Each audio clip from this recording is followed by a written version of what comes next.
Chapter 176, Blazing Meteor. Xiaofan could not help but wonder when he was suddenly called. After all, Weissman was a Tier 4 wizard and the tyrant of White River City. Any item he gave would have unlimited uses to Xiaofan. Regardless of the circumstances, my good friend still sent you. Take this item and this letter, hand them over to Master Seliora. It may be of some help to you. Weissman took out a flame-red-colored crystal and a letter, handing them to Xiaofan. Lord Weissman, thank you for your help. I will complete this agreement as soon as possible, Xiaofan said gratefully. System, Unique Quest, Demon's Heart, accepted. Quest details, go to the Demon's Castle and obtain the Demon's Heart for Weissman. Quest rewards, unknown. System, Hidden Quest, search for Seliora, accepted. Quest details, look for Seliora in White River City and pass her the items that Weissman has given you. Quest rewards, unknown. Instantly, Xiaofan received 2 precious quests. They were both more amazing than any high-level quests, especially the unique quest. As long as Xiaofan completed it, he could earn shocking rewards. Since he had received the quests, Xiaofan would not continue to waste his time here. He departed from the city hall immediately, summoning a horse carriage and dashing towards the free zone of White River City. The person Weissman wanted him to look for, Seliora, was a master forger. In White River City, very few players would know of Seliora's fame. However, that did not mean that Seliora was not amazing. On the contrary, Seliora was known as a genius in the forging world. Seliora had become a master forger at a very young age, and she was only a step away from becoming a grandmaster forger. However, Seliora preferred to maintain a low profile, so not many people were aware of her existence. Xiaofan was one of the scant few players who knew about Seliora. Moreover, Xiaofan even knew where Seliora lived. The hidden quest Weissman gave might have troubled other players, but it was no trouble to Xiaofan at all. As for the unique quest, Demon's Heart, Xiaofan could only leave it alone for now. He also still had the epic quest, Darkness Descends. Although Charlene was also in White River City, Xiaofan was too poor right now, he could not afford the information fee of 10 gold coins. So, he could only leave it alone for now as well. Moreover, when compared to the Demon's Heart quest, an epic quest was most likely much harder to complete. Even if Xiaofan had the clue to complete the epic quest, he would still be powerless to complete it. So, he might as well set it aside for now. In any case, he had 30 days to complete it, and the time limit was still far away. It would not be too late for him to accomplish the quest after he further raised his strength. 20-something minutes later, Xiaofan finally arrived at a very small smithy located within the free zone. The wooden door to this smithy was still closed. If outsiders saw this, they would think that the smithy was either closed to the public or no longer in operation. So, naturally, nobody would visit this place. After paying the 60 copper carriage fee, Xiaofan walked towards the humble-looking smithy, knocking on the door gently. However, even after a long time, Xiaofan did not receive an answer. Hello, Master Seliora. I was sent here by Lord Weissman. I have with me a letter for you from the magistrate. If Xiaofan barged into the smithy, even after having knocked for a long while without an answer and possessing the status of a noble, the guards would apprehend him and lock him up in jail for a good while. Hence, Xiaofan could only use a big character like Weissman to lure Seliora out. That way, Seliora would not continue feigning ignorance. After some time, there was finally some movement in the house. Kachik. The thick wooden door opened, and a great beauty dressed in a black leather shirt stepped out. Below the large V-shaped collar, her ample bosom revealed itself. The beauty wore a pair of extremely short leather pants, revealing her long and slender legs. Her skin was a healthy wheat color, and her dark hair cascaded down to her fine and delicate waist. Her entire body gave off a wild charm. The woman before him was indeed the master forger, Seliora. If Blackie could see this sight before Xiaofan right now, he would whistle his praise, his drool puddling on the ground. For Xiaofan, however, he had long since grown accustomed to such a sight. Seliora was the black rose of the forging world, and she was one of the rare few beauties who worked as a forger. After all, most forgers were muscular barbarians, unlike Seliora, who was a young beauty, both sexy and attractive. "I'm very busy. Pass me the thing and leave," Seliora spoke impatiently, glancing at Xiaofan. Hearing Seliora speaking in such a way, Xiaofan felt extremely familiar with these words. He felt as if he had heard of them before from somewhere. After giving it some thought, Xiaofan suddenly recalled something. Wasn't he usually fond of using these words? "This is the letter that Lord Weissman wanted me to give you." Xiaofan took out the letter, passing it to Seliora. Seliora received the letter. Not sparing the letter a single glance, she arbitrarily said, "You can return now." Seliora started shutting the wooden door. Xiaofan was immediately left speechless, even though he had long since known of Seliora's personality. He couldn't help but admit that any sort of master would have their own strange personality. Seliora was no exception. However, Xiaofan had made Seliora submit in his previous life, so there was no reason he could not do so now. Moreover, he seemed to have learned his catchphrase, "I'm busy," from Seliora. "I'll leave, then." Xiaofan took out the flame-red-colored crystal given to him by Weissman as he said so. He toyed with the crystal as he turned to leave. The flame-red crystal gave off a dazzling red-colored glow. Just by taking it out, the fire-type mana in the surrounding area started crazily gathering around the crystal. The flame-red glow increased its brilliance, attracting the attention of all onlookers. "Wait!" Seliora suddenly called out to Xiaofan. "Master Seliora, do you still have some other matter?" Xiaofan turned, a faint smile on his face as he asked. At this moment, Seliora's large eyes were already glued onto the flame-red crystal in Xiaofan's hand.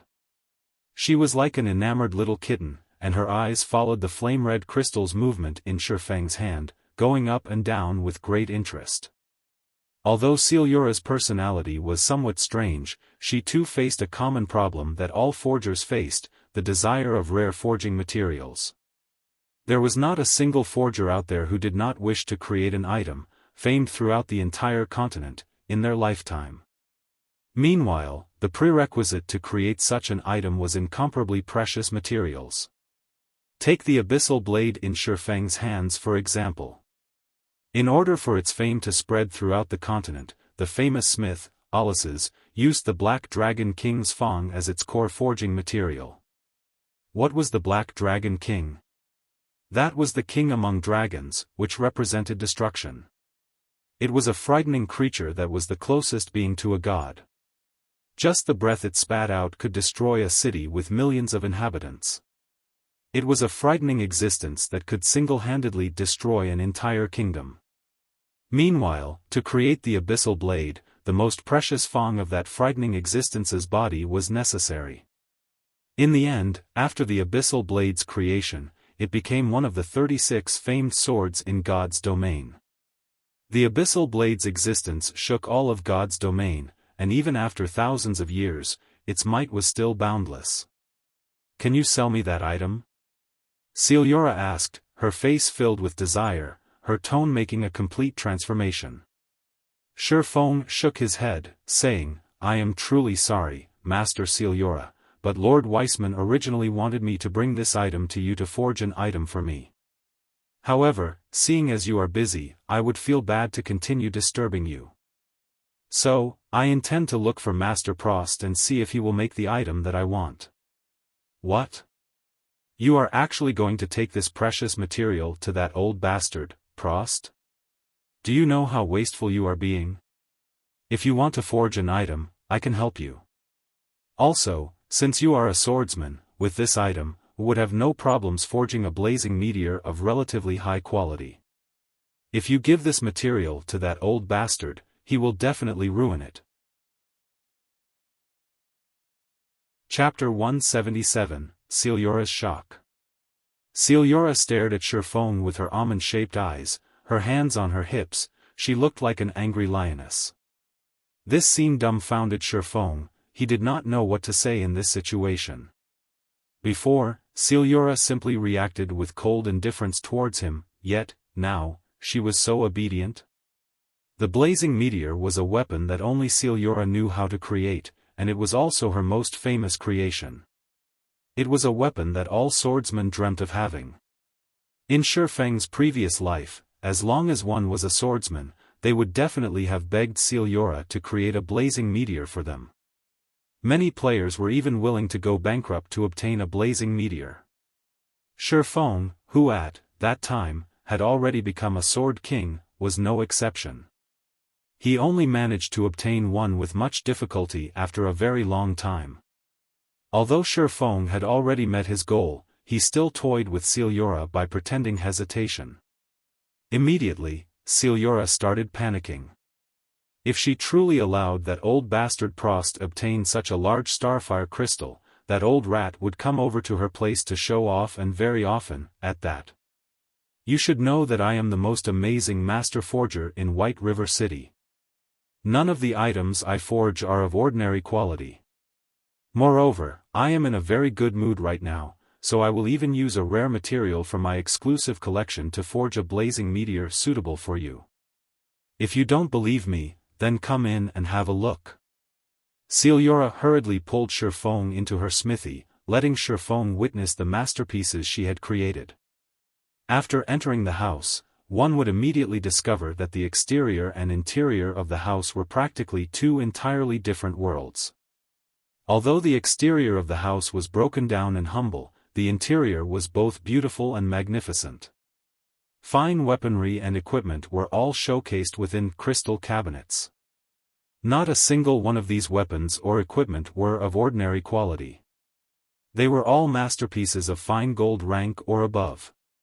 These were all masterpieces because, when compared to items of the same rank and level, the attributes of the weapons and equipment made by Seliora were far superior. How is it?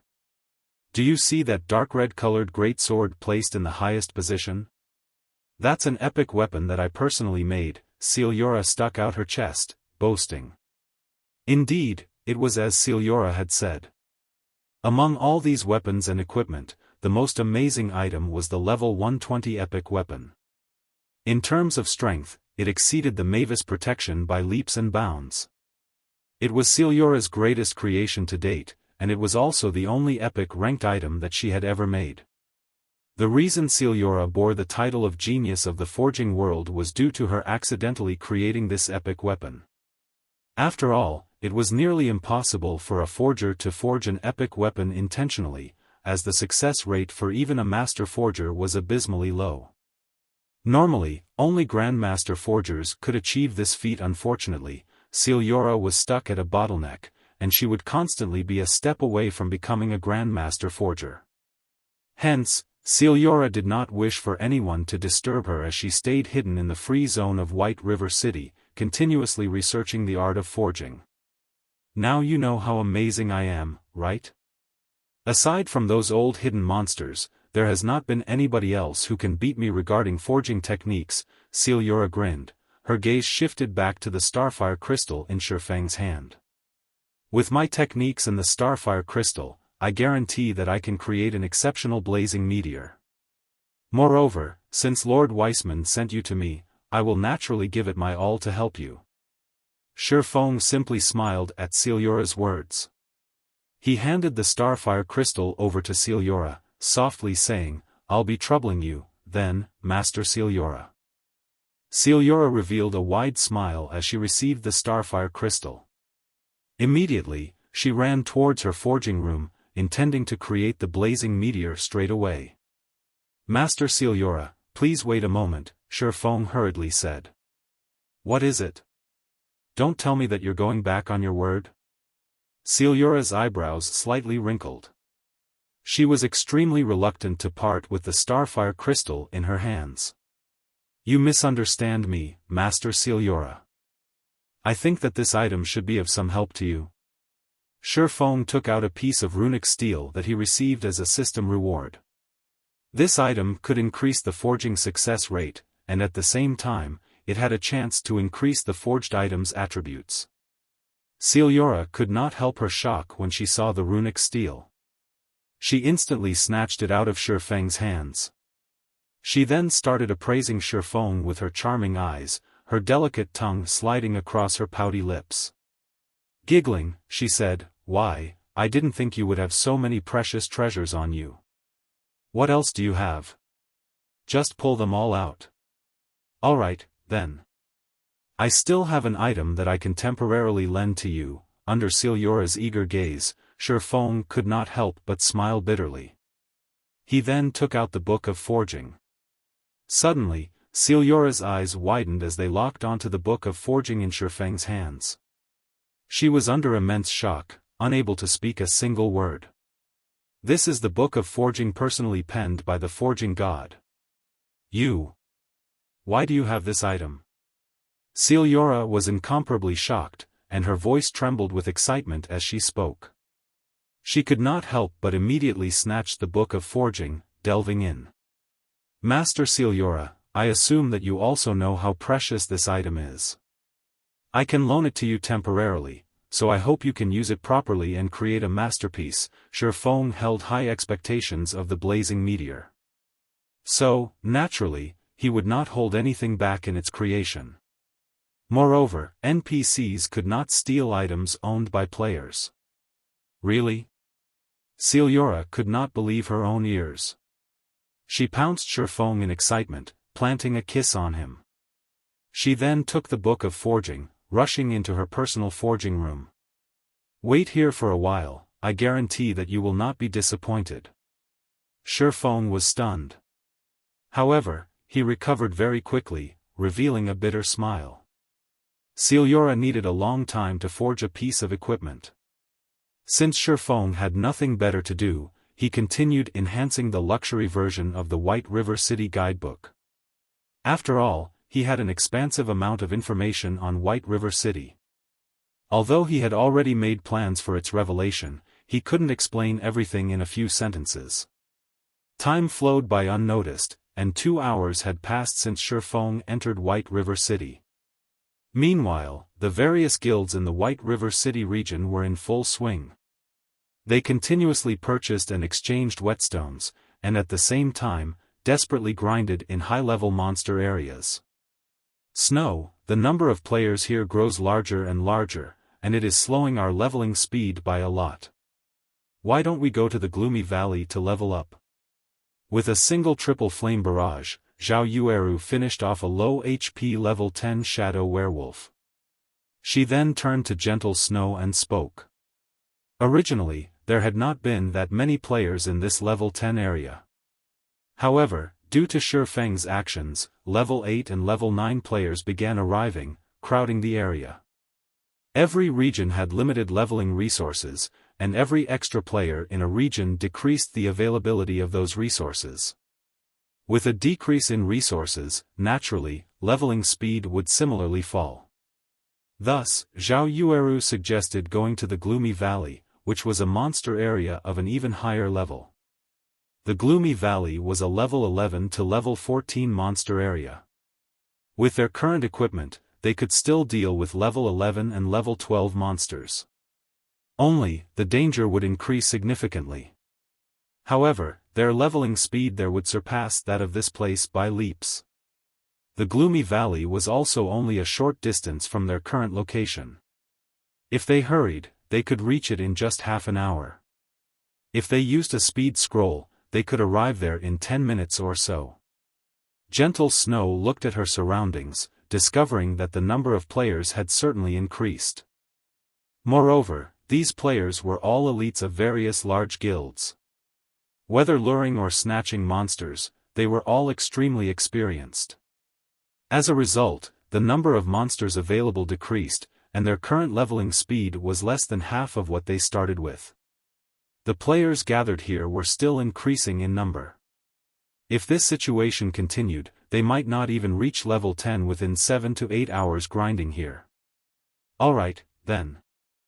After we receive the new batch of whetstones, we'll head for the gloomy valley. Gentle Snow looked at her weapon's durability as she spoke. Only 9 points remained.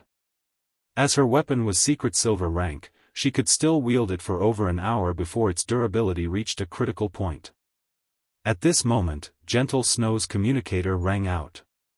Originally, Gentle Snow intended to reject the call without giving it much thought.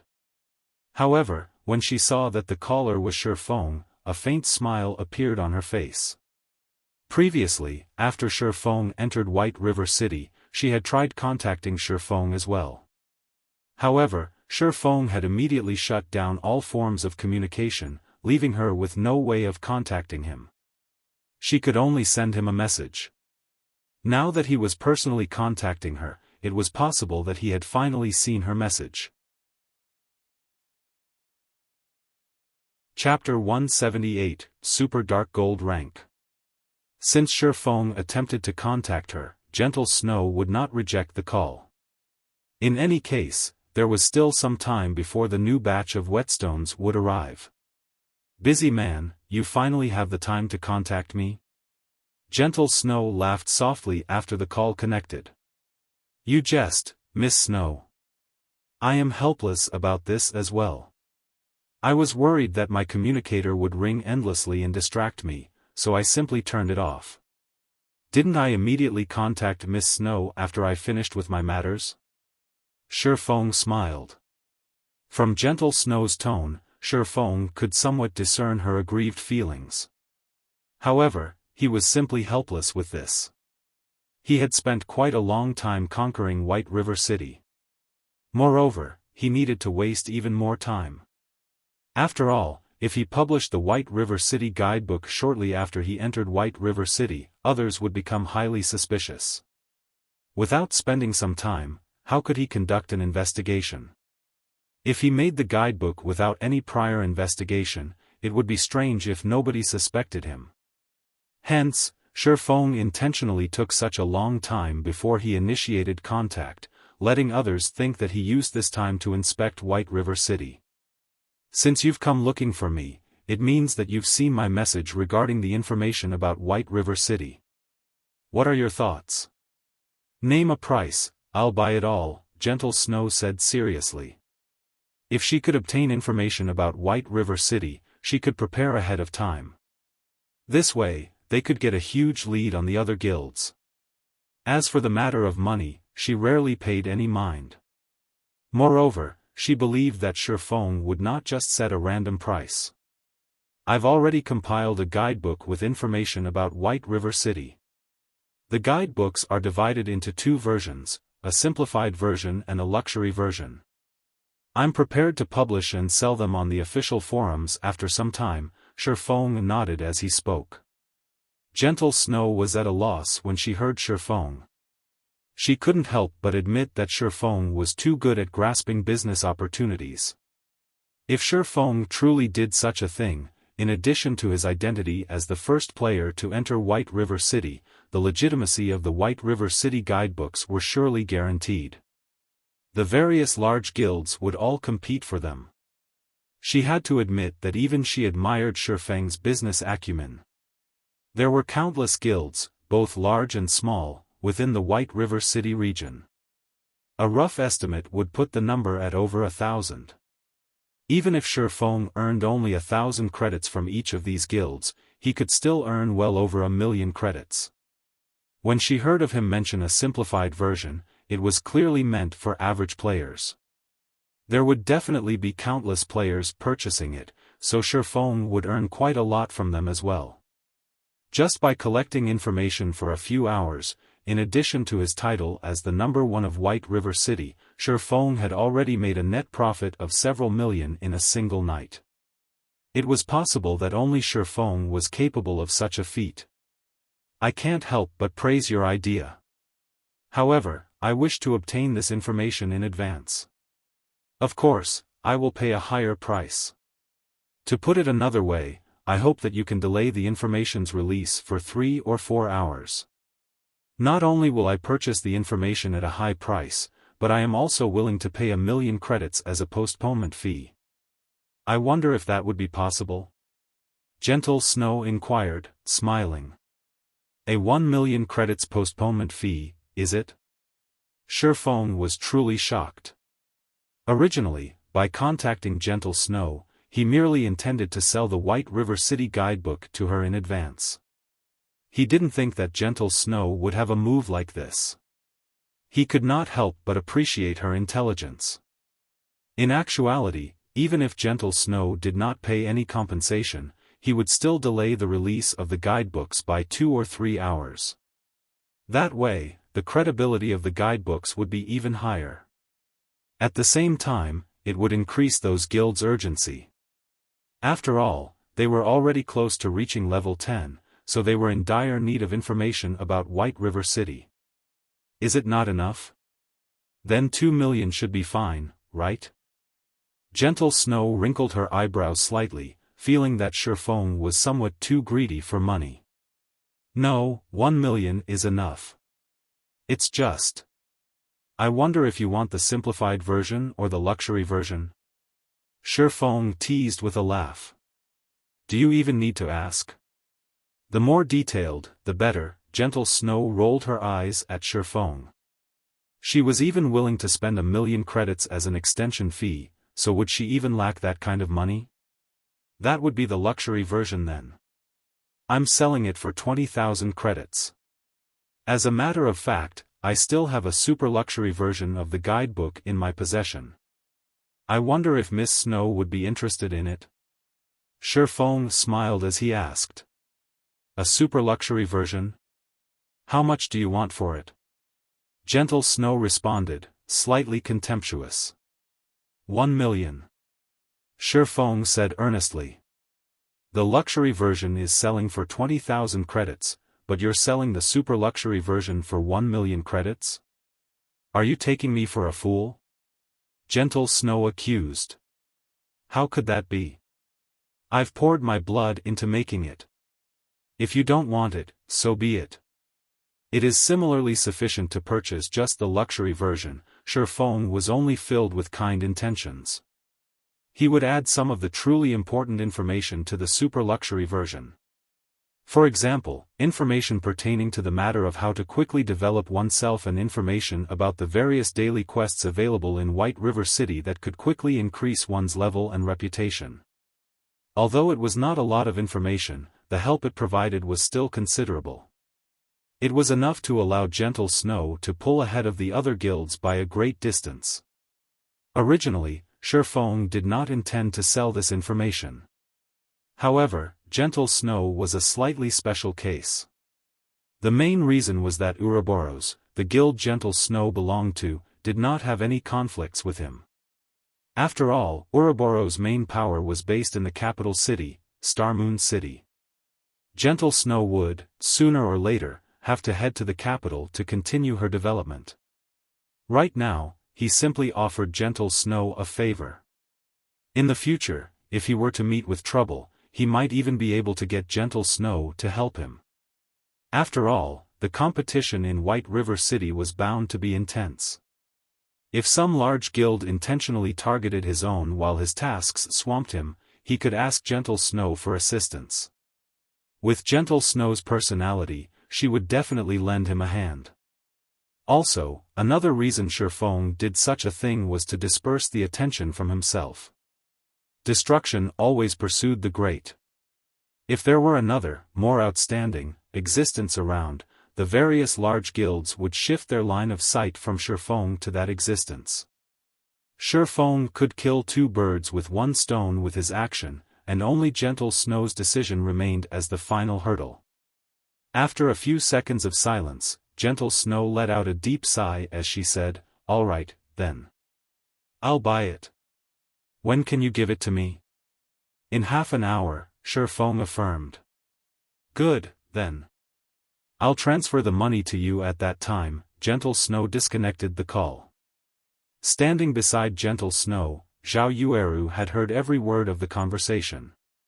Puzzled, she asked, "Snow, I'm not trying to reprimand you, but although that Yifeng is one of the rare top-tier experts, within only a short few hours, just how much information could he possibly have gathered?" Not to mention, that information is even priced at 1 million credits. He is clearly just trying to make a quick buck off of us. That Yifeng is insincere. We have already helped him out so much and even dealt with the matter of Underworld targeting him. Let's have a look at it before we judge, Gentle Snow sighed. In reality, even she did not hold much hope about the information. If it truly contained some valuable information, she would not take too big of a loss, at the very least.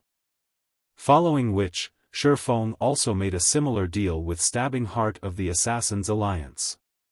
However, he did not offer the super luxury version this time. After all, the Assassin's Alliance's main power was stationed in White River City. He only sold them the information in advance because of the friendship he had with Stabbing Heart. Stabbing Heart naturally knew this, so he was greatly touched by Xiaofang's actions.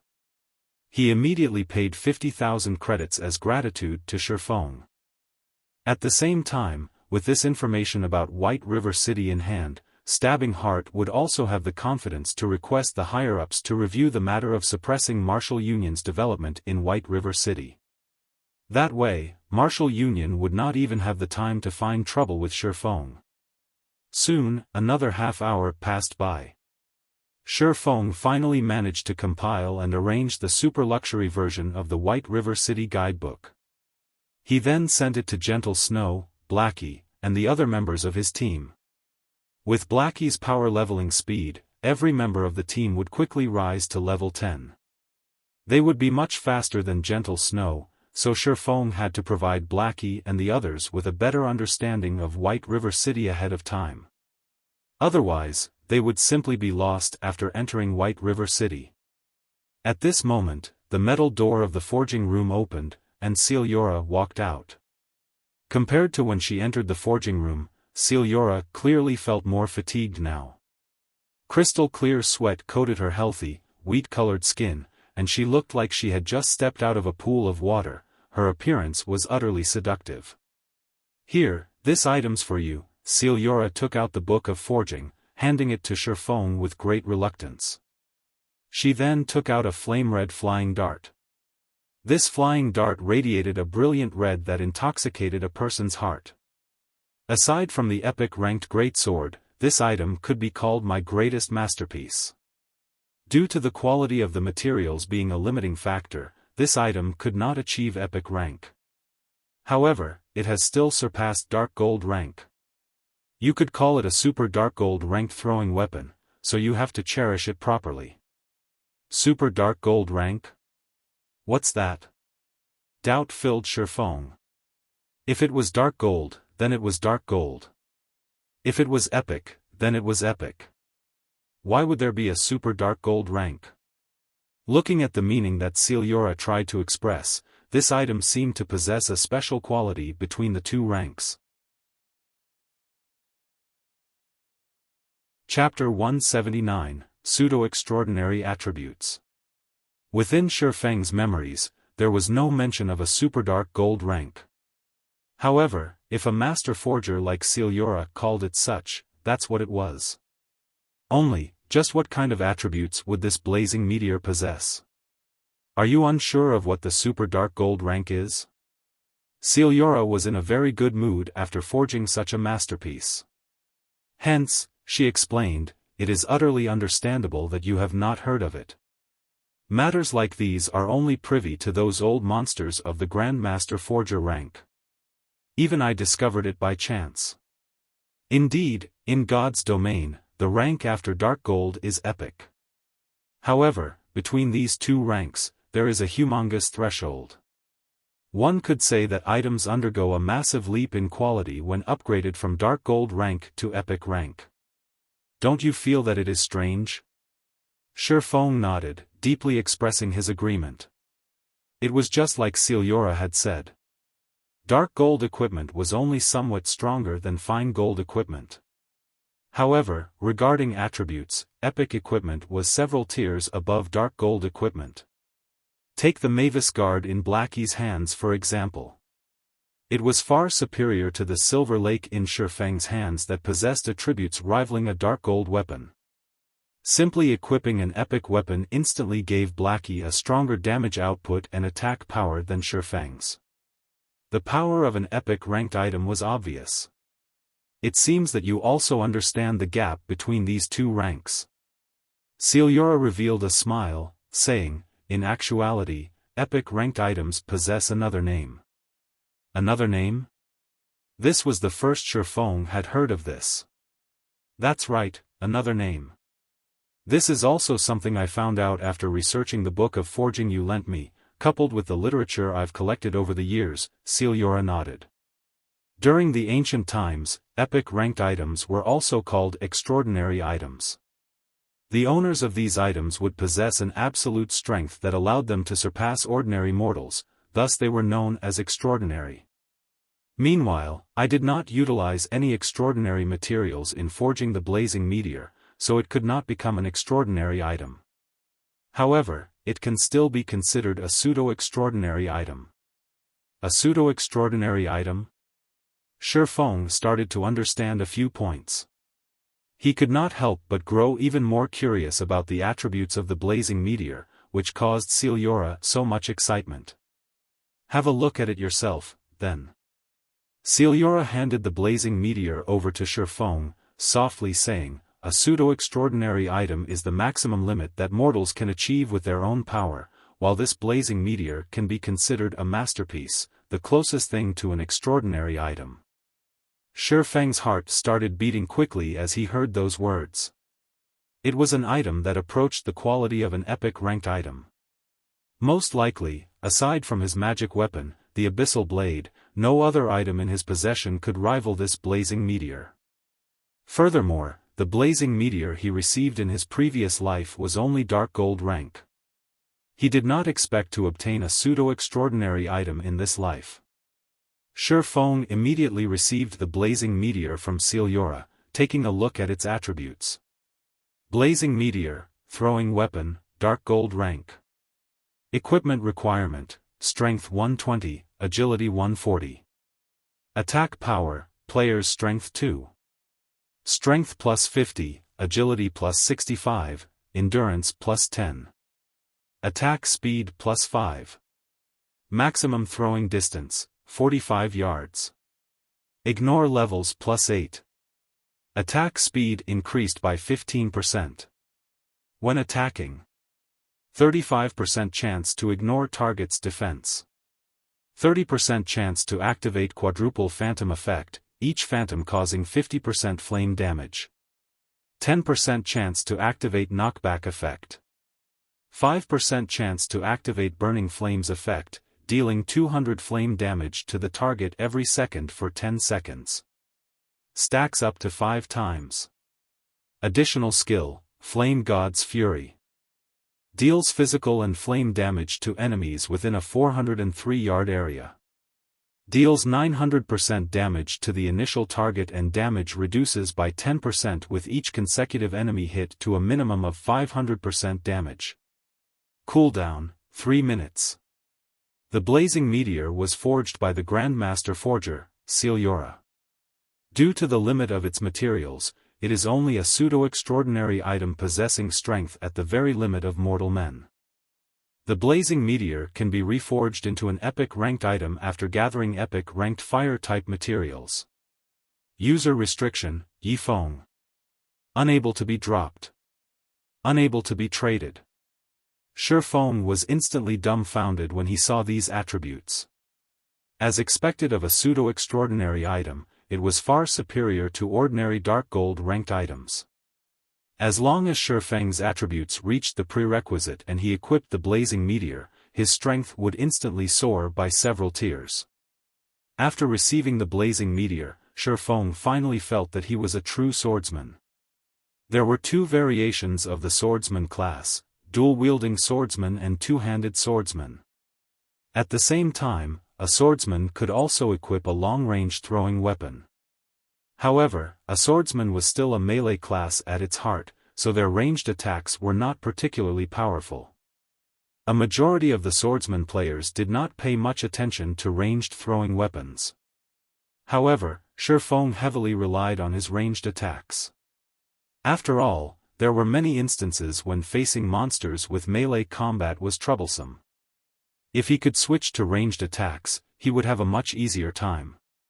Moreover, there were plenty of shared skills in God's domain. Among them, there were quite a few throwing skills. If Xiaofan could learn a few of them, he would not fall too far behind the other ranged classes.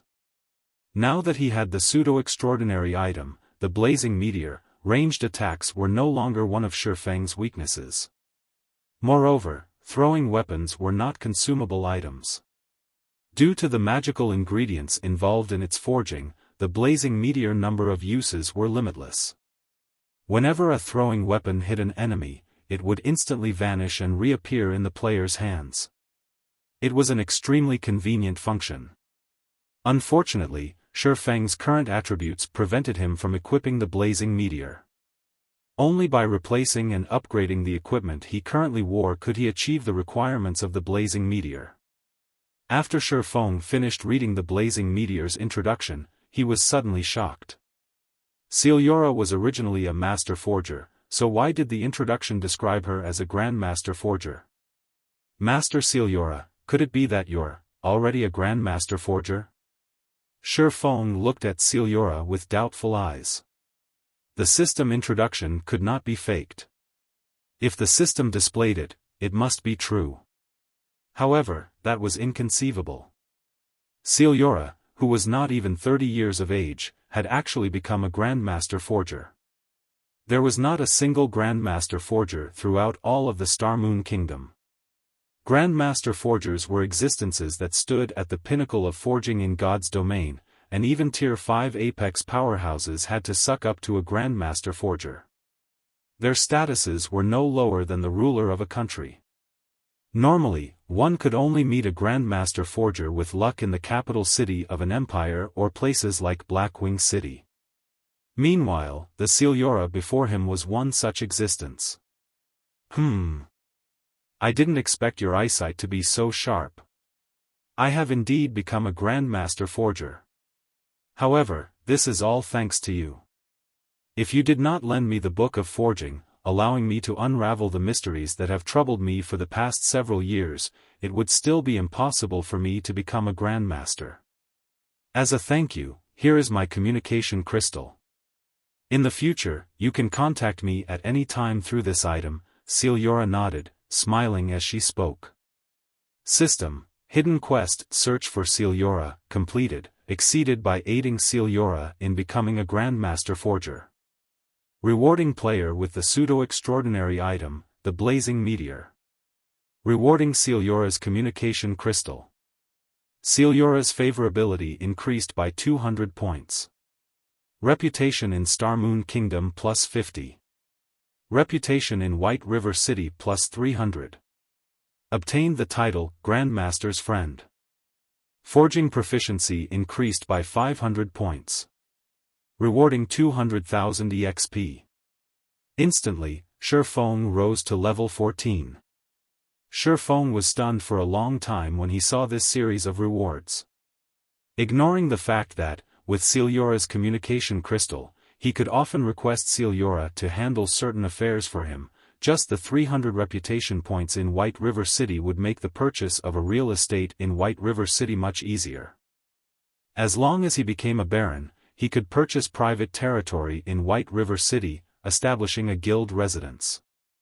However, a baron could only purchase the outermost land of White River City. As for Seliora, she had only recently become a grandmaster forger, so she intended to go on a journey. She wanted to commemorate her achievement by making her first epic ranked item, so she needed to explore and search for materials. Soon after, Xiaofan departed from the smithy. Seeing that the time was just about right, Xiaofan posted the White River City guidebook on the official forums, setting the post to publish in 3 hours. He then used the pass to Blackwing City, teleporting there. Shortly after Xiaofan departed, another batch of players set foot in White River City. Immediately, White River City region system announcements rang out. Chapter 180, Anonymous Sensation. Ha ha ha. We've finally arrived in White River City. This place looks spectacular. Such amazing NPCs. The moment Blackie and the others arrived in White River City, the amazing sight stunned them all. Their feelings alternated between joy, excitement, and an indescribable sense of pride. Everyone had suddenly arrived in White River City. Aside from Blackie and Lonely Snow, who both remained relatively calm, Cola and the others were in a daze. They thought that they were in a dream. When Fire Dance and Cola regrouped with Blackie, they discovered that Blackie and Lonely Snow had actually brought them to deal with a group of level 20 monsters. At that time, they nearly had heart attacks from the shock. God's Domain was unlike any other virtual reality game, and killing monsters of a higher level in God's Domain was an extremely difficult task. Moreover, their average levels did not even reach level 8. It was simply suicidal for them to challenge a level 20 swamp rhino. Yet, Blackie and Lonely Snow immediately dragged their group and charged towards the swamp rhinos.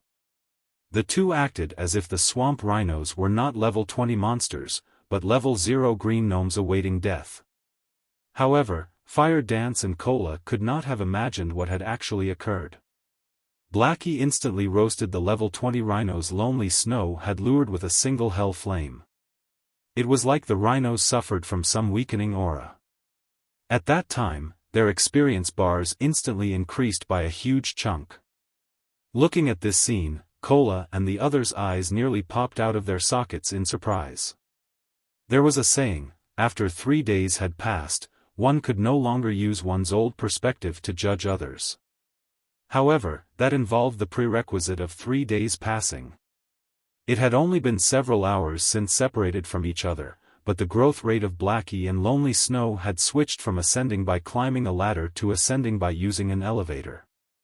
It was as if their growth rates had received hormone injections, increasing by tens of times. Within half an hour, they had all collectively gained a level. When they asked about Blackie and Lonely Snow's levels, Cola and Fire Dance were both utterly shocked. They were both already level 13. This gap made a world of difference. How did Blackie and Lonely Snow suddenly become so powerful? The only possibility they could think of was that their team leader, Xiaofan, had power-leveled the two.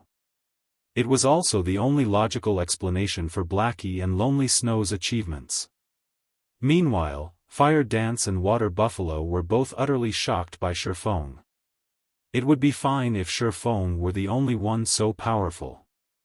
However, their team even had 2 other level 13 powerhouses. Just how powerful was this team? If others discovered this, they might be less shocked by the sky falling. After several hours, Cola and the others reached level 10, one after another. Meanwhile, Blackie and Lonely Snow had both risen to level 14. They acted in accordance with Xiaofang's request, entering White River City and familiarizing themselves with the city. They would then receive some of the rare and daily quests, obtaining some rare items in exchange for the quest's completion. However, shortly after they entered White River City, a system announcement entered their ears. White River City Region System Announcement: 5 players have entered White River City. Activating White River City's ranking list. White River City Region System Announcement: 5 players have entered White River City. Activating White River City's ranking list. White River City Region System Announcement: 5 players have entered White River City. Activating White River City's ranking list. After the announcement repeated thrice, all the players within the White River City region were sent into a daze. What sort of situation was this? More than 5 players have already entered White River City?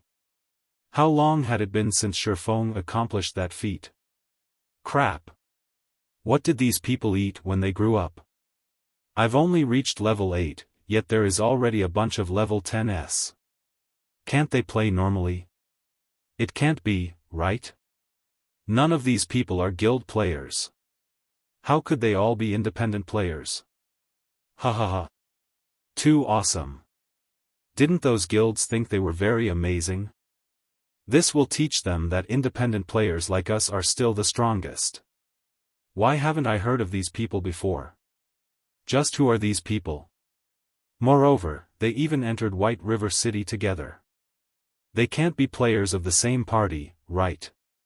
Players throughout the White River City region discussed Blackie and the others' entrance to White River City and the activation of the regional ranking list. The players on the ranking list were, without a doubt, everyone's focus right now. Investigate. I want to know just who these people are immediately. They are all independent players. Immediately contact them. Even if we have to give them official positions, we must recruit them into our guild. The various large guilds all felt a heavy pressure weighing down on them. The ranking list should have been a competition between the various large guilds, yet, it now belonged to a group of independent players. Moreover, they had taken hold of the top 6 positions. This utterly embarrassed these large guilds. Right now, these guilds needed to recruit these independent players into their guilds. That way, these guilds' names would also appear on the ranking list. Meanwhile, Blackie and Lonely Snow obeyed Xiaofang's previous request. The moment they entered White River City, the system asked if they wanted to place their names on the ranking list. They both immediately rejected the offer. However, it was not a big deal for Cola and the other 5 members of the team. It was a good chance to cause panic in those large guilds, and they could increase their fame while doing so. After all, Cola and the others were still level 10. It was an expected level. However, if Blackie and Lonely Snow add their names to the ranking list, it would be a double-edged sword, bringing them fame while also poisoning their lives. Right now, these large guilds could understand Cola and the others reaching level 10. However, if 2 level 14 players suddenly appeared on the ranking list, no amount of brainpower could allow these guilds to make sense of things. Just leveling up from level 9 to level 10 would require more than an entire day's grinding. It was understandable if Blackie and Lonely Snow had powerful techniques and found a good leveling spot. However, a gap of 4 levels would simply provoke these guilds. They would create unscrupulous ways to obtain this leveling secret. Right now, if Blackie and Lonely Snow displayed their names on the ranking list, they would gain the enmity of every single player in the White River City region. Why isn't Yifeng's name there? Moreover, why do these names seem so familiar? Gentle Snow opened the ranking list, discovering that the top 6 players were all uniformly level 10. However, the number 1 position did not belong to Xiaofan, but a player named Fire Dance. Moreover, Xiaofang's name was not among the top 6 level 10 players at all. This situation confused Gentle Snow greatly. Snow, aren't Cola, Drowsy Sloth, and Gluttonous Mouse Yifeng's teammates? They even left their names with ours at the Dark Moon Graveyard. I never thought that their leveling speed would be so fast. Zhao Yueru quickly recognized the names on the ranking list. This scene had shocked her. After all, she had a clear understanding of the background of these players. They were definitely noobs of God's domain, and they were not even close to being experts. The first time they met was at the Deathly Forest, and at that time, they were simply noobs that Xiaofan had randomly chosen to party with. The second time they met, though their levels had not equaled hers, the gap between them had somewhat shrunk. Now, however, they had surpassed her. It was unbelievable. After receiving Zhao Yueru's reminder, sudden realization struck Gentle Snow. As a result, the usually calm and confident Gentle Snow, at this moment, revealed a look of surprise and bewilderment. Yifeng, just who are you? Gentle Snow could not help but inwardly wonder. Leading a group of noobs into becoming the focal point of the entire White River City, just how did Xiaofan do it? Also, Xiaofan, his good friend Blackie, and Lonely Snow had actually refrained from displaying their names on the ranking list.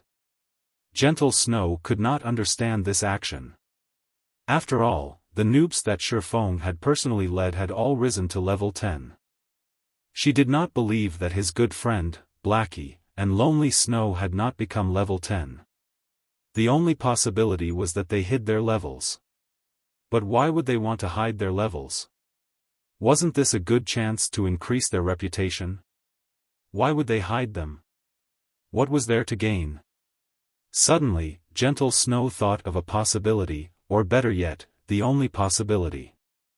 After she thought of this possibility, Gentle Snow involuntarily shuddered. Chapter 181, A Joke. One had to admit that virtual reality was extremely realistic. There was only a small change to Gentle Snow's expression, yet, Zhao Yueru immediately discovered it. "Snow, what's wrong?" Zhao Yueru worriedly asked. It was the first time she had seen such a surprised look on Gentle Snow. Although it was indeed unexpected that the group of noobs had become the level 10 players, it shouldn't be that much of a surprise to Gentle Snow. "It's nothing. I just thought of some matters, that's all." Gentle Snow waved her hand, dismissing Zhao Yueru's concern. Gentle Snow paid no attention to Cola and the others who entered White River City, nor did she care that they had taken the top 6 spots on the ranking list.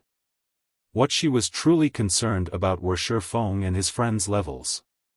If it were really as she imagined, becoming friends with Xiaofan was a very wise decision. Elsewhere, when Unstable Devastation and Fire Dance's past companions saw the ranking list, they were all dumbfounded. This was especially true for Fire Dance's past companions. Not only had Fire Dance reached level 10, but Water Buffalo had also risen to level 10. As a result, envy and regret ate at their hearts. If they had chosen to follow Fire Dance and join Xiaofang's team, they would be their team members right now. They enjoyed the envy and admiration of all players throughout the White River City region, a situation that many dreamt of experiencing. Unfortunately, they were no longer related to this matter. As they looked at the ranking list, they tried to contact Fire Dance and Water Buffalo. They all tried to apologize, and they wished that they could mend and recover their past relationships. After all, this was only a game, there was no need to be so serious, and they had only been joking. Meanwhile, Fire Dance and Water Buffalo had received their calls. However, they merely gave a single reply. "There is no point crying over spilled milk. I do not wish to stay in touch in the future." Did they think that pushing off their actions as a joke would resolve everything?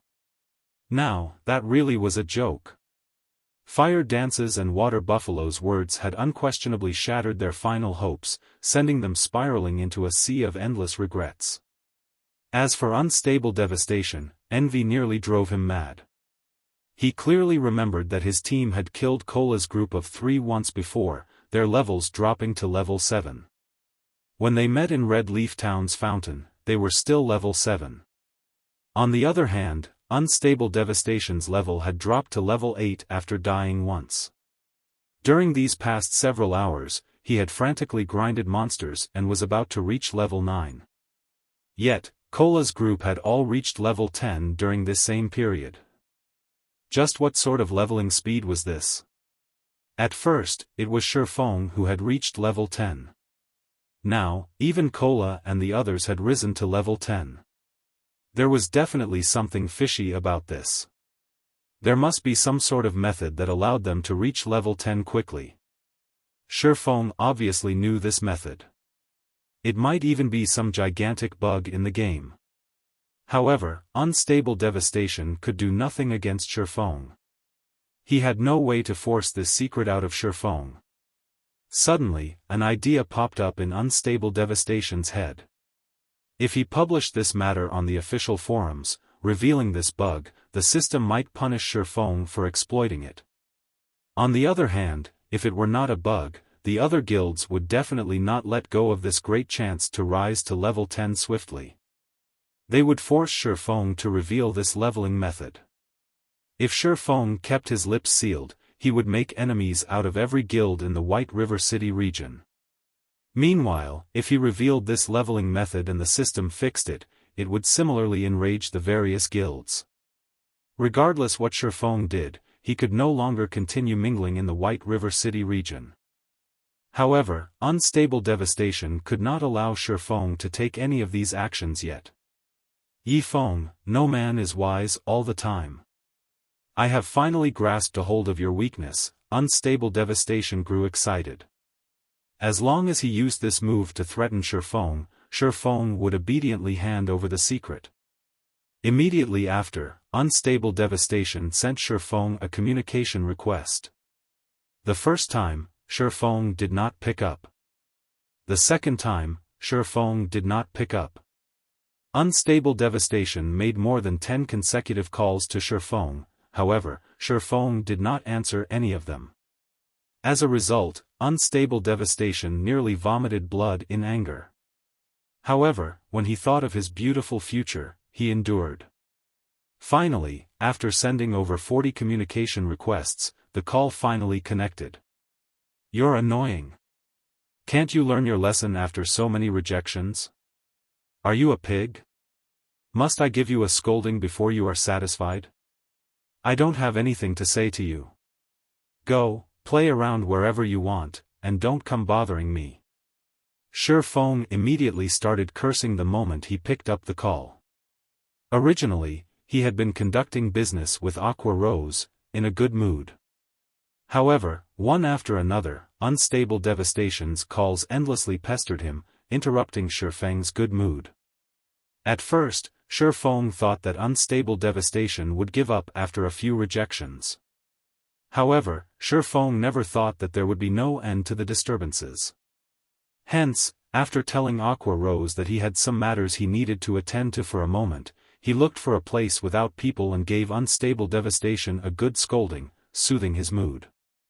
He then placed unstable devastation on his blacklist, preventing unstable devastation to further annoying him. Yifeng, you dare to cut my call.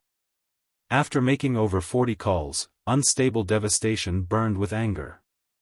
Now that Xiaofan had insulted him, his blood boiled and his face turned crimson. The blood vessels in his face had nearly burst. However, just when he was about to curse at Xiaofan, the call disconnected. This thoroughly enraged unstable devastation, and immediately, he called Xiaofan again. However, this time, his calls did not even ring. He was on Xiaofang's blacklist. Unstable devastation nearly fainted in anger. He had wasted so much time trying to call Xiaofan, yet, the only thing he got in return was a scolding. Xiaofan had even blacklisted him. How was he supposed to threaten Xiaofan now? How was he going to force Xiaofang's obedience? Unstable devastation immediately directed one of his subordinates to contact Xiaofan. After attempting to contact Xiaofan a few more times, the call finally connected. Unstable devastation's subordinate then pressed the multi-party button that allowed others to participate in the conversation. Who are you? Xiaofan asked. Yifeng, you've finally picked up. I have in my hands your speed leveling secret. If you don't wish to become an enemy of the entire White River City region, obey my wishes. Otherwise, I'll post the evidence on the official forums. I'm thinking that many guilds would be interested in your teammates' leveling secret, and they will go all out to deal with you. This time, unstable devastation spoke his piece quickly, fearing that Xiaofan would hang up on him again. I asked, who are you? What's the point of all this nonsense? Are you a pig? Xiaofan demanded. You're the pig. Everyone in your whole family is a pig. I am unstable devastation. I know that you have some secret to your team's leveling speed. You need to understand the situation you're in right now. If you dare continue to speak to me with such a tone, I'll release this secret of yours to everyone else. All the players in the entire White River City region will start trouble, and the various large guilds will hunt you down to learn your secret. When that happens, there will no longer be any place for you in God's domain. Unstable devastation hated being called an idiot. Now that Xiaofan had repeatedly called him a pig, he could no longer endure it. So, you really are a pig. Hello, pig. Goodbye, pig. Xiaofan immediately disconnected the call, blacklisting the new character ID as well. Xiaofan had never been a person to feel threatened by others, and regarding unstable devastation's threat, he paid no mind to it at all. The only reason he did not let Blackie and Lonely Snow reveal themselves was to avoid unnecessary trouble from those various large guilds, as that would delay their development. However, if there really were a need for a battle, he would not shrink from it. In fact, they could all bring it on if they wanted. The final winner and loser had yet to be determined. Master Black Flame, it looks like you have met with some trouble. As an ally of yours, why don't you let Twilight Echo deal with it for you? The graceful Aqua Rose suddenly walked over, smiling at Xiaofan as she offered her assistance. Chapter 182, Clue about the God Slayer. As Xiaofan's call had been set to private, outsiders could not listen in on his conversation with unstable devastation. However, although Aqua Rose could not hear what Xiaofan said, she could clearly feel the killing intent radiating off of his body. To become friends with Xiaofan, deepening their relationship, Aqua Rose would not let this chance pass her by. Thus, she made her offer. Xiaofan understood Aqua Rose's intentions. He simply smiled at her and said, "Thank you for your concern, Miss Aqua. It isn't anything big, only an annoying fly that I can kill with a slap at any time. We should continue with our business talks." At Xiaofan's immediate rejection, Aqua Rose could do nothing but relent. After which, the two returned to their private room in the restaurant. At this moment, however, another male youth had appeared in the private room. This person was a knight geared with heavy armor. Based on his appearance, this man was obviously a shield warrior. A bone shield hung at his back, coupled with an exquisite, black-colored battle axe. These two pieces of equipment looked extraordinary, and one could easily tell that they were secret silver rank. Moreover, this man was similar to Aqua Rose, in which they were both level 9. "Why are you here, Brilliant?" Aqua Rose asked, surprised at his sudden appearance. "I only worry that others will try to scam you, so I came to check up on you. Last time, you spent tens of millions of credits and returned with only a pile of worthless scrap paper. This incident invoked many elders' dissatisfaction. This time, you spent another large sum of money and manpower to purchase various ores and materials. Moreover, you didn't even notify the elders about any of your actions. They are furious right now. I'm here to tell you that, at the very least, you need their approvals in the future before you take action. Come back with me and offer them an explanation for now. Otherwise, those elders will make your life difficult in the future." The man named Brilliant War God shot Xiaofan a glare. He had always treated Aqua Rose as his own woman. Meanwhile, the black-hooded Xiaofan before him was a small character, beneath his notice. Yet, this small character actually dared to have a tryst with Aqua Rose. Immediately, Brilliant War God tugged on Aqua Rose's hand, intending to take her from this place. Xiaofan merely shrugged at Brilliant War God's provocation. He did not mind this man with the IQ of a monkey in the least. He simply took it as watching a monkey show. Aqua Rose slapped away Brilliant War God's hand, her crescent eyebrows wrinkling slightly. She had only managed to secure her relationship with Xiaofan after much difficulty and was just about to enter a proper business discussion. She did not expect Brilliant War God to find out about it and actually came running to interrupt her. If it weren't for her and Brilliant War God's families having friendly ties, she would not pay him any attention. "Brilliant, I have important matters to discuss. Return by yourself for now. As for the matter of the guild elders, I'll give them an explanation when I return," Aqua Rose said impatiently. For her trades with Xiaofan, she always used her own money and people. The guild elders had no right to interfere, nor did they have the ability. Not to mention, she was an honorary elder of the guild, so her station was similar to theirs. They had no right to involve themselves in her matters. They were merely envious that she had earned a lot of money, and they all wanted a share of the pie. Seeing Aqua Rose's attitude, Brilliant War God could only give up his efforts. Since you don't wish to go, I'll stay by your side to protect you. It'll destroy others' ideas of taking advantage of you. Brilliant War God glanced at Xiaofan, his tone filled with ill intent as he spoke. Aqua Rose became furious at his words. She and Xiaofan were going to discuss extremely confidential trade secrets. How could she allow Brilliant War God to listen in? No, you should return, Aqua Rose spoke, her tone frosty. Hearing Aqua Rose, Brilliant War God grew even more indignant. He sent a wrathful glare at Xiaofan, sending a message to Xiaofan secretly. I am an elder of Twilight Echo. Brat, you better know your place and scram. Aqua is my plaything, so you are not allowed to contact her again. You should know the consequences if I discover that you've done otherwise. Brilliant War God was usually a tyrant of a man, and nobody dared defy him due to his identity. Whenever he met with a situation, he simply needed to announce his identity, and others would immediately flee with their tails between their legs. Now that he had spoken, Xiaofan would be no exception to this. After Xiaofan saw this message, he involuntarily laughed.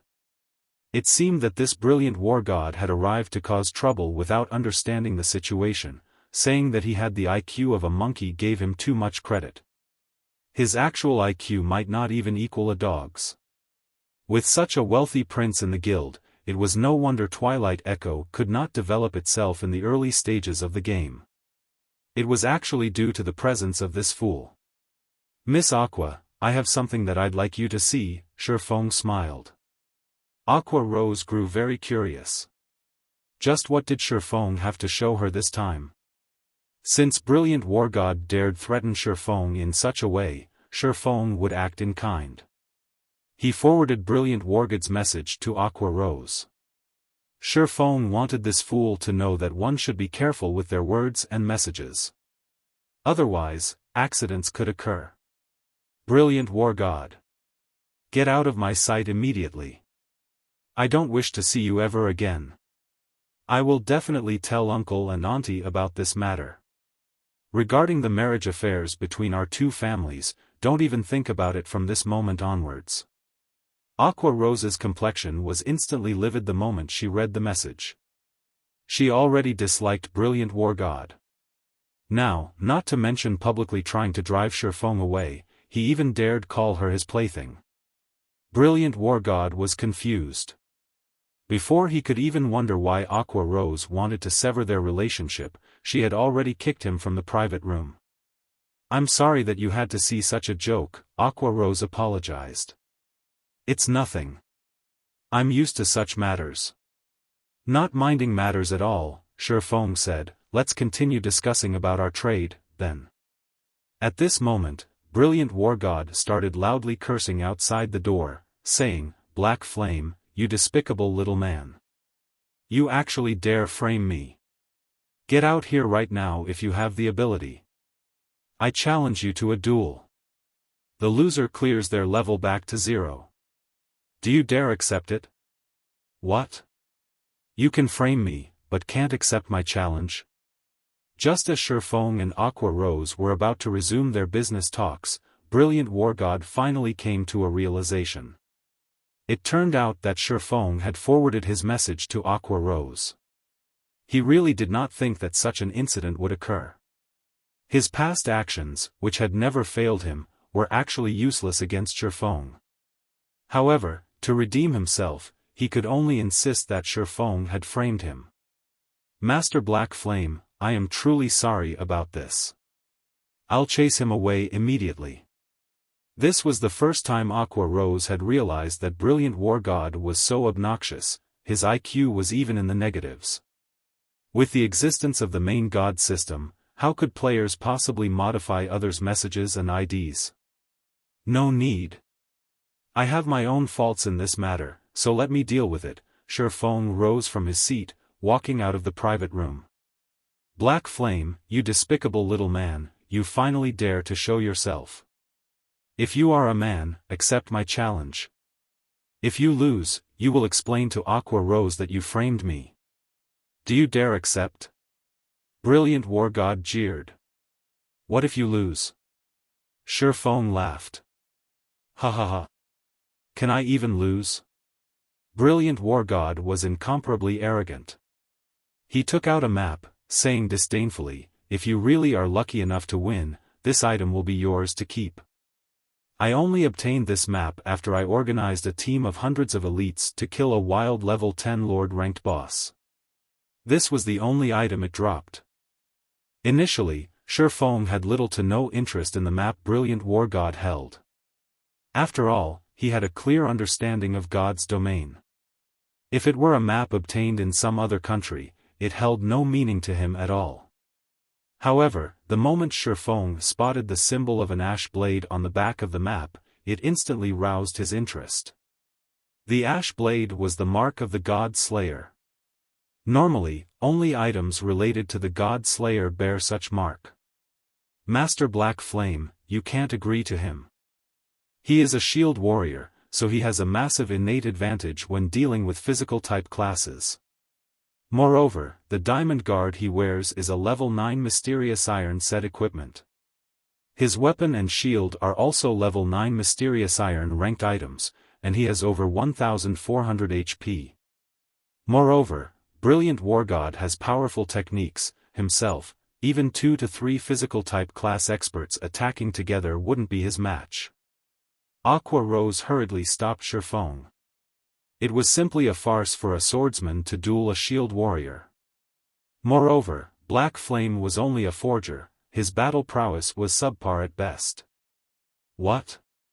Afraid? Brilliant War God jeered as he glared at Xiaofan. Alright, I'll agree, Xiaofan smiled.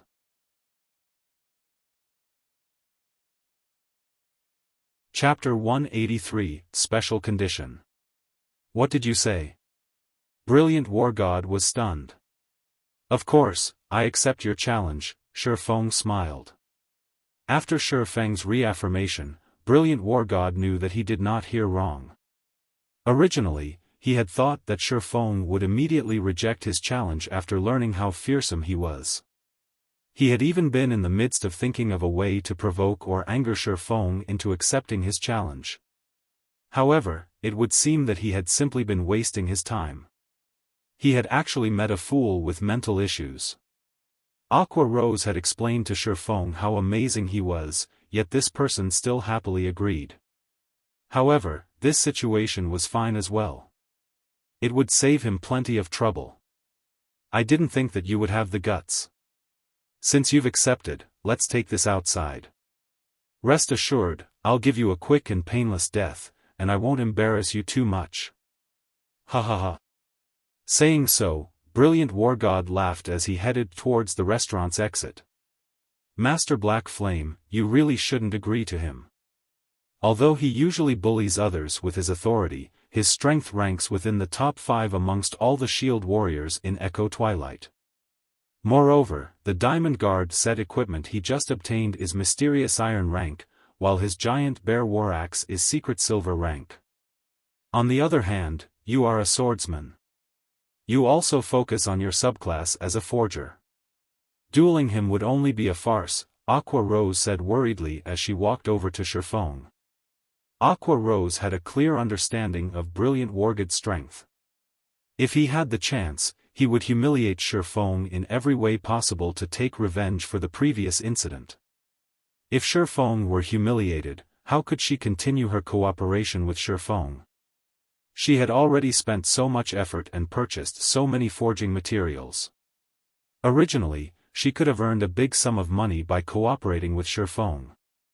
Now, however, Brilliant War God ruined it all. She wished that she could chop Brilliant War God into pieces right this instant. Miss Aqua, thank you for informing me of this. I already understand the situation, Xiaofan thanked. It's good that you understand, Aqua Rose sighed in relief when she heard Xiaofan. Now, everything would be fine as long as she drove Brilliant War God away. Originally, Aqua Rose wanted to say, let me deal with this matter, then. However, Xiaofan interrupted her, saying, "You can rest assured that I will settle this battle very quickly." Finished speaking, Xiaofan exited the restaurant as well, leaving behind a dazed Aqua Rose. After wasting her breath for so long, it turned out that Xiaofan did not understand her at all. On the contrary, he even headed to the duel with confidence. Aqua Rose started to suspect that she had misspoken, causing Xiaofan to think that Brilliant War God was extremely weak. In a city, duels could normally be conducted on the streets. However, both parties must agree to the rules and conditions before the duel could occur. Otherwise, it was only an attack, and the guards would personally kill and jail the player initiating the attack. The moment Xiaofan set foot out of the restaurant, Brilliant War God sent the duel challenge. Moreover, the rewards and punishments were already set, and only Xiaofan's agreement was necessary to start the duel officially. As the rules were absolute, once both sides agreed to them, there was no escaping the rewards or punishments. Even if players were unwilling to hand over the items gambled, the system would still automatically transfer the items to the winner. The loser would similarly receive the punishment agreed upon before the duel. Xiaofan couldn't help but admit that Brilliant War God had a truly cruel heart. The condition set for the loser was an immediate drop to level 0, destroying their leveling efforts over the past several days. The loser would also have a huge level gap with the majority of the current players. It would be extremely difficult for the loser to catch up. If there are no problems, click the agree button. Brilliant War God smiled coldly. Xiaofan gave the conditions a general glance. After confirming that there were no problems, he clicked agree. Let's start this meaningless battle, then. Immediately after Xiaofan clicked agree, gigantic numbers appeared floating in mid-air. It was the 10-second countdown timer for the start of the duel, and players were given this time to prepare for the upcoming battle. Ha ha ha. Little brat, although this duel will be extremely boring, since you've dared slander me in front of Aqua Rose, this young master will make things a little more fun. I'll let you know what the difference in strength truly is and how it feels to painfully struggle. Brilliant War God retrieved his shield and one-handed axe from his back, his face revealing a sinister smile. He looked just like a hungry wolf hunting its prey, and a red glint flashed in his eyes as he glared at Xiaofan. Only at this moment did Aqua Rose exit the restaurant. Looking at Brilliant War God's appearance, her expression immediately sank. "I'm finished," Aqua Rose already despaired. Not mentioning the fact that Xiaofan would definitely lose, Brilliant War God's current condition was extremely dangerous. There might even be the possibility that he would drive Xiaofan insane, trapping Xiaofan in fear for a long time. Brilliant War God would very rarely display such an ability. The last time Aqua Rose saw Brilliant War God in such a condition, countless corpses littered around his feet. He had massacred a small guild with several hundreds of players. She did not think that Brilliant War God would fall into this madness today. Brilliant War God was extremely arrogant in his usual battles, and he would laugh madly as he fought. Only when he entered an extremely incited condition would he occasionally reveal such a sinister and cruel appearance. During such times, Brilliant War God was a lunatic, filled with unruliness. His battle prowess would also increase by several folds. In such a state, Brilliant War God was a truly bloodthirsty berserker. If even the normal Brilliant War God ranked within the top 5 shield warriors in Twilight Echo, it was uncertain where the current Brilliant War God might rank. It was possible that even the number 1 ranking shield warrior in Twilight Echo, Lonely Leaf, might not be a match for him. Very quickly, the 10-second preparation time ended. "Little brat, I'll first cripple all 4 of your limbs. I'll turn you into a crawling worm, then toy with you slowly." Brilliant War God lifted his bone shield while his other hand wielded the giant bear war axe. His face revealed a sinister smile as he charged at Xiaofan. Brilliant War God's current appearance did not resemble anything human. Instead, he looked more like a lunatic possessed by a demon. After entering this crazed state, Brilliant War God became extraordinary fast and nimble. He charged Xiaofan head-on. However, when Xiaofan sent a sword stabbing at him, Xiaofang's sword merely penetrated the afterimage left behind by Brilliant War God. "I'll first cripple your right arm." Brilliant War God suddenly appeared at Xiaofang's right, his giant bear war axe abruptly descending and slashing at Xiaofang's right arm. By the side, Aqua Rose's complexion turned terrifyingly pale. After seeing Xiaofan taking action, she immediately knew that Xiaofan was not strong at all, just as she had expected. However, it was an ordinary situation after all. To become Star Moon Kingdom's #1 forger, Xiaofan must have spent a lot of his effort on forging. Where would he find the time to increase his battle techniques? Even if Xiaofan were an expert in some other virtual reality game, it would not be the same in God's domain. After entering God's domain, even the experts of other virtual reality games would only be slightly stronger than others. A lot of time was necessary to sharpen oneself in God's domain, and one needed to constantly battle monsters to improve. However, Xiaofan clearly did not possess that much time. Brilliant War God would torture Xiaofan here and now. He would fall into mental derangement for a long period. Even if he did not go crazy, he would be in a daze for a long time. How was she supposed to continue their trade with Xiaofan in such a state? "It seems that I can only wait longer," Aqua Rose said helplessly as she looked at the right arm Brilliant War God targeted. Surprisingly, however, Xiaofan did not scream in pain.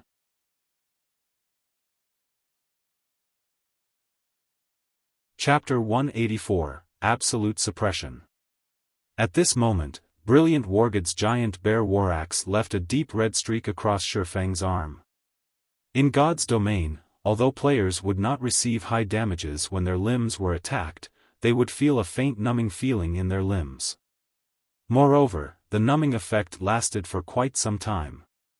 During this time, players' reactions would slow down, affecting their battle conditions and slightly reducing their battle prowess.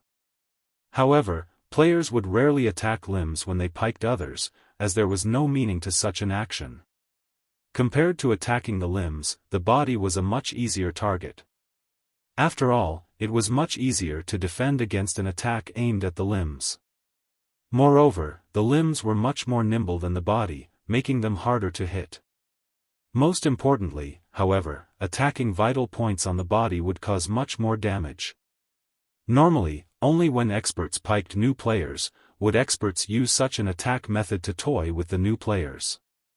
Right now, Brilliant War God clearly intended to toy with Xiaofan. However, although Xiaofan had been hurt, he did not scream in pain as expected. This utterly surprised Aqua Rose. Xiaofan was, after all, only a forger. In God's domain, he would be the equivalent of a civilian worker, and his pain tolerance would be very low. Even if he were a battle veteran of God's domain, his face would at least twitch, and he would suck in a light breath when he received an attack. No matter how she looked at it, with Xiaofang's subclass as a forger, he should at least make a sound as he was hit. Was it possible that Xiaofan had turned off his pain perception completely? Normally, experts would maintain their pain perception at 30%, and only the newcomers and noobs would turn it off as they could not endure the pain.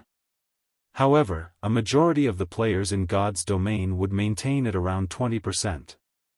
No matter how one looked at Xiaofan, he was by no means a newcomer or a noob, so it was impossible that he would turn off his pain perception completely. Yet, his arm sustained the hit just now, but not the slightest hint of pain showed on his face. On the contrary, a smile filled his face right now. This was simply too abnormal. However, Brilliant War God paid no mind to these matters. Although he felt that something was missing, such as the screams of pain, that would not deter his continued attacks on Xiaofan. Axe swing after axe swing landed on Xiaofang's four limbs, and after a full 5 seconds, Brilliant War God nearly roared with excitement from his ceaseless attacking. Meanwhile, Aqua Rose's shock grew as she stood a distance away and watched the scene before her. Black Flame, which location's god are you? However, she was not shocked due to how precise Brilliant Wargod's crazy attacks were. Instead, she was shocked by the HP bar above Xiaofan. Brilliant Wargod's frantic attacks barely reduced Xiaofang's HP. As of this moment, Xiaofan had only lost 10% of his total HP. On the contrary, after 5 seconds passed, Xiaofang's HP once again rose to 95%.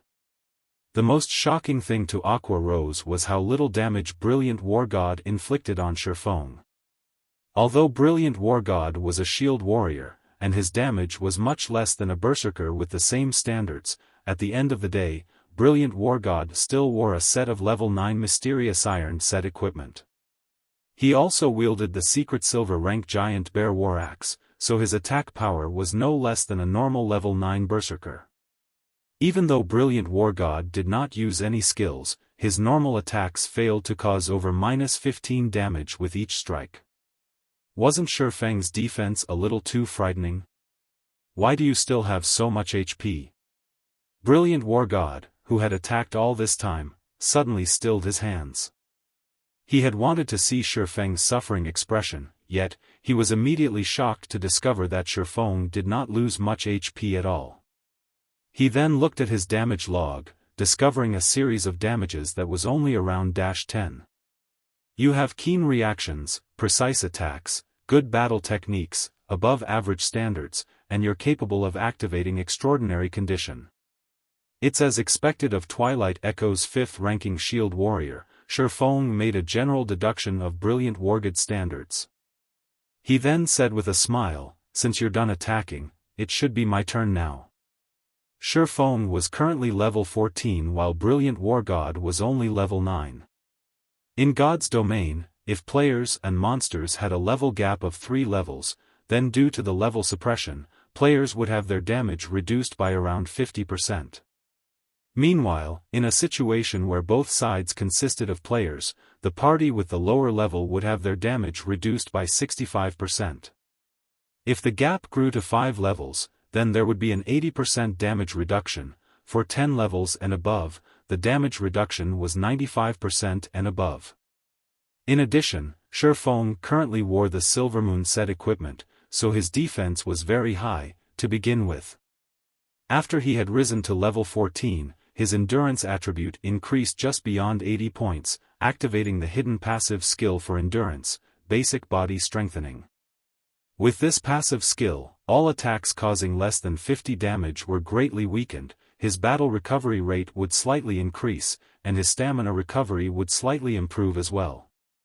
Due to the damage Brilliant Wargod caused him being extremely low, his battle recovery could replenish most of his lost HP in one shot. This was the specialty of virtual reality games. Due to the gap in levels and attributes, the disparity in strength was worlds apart. Brilliant Wargod was obviously unaware of this. Stop bluffing. You're merely a blockhead with high defense. Watch how I'll get rid of you and send you back to level 0. Regret becoming my enemy. Brilliant Wargod did not and would not believe that Xiaofan could retaliate. He raised his giant bear war axe, sending a fierce slash towards Xiaofang's chest. Brilliant Wargod no longer fooled around. He wanted to get rid of Xiaofan instantly like a fierce gale, so he coupled his attack with a skill.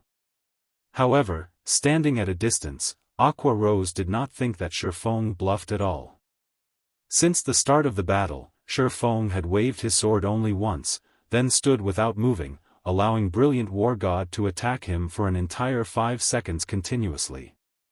5 seconds. Even the weakest players could attack or defend many times within this amount of time. Yet, Xiaofan chose to do nothing at all. The moment Brilliant Wargod's giant bear axe passed through Xiaofang's body, Brilliant Wargod involuntarily revealed a cold smile. His belief that Xiaofan only bluffed was reaffirmed. After image. Brilliant Wargod immediately noticed that sensation of his axe passing through Xiaofan felt odd.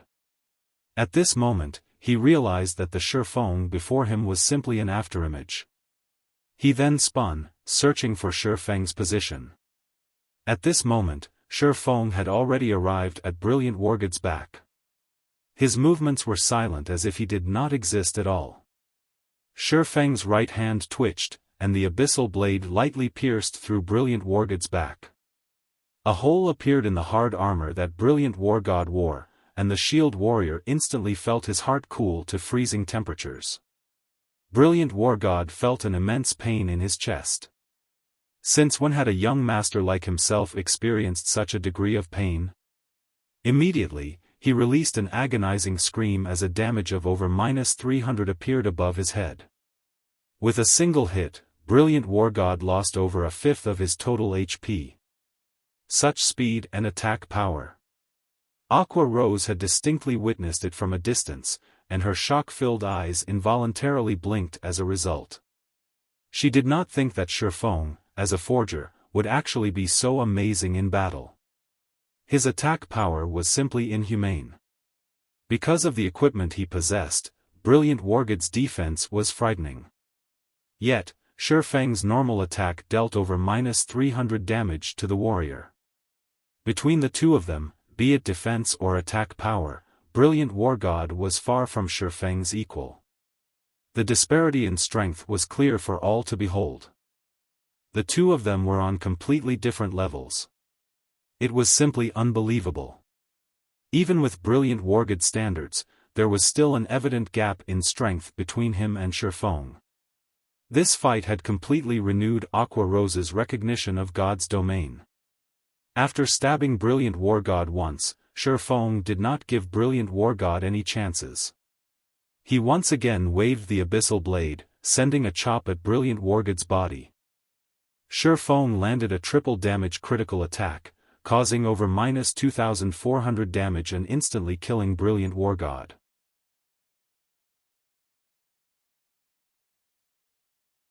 Chapter 185, Ruined Mountain Range.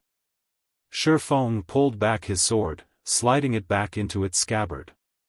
Immediately after, an agonizing wail resounded throughout the streets. Brilliant Wargod stared Xiaofan with eyes filled with poisonous hatred. However, there was also a thread of fear hidden within that hatred.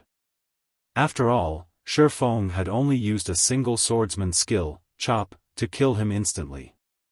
Brilliant Wargood's past confidence and arrogance had, at this moment, shattered. He quietly watched as his HP frantically decreased, and in the blink of an eye, he only had 1 HP remaining.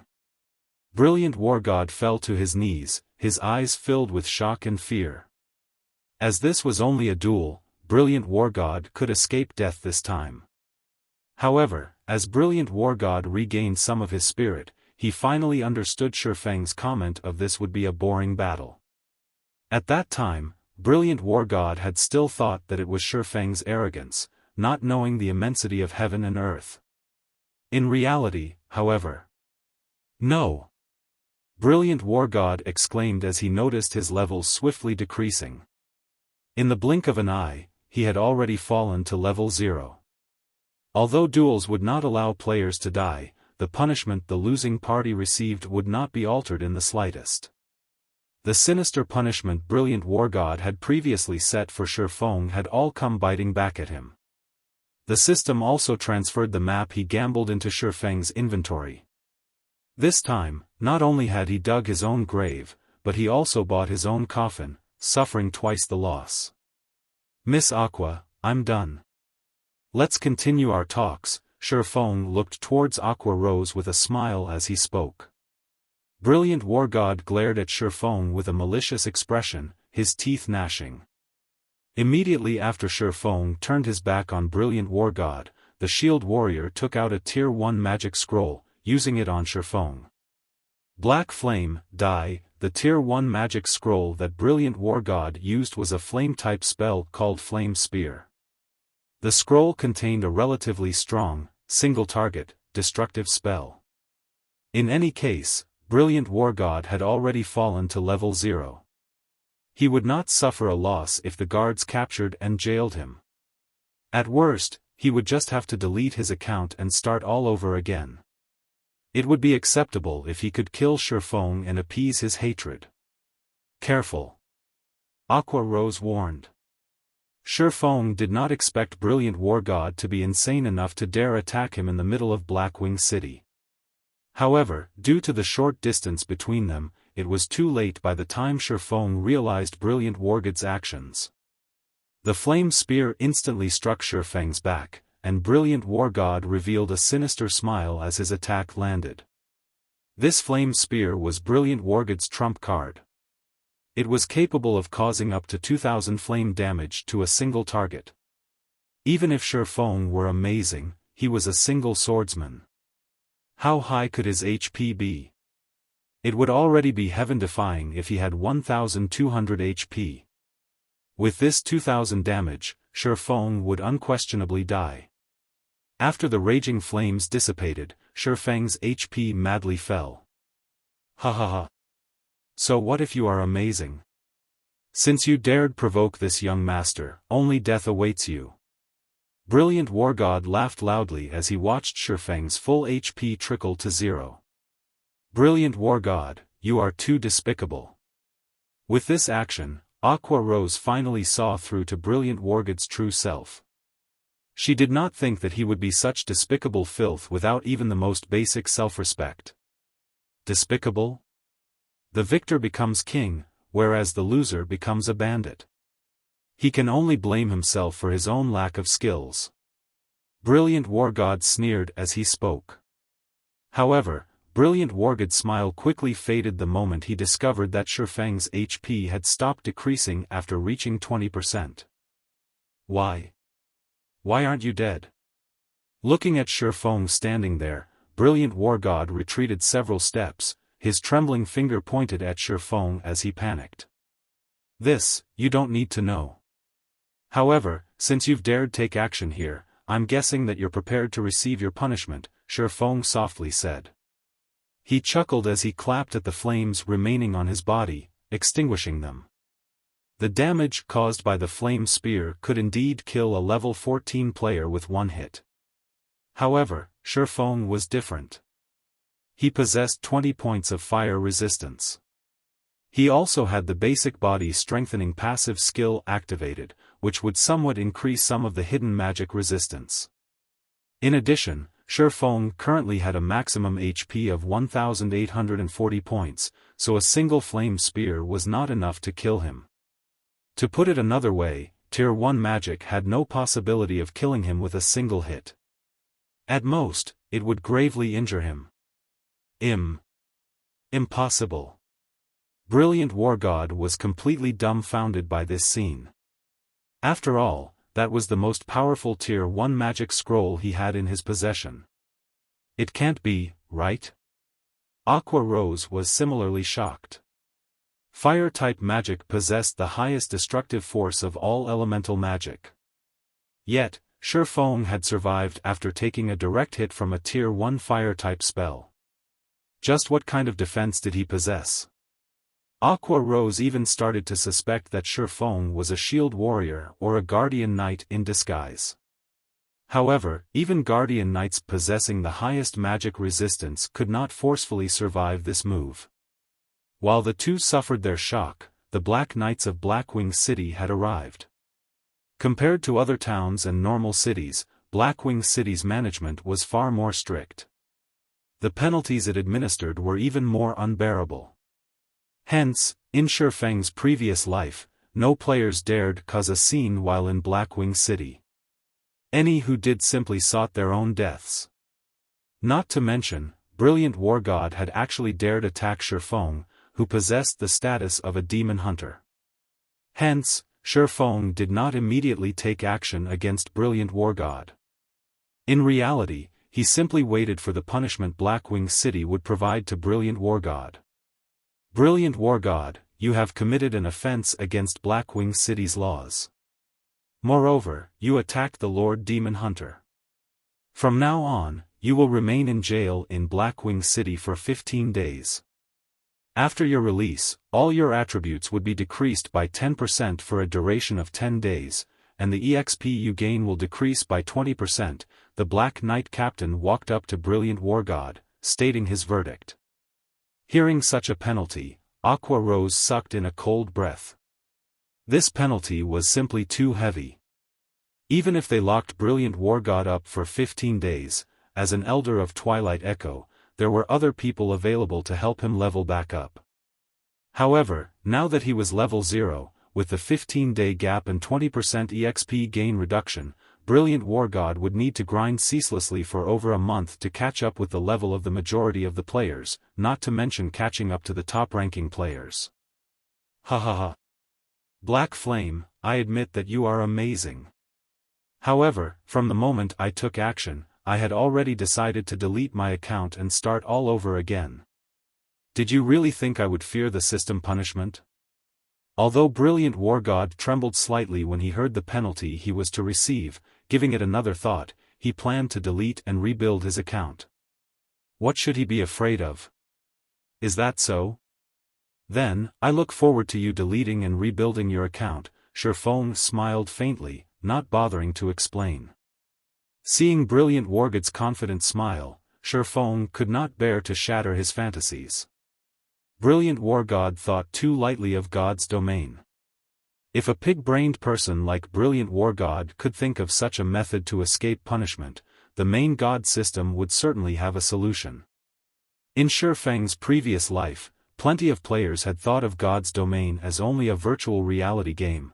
They thought they could do whatever they wanted. There were even some players who had done unscrupulous and condemnable things towards female NPCs. After all, these players all thought they could simply avoid punishment by deleting and rebuilding their accounts from scratch. However, the outcome spoke differently. Unless one no longer wanted to play God's domain, otherwise, any and all punishments would be meted out.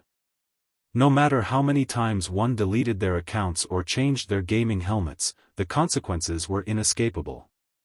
Although God's domain was a virtual reality game, it had its own bottom line as well. The rules of God's domain were the final bottom line. Any and all who dared go past this bottom line would do well to prepare themselves for their punishments, no exceptions.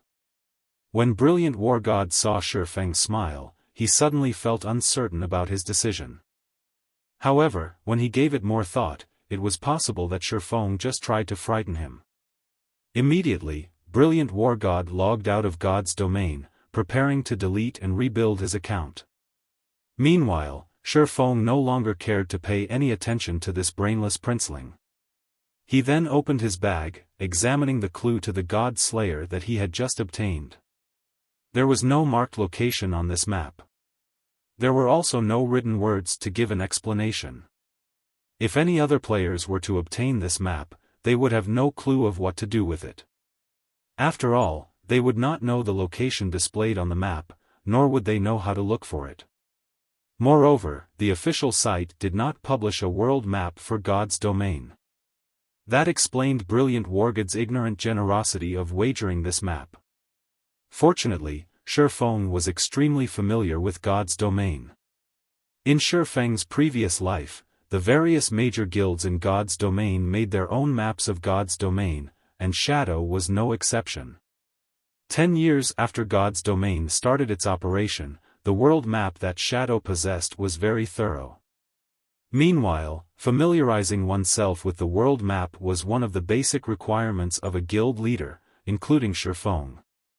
However, the map currently in Xiaofang's hands displayed very complicated terrain. Only after racking his brain for some time did Xiaofan manage to recall a place with a similar terrain as shown on this map. It was the forbidden territory for humans, the ruined mountain range.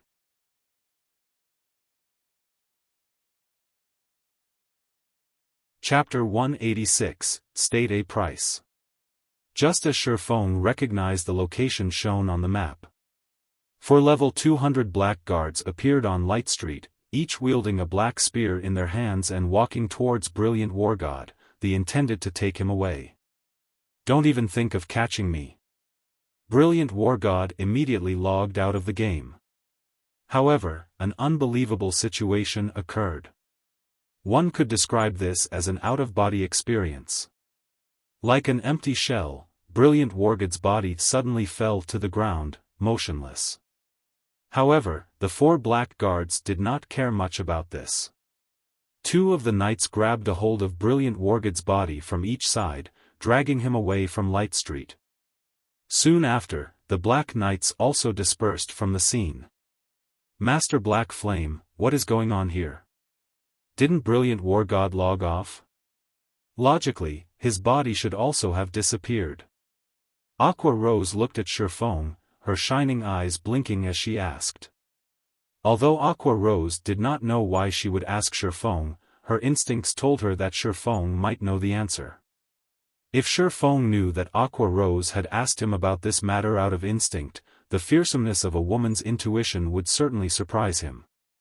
Hearing Aqua Rose's question, Xiaofan simply smiled and said, "It should be that the system doesn't allow players avoid punishment." Blackwing City's judgment was, without a doubt, the system's judgment. If Brilliant Wargod had properly received his punishment, he would only have to pay the smallest price.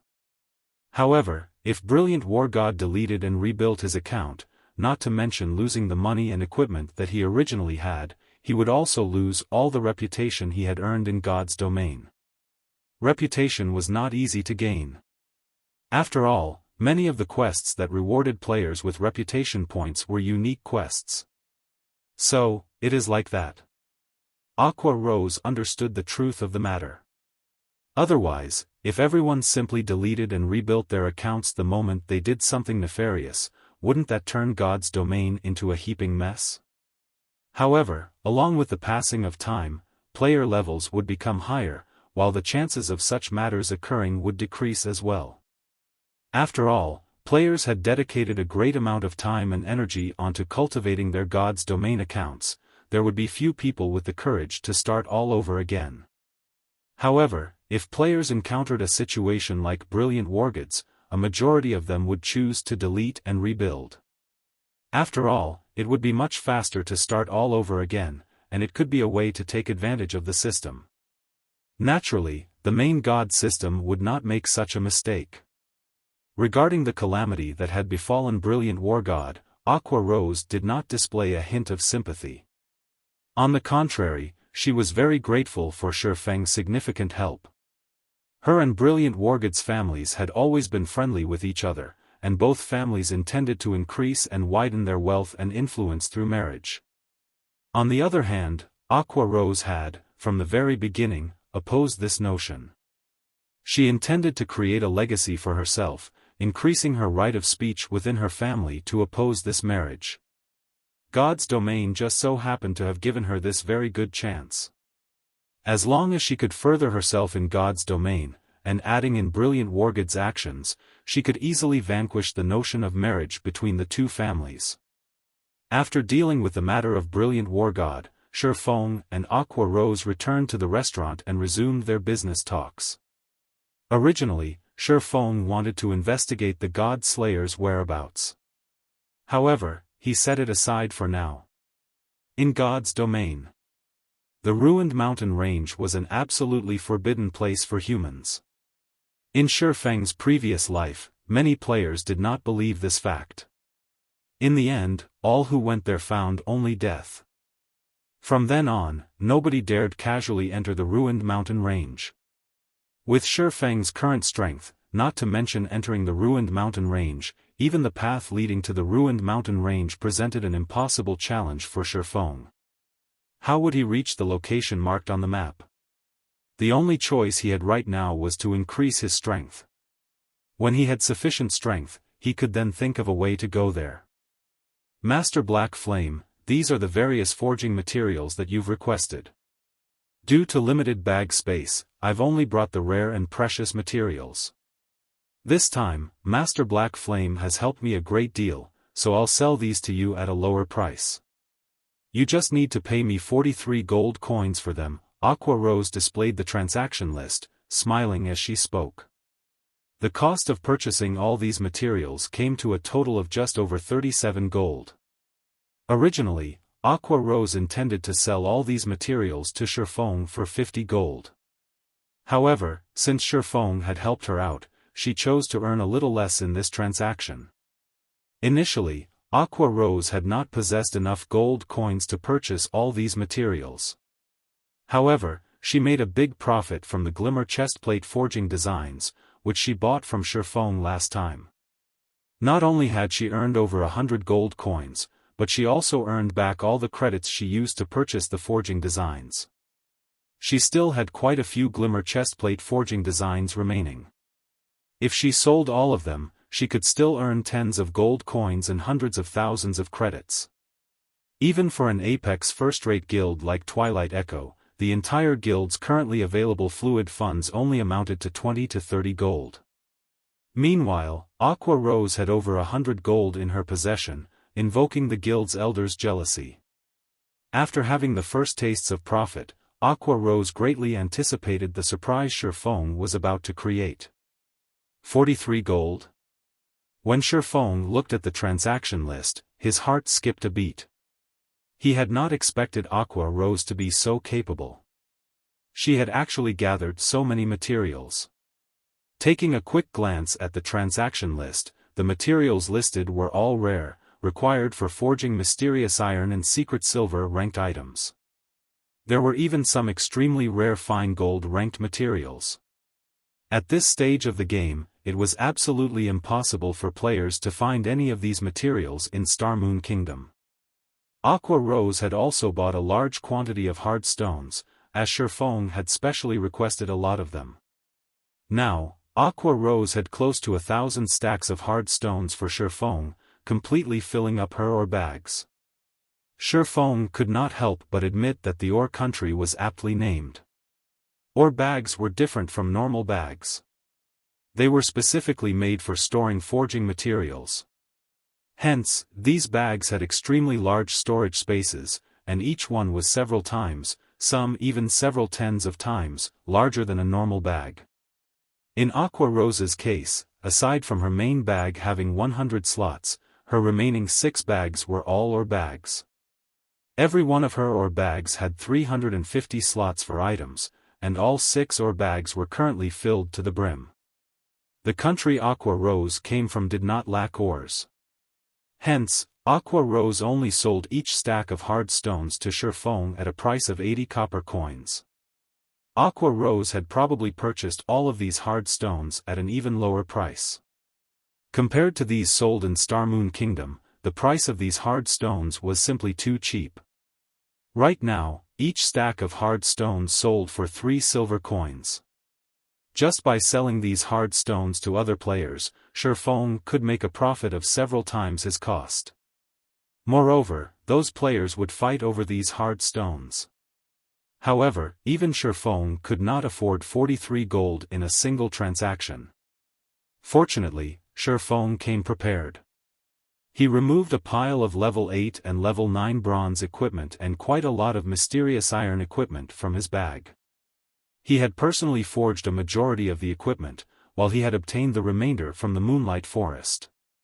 However, the most eye-catching equipment among was the level 10 secret silver ranked one-handed swords, the Silver Dawns, that Xiaofan had crafted. Secret silver weapons, even to a first-rate guild, they were extremely rare. Normally, only the core upper echelons of the guild would possess 2 to 3 secret silver ranked items, while the elites of the guild could not even dream of possessing one. In the blink of an eye, Xiaofan had filled the private room with equipment, dazzling the sight of all beholders. Making a general count, Xiaofan had over 500 pieces of equipment. Aqua Rose was instantly dumbfounded by this sight. Only after tens of seconds had passed did she gradually recover her spirit, and shock filled her eyes as she looked at Xiaofan. One could easily outfit a large elite team with this much equipment. Moreover, Xiaofan had forged the majority. Aqua Rose was greatly confused at how Xiaofan could forge so much equipment all by himself. After all, she had personally witnessed forgers create equipment before. The process could be summed up in one word: slow. These were all bronze and mysterious iron ranked equipment. If one were not careful while forging them, the result would easily fail. So, the process of forging equipment of such quality was definitely much slower than that of common equipment. Since the last time Aqua Rose met with Xiaofan, only a little more than 3 days had passed. Even if Xiaofan continuously forged equipment without sleep or food during this period, it should still be impossible for him to forge this much equipment. Miss Aqua, I already brought the equipment. State a price, Xiaofan smiled. Aqua Rose immediately felt as if she had been cheated. Originally, she intended to make a big profit off of Xiaofan. However, with 500+ pieces of high-level equipment placed before her, even if she sold herself to Xiaofan, it still might not be enough.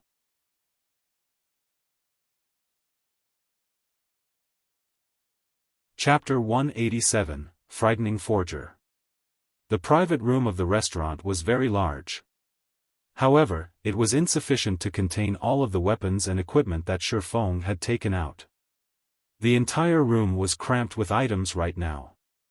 After counting for a long while, Aqua Rose finally had a firm grasp on the number of weapons and equipment that Xiaofan had brought. Among them, there were over 200 level 8 and above bronze weapons, over 300 pieces of level 8 and above bronze equipment, 70 level 9 and above mysterious iron weapons, 80 pieces of level 9 and above mysterious iron equipment, and 20 level 10 silver dawns. There was close to a total of 700 weapons and pieces of equipment.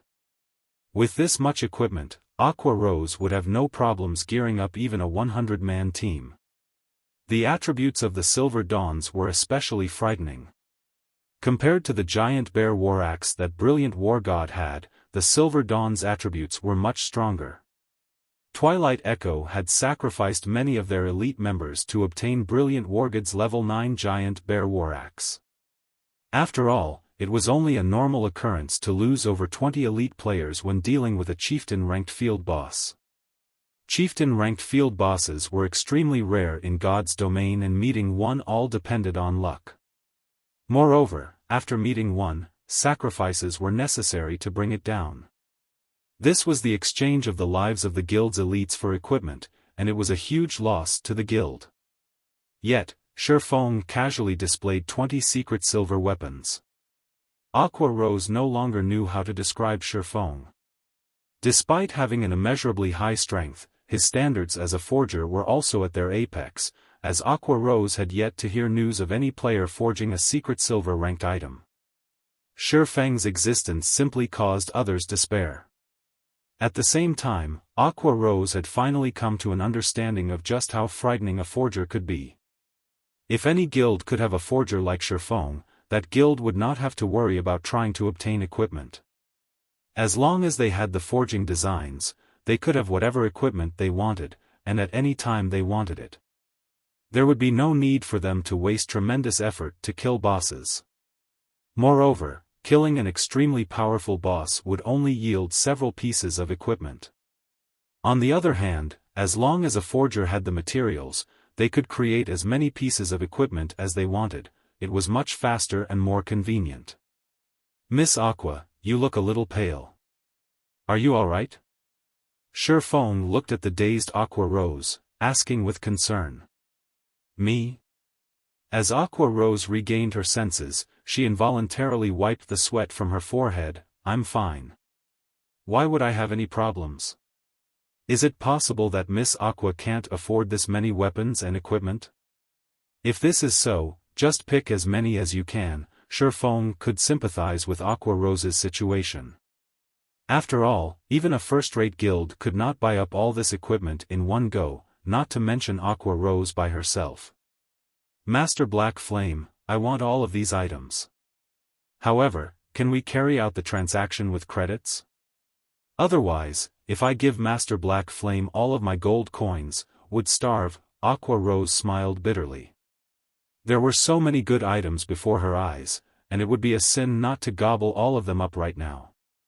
What did the various large guilds lack the most? The answer was obvious: high-level weapons and equipment. Level 8 and above weapons and equipment just so happened to be what guilds lacked the most. Just a single piece of level 8 bronze equipment was worth well over 20 silvers on the market right now. Level 8 bronze weapons even sold for 30 silvers or more, while level 9 mysterious iron equipment was worth 50 silvers or more, and level 9 mysterious iron weapons sold for 80 silvers or more.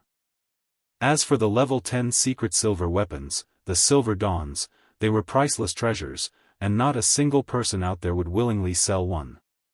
If a price were truly to be set, with the Silver Dawn's attributes, at the very least, it would sell for 2 gold coins or more.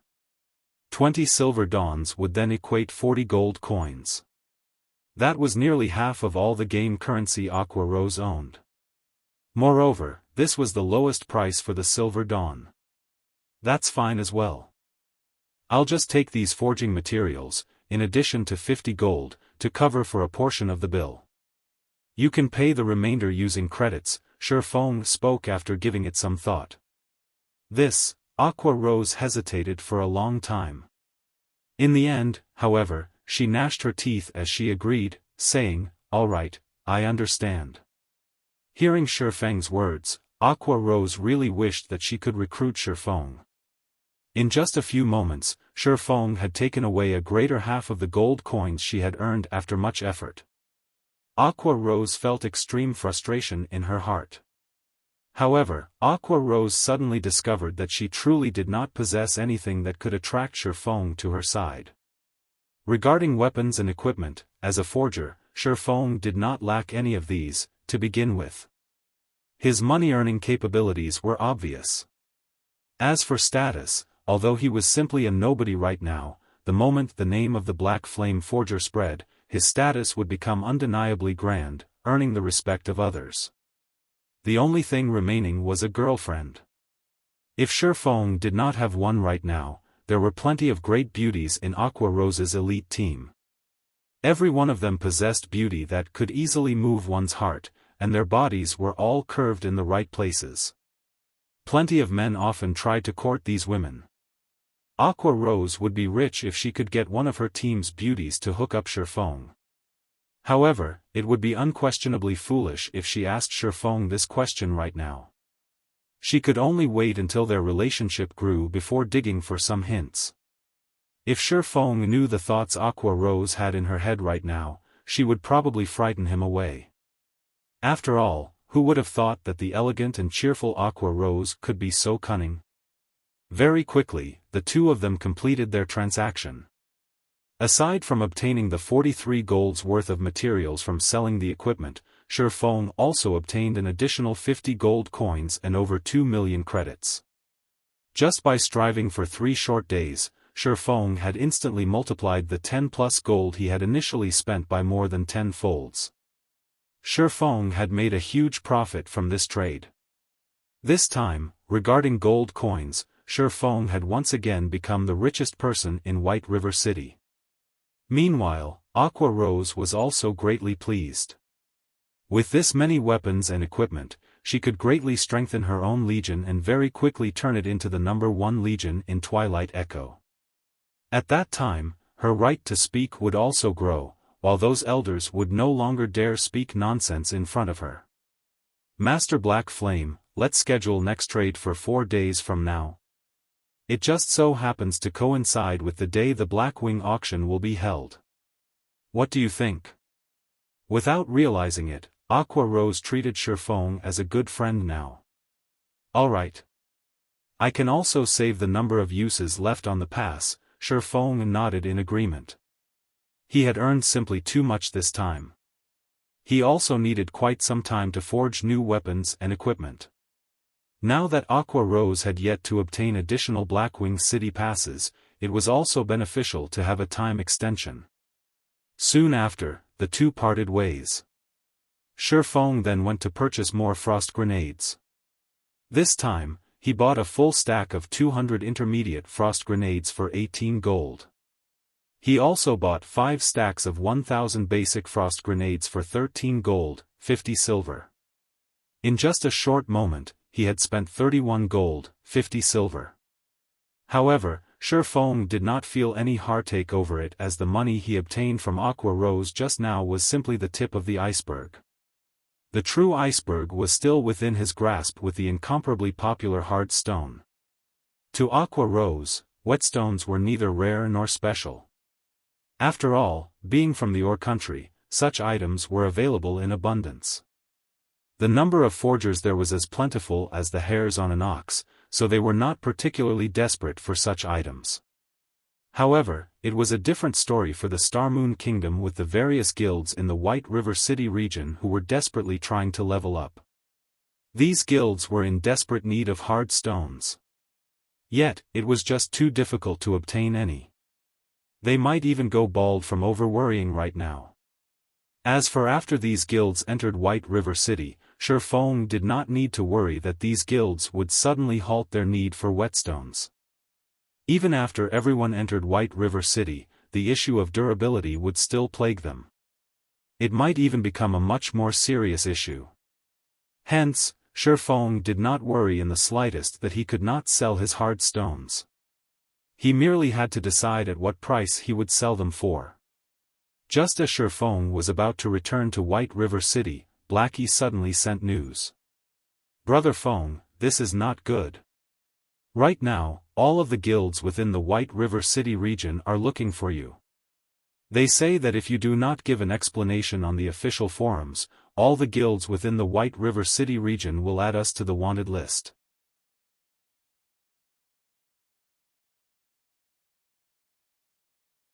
Chapter 188, You Are Digging Your Own Grave.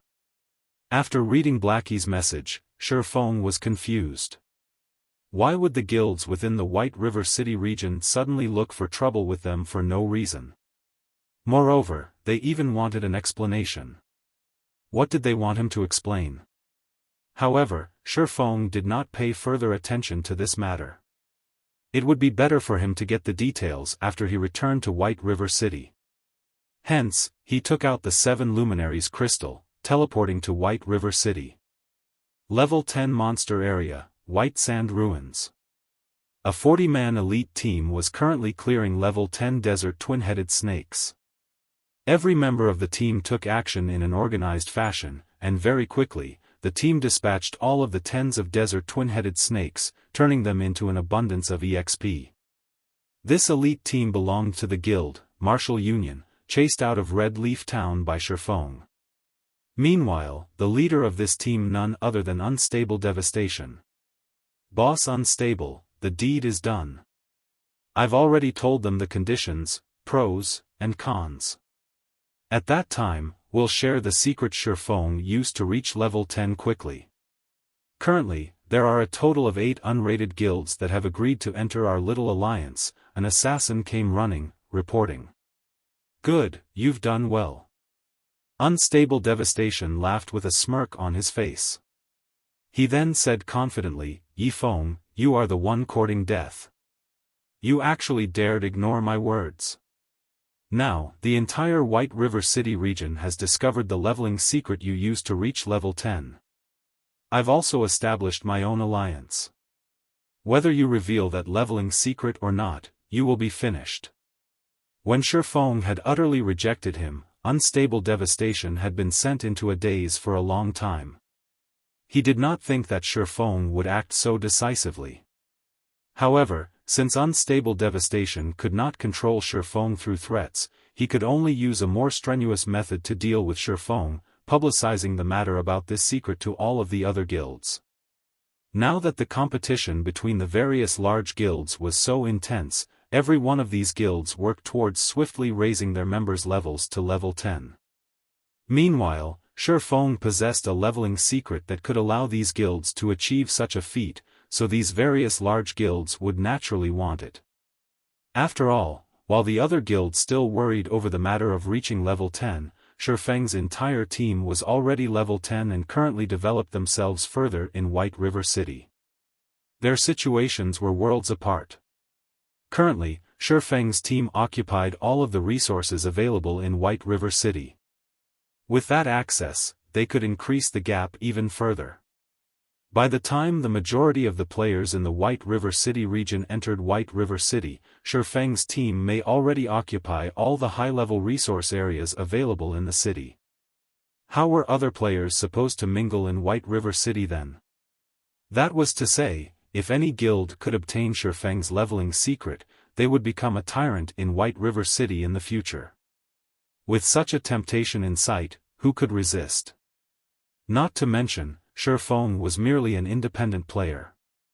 He did not have the protection of any major power. God's domain was still not kind enough to allow a weakling exclusive monopoly on treasures. With treasures up for grabs, how could any of these guilds let go of this chance? They would do whatever they could to snatch it. As for obtaining the leveling secret through fair trade, it was an impossible notion. After all, the initial criterion for a fair trade was that both parties had to be of equal power. How could a single independent player possibly equal a large guild? If Xiaofan did not obediently hand the leveling secret over, there would only be a single ending for him, death. However, even if he handed it over, death would still be the only thing awaiting him. This was the sorrow of weaklings. At this moment, even unstable devastation pitted Xiaofan. However, who told this fool to refuse his kind suggestion? White River City, Trade Area, Bank. The moment Xiaofan returned to White River City, he immediately emptied all of the forging materials he had on him into the bank. Seeing over 10,000 slots of his warehouse full to the brim, Xiaofan could not help but grow emotional. After all, in his previous life, he did not possess such a rich and spectacular warehouse. He wondered just how much money he could make if he sold all of these items. At the very least, it should be enough to serve as his guild's reserve funds. In actuality, Xiaofan's current fame could allow him to establish a guild easily. However, Xiaofan chose to do it surely, but steadily. He should first deal with the welfare of the guild. After finishing that, the guild he established would shock the world, and no power out there would be able to touch them. Even if those third-rate and second-rate guilds wished to suppress his guild, they could not stop his guild's swift development. After all, his guild would already possess a sturdy foundation and huge funding at that time. A small skirmish would not easily destroy it. After he finished tidying up his warehouse, Xiaofan opened his system message log, taking a look at what was actually going on. Previously, to prevent unstable devastation from disturbing his trade, Xiaofan had set his system communication messages to prevent strangers from disturbing him. However, he did not think that so much would occur during the time he did so. Compared to when he entered White River City, the messages he now received exceeded 10,000. Independent players had sent a majority of them, while various guilds had sent the minority. After reading a few of these messages, Xiaofan managed to grasp the general gist of what these players wanted. A majority of these players wanted to privately purchase his strategy of quickly reaching to level 10, while a minority of them directly demanded that Xiaofan hand the strategy over. Naturally, this minority consisted of guild representatives. Every one of the words in their messages contained force. Although they did not use threatening words, their intent was unmistakable. They told Xiaofan to do whatever he saw fit, but he would have to take responsibility for the consequences. Meanwhile, the demand for an explanation posted on the forums was also the doing of these guilds. They were clearly trying to force him into a corner. Fortunately, however, the guilds that had directly suggested that Xiaofan hand over the leveling strategy were all unrated, without a single rated guild among them. Unstable devastation, Xiaofan's brows wrinkled, a chilling battle intent shone in his eyes. This was a scheme concocted by unstable devastation in order to push him down to a hell beyond salvation. From the experiences in his past life, Xiaofan clearly understood a single matter. A hungry ghost could never devour enough. Even Shadow is trying to have a part in this? Xiaofan found a new post on the forums. It was a declaration of alliance made by Unstable Devastation and several other guilds. They requested Xiaofan to hand over his leveling strategy to satisfy everyone. Otherwise, they would impose a sanction on him.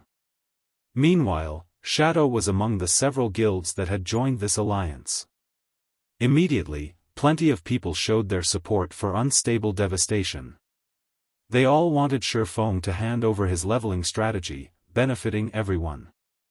Xiaofan simply smiled. Did they really take him for someone who could be easily bullied, someone they could mold in the palm of their hands? If Gentle Snow possessed this leveling secret, these guilds and players would have long since shut their mouths. Rather, they would cheer and sing her praises. Immediately after, Xiaofan created a post on the forums, selling the leveling strategy to reach level 10 quickly for 10 billion credits. All insincere buyers will be ignored. Xiaofan then set aside the official forums, looking at the time. It was nearing dawn in the real world, so Xiaofan promptly logged off to rest. However, Xiaofang's post had instantly become popular. Almost everybody paid attention to it when they saw Xiaofang's asking price of 10 billion. Those who had previously wanted Xiaofan to publicly disclose the strategy for free now cursed even more fervently. 10 billion credits? Why don't you die instead? Unstable Devastation and other unknown guilds had all involuntarily cursed the moment they saw Yifeng's post. This Yifeng had simply gone insane for money. Which fool out there would spend 10 billion credits to buy a garbage strategy? However, anyone smart enough could easily discern Xiaofang's true intentions. Naturally, these guilds also understood what Xiaofang tried to say. This was Xiaofang's way of indirectly sending them a message, saying, "Want this secret for free? Dream on." Without a doubt, Xiaofang declared war with these guilds. "Yifeng, you are digging your own grave."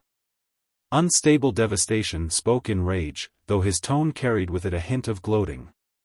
He was furious due to Xiaofang ridiculing him for being poor, while he was happy as there were over 30 guilds who would deal with Xiaofang. Even if Xiaofang were amazing, he would still be finished the moment these guilds entered White River City. Unless, of course, Xiaofang could repeat the scene from last time, banishing all of these guilds from White River City. However, was that possible?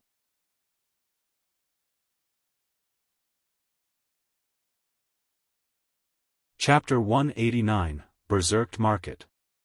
Shortly after Xiaofang logged off, the post Xiaofang had left on the forums became instantly popular. One view became 10, 10 became 100.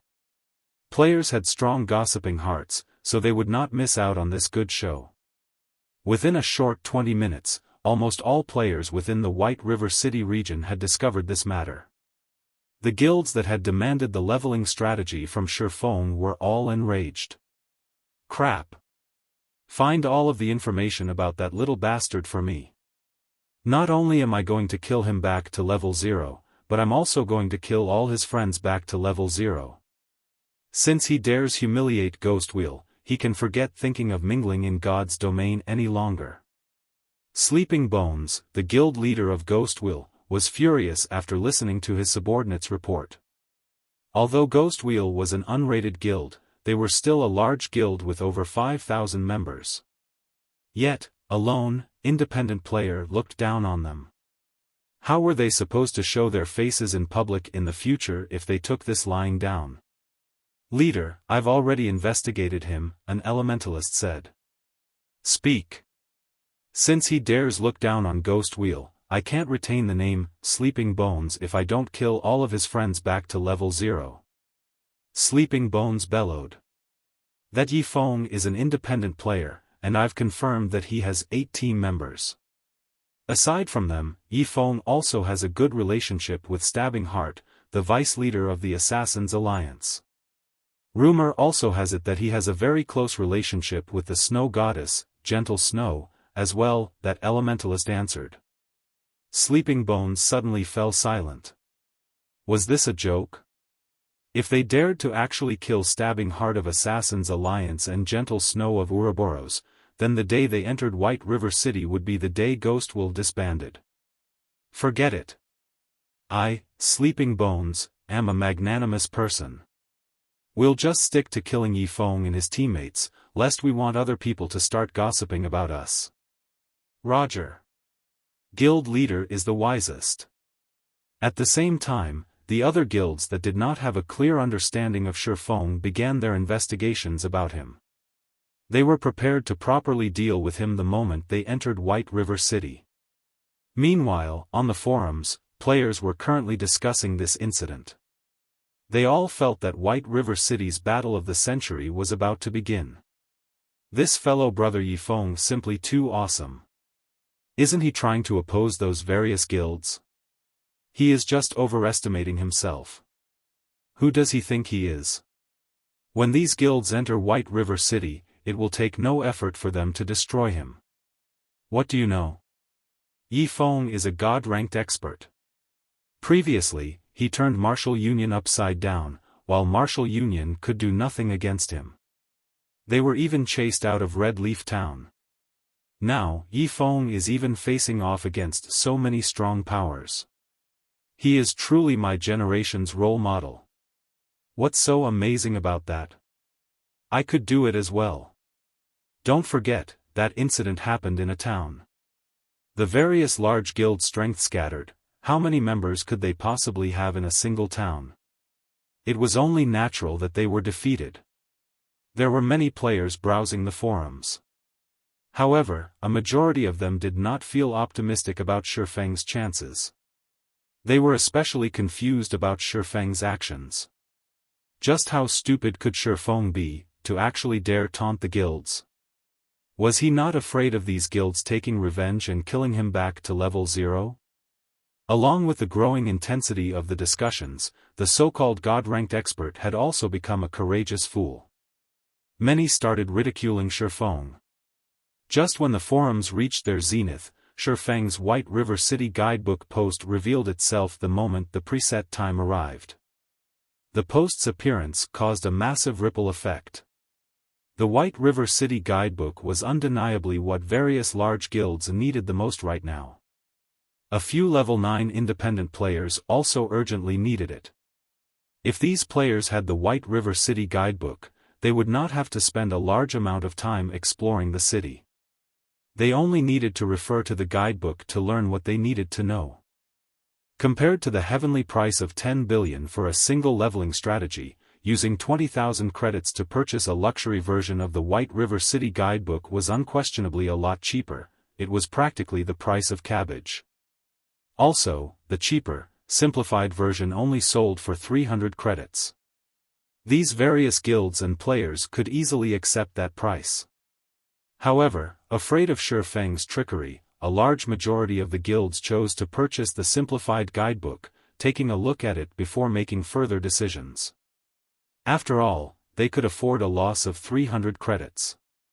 As for the players that wished to develop themselves in God's domain, they all grew extremely curious about White River City, a fascinating city. They wished to experience it in advance, so many players had gnashed their teeth as they bought the simplified guidebook. Within half an hour, the simplified version of the White River City guidebook was like a best-selling novel.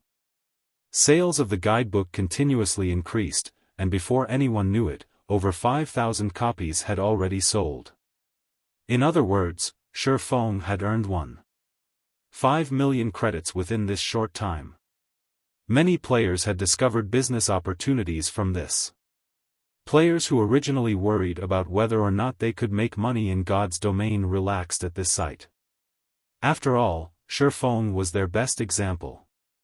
As long as they could grasp a hold of the opportunity, becoming rich in a single night was not just a dream, it was just like how Shifeng became the first person to enter White River City. Immediately, plenty of players outside of the White River City region grew excited. If they too could be the first to enter their own respective cities and write a city guidebook, couldn't they also become rich? This thought inspired desperation in all of the players in God's domain. As if possessed by the devil, they all started rushing to level up. They all wished to become the first person to enter their respective cities, making a huge profit and becoming rich overnight. Meanwhile, in the trade market of the entire Star Moon Kingdom, the popularity of whetstones had instantly soared. As long as a forger had at least a 30% success rate of crafting whetstones, the various large guilds would instantly target them. The guilds used all sorts of methods to recruit these forgers, continuously raising the standard of treatment. As a result, these forgers earned salaries comparable to the white-collar workers in the big cities. Such a result inspired other players to become forgers. However, forging materials were utterly necessary if one wanted to hone their forging skill. Like adding fuel to a fire, this new situation instantly ignited a blazing inferno that raged through all of the Star Moon Kingdom. The prices of forging materials soared, again and again, madly increasing the price of hard stones as well. By the time Xiaofan entered God's domain that night, a stack of 20 hard stones already sold for a sky-high price of 8 silver coins. However, the supply could not keep up with the demand. Furthermore, even the most common bronze ore sold for 15 silver coins per stack, with 200 per stack. Ha ha ha. Luck can't be stopped once it comes. I would never have thought that the White River City guidebook would so fiercely drive the materials market. Xiaofan rejoiced the moment he logged in. During the day, aside from training his body, Xiaofan had gone to the city center to look for suitable locations to start up his workshop. His requirements were very simple. He wanted a good environment surrounding the office building. After surveying over 10 locations, Xiaofan finally found a relatively pleasing office building. It was located in the city center. Moreover, it was an entire floor being sold. The office floor had a wide space of 5,000 square meters, so it was extremely spacious. There would be no problems turning it into an office for several hundred people. Moreover, the surrounding environment and traffic were convenient. However, the most important factor was that the office was relatively close to Big Dipper, the best gym in Jinhai City. The owner of the office floor only sold it to make up for issues surfacing with his business. Otherwise, he would not bear parting with such an amazing location. However, that person had set a price of 60 million credits for the place, with each square meter priced at 12,000 credits. Although such a price was not considered expensive in the city center, it was not cheap either. Xiaofan only had somewhere over 20 million credits stored in his bank right now. He still needed that money for the fellowship party hosted by his school. In the end, Xiaofan could only ask the owner for 15 days to think it over. Xiaofan never imagined that he would be given a fright the moment he returned to God's domain. When he saw the sales of the White River City guidebook, he even thought his eyes were playing tricks on him.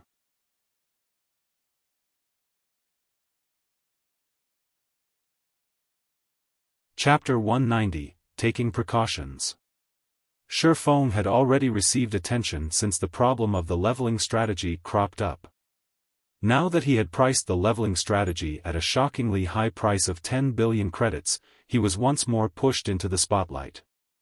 Hence, it was only natural for the White River City guidebook to receive everyone's attention the moment it appeared. These sales had far exceeded Xiaofan's expectations. Xiaofan quietly called up the half-transparent display screen. When he examined the sales records displayed on the official forums, Xiaofan involuntarily revealed a knowing smile. The simplified version of the White River City guidebook sold 25,364 copies. The luxury version of the White River City guidebook sold 367 copies. In only half a day's time, the sales had already reached such numbers. Even a best-selling book could achieve such a feat. The simplified version, which was the cheapest version of the guidebook, already cost 300 credits. This was much more expensive than any ordinary book. However, over 25,000 copies still sold. Moreover, 367 copies of the 20,000 credit version of the guidebook also sold. It was obvious just how great the business opportunities were in God's domain. Just the credits Xiaofan earned within a day exceeded 10 million. It was practically faster than robbing a bank. Of course, the main contributor to such success was Xiaofan becoming too eye-catching and famous, even if most of it was infamy. Moreover, along with the passing of time, the sales of the White River City guidebook would still increase. Although Xiaofan won't be earning as much as he was now, his daily earnings would still be considerable. Originally, Xiaofan estimated his earnings from the guidebooks would be around several million credits. Moreover, He reached this conclusion after taking into consideration that every guild within the White River City region would purchase a copy of the luxury version. However, the conversation records on the forums made it clear that it wasn't just players within the White River City region paying attention to the guidebook. Players and guilds from other cities also purchased the guidebooks, which, in turn, led to such a high selling rate. Although it was a strange situation, Xiaofan could guess the intentions of the players and guilds of other cities. The difference between cities was not particularly large. Mostly, only the quests available, leveling spots, and amount of NPCs were different. However, the main rules in a city and the ways to develop a guild in a city were the same. As long as they bought the White River City guidebook, they would understand the basic rules of their respective cities. They could also quickly adapt to the playstyle in the cities. So, naturally, they would purchase a copy of the guidebook to get a general understanding of their respective cities. Now that Xiaofan had gained over 10 million credits for no good reason, confidence regarding his future filled his heart. He might even be able to suppress Shadow at the fellowship party in a few days, becoming the center of attention during the party. However, before he could become the focal point, he needed to make plenty of preparations. After all, his background was simply too weak compared to Shadow's right now. Hard stones will soar in price from now on. It should reach its peak by the time the first corporation enter White River City. That time would be the best opportunity for me to sell my stock and make a killing. Xiaofan closed the official forums as he thought. Right now, aside from credits, he needed a lot of gold coins to increase his workshop's background. However, he could not just hold on to a ton of gold coins. After all, the true way of earning money in a virtual reality game was by spending money in the first place. He currently had far too few coins to carry out such a feat, hence, he needed to earn many more gold coins. Right now, becoming enemies with that many unrated guilds had placed quite a pressure on Xiaofan. Although these guilds were not much of a threat to him as a lone player, he still wanted to establish his own guild in the future. Such a situation would be detrimental to his guild. As the saying went, the barefooted did not fear those with shoes. Establishing your own guild was the equivalent of putting on shoes. Having a guild was the equivalent of having a house, supplying your enemies with an easy target, they could deal with you with greater ease. Hence, in Xiaofan's previous life, plenty of small guilds were forced to disperse due to being targeted by a large guild. On the other hand, the fixed teams formed by independent players got by rather peacefully, and it went without saying that lone players could do so as well. However, there was a limit to the strength of a single individual in God's domain. It was the same in the case of a large team. If Xiaofan wanted to establish his own virtual empire, he, even more, was in need of the strength of a guild. Hence, establishing a guild was his only available option.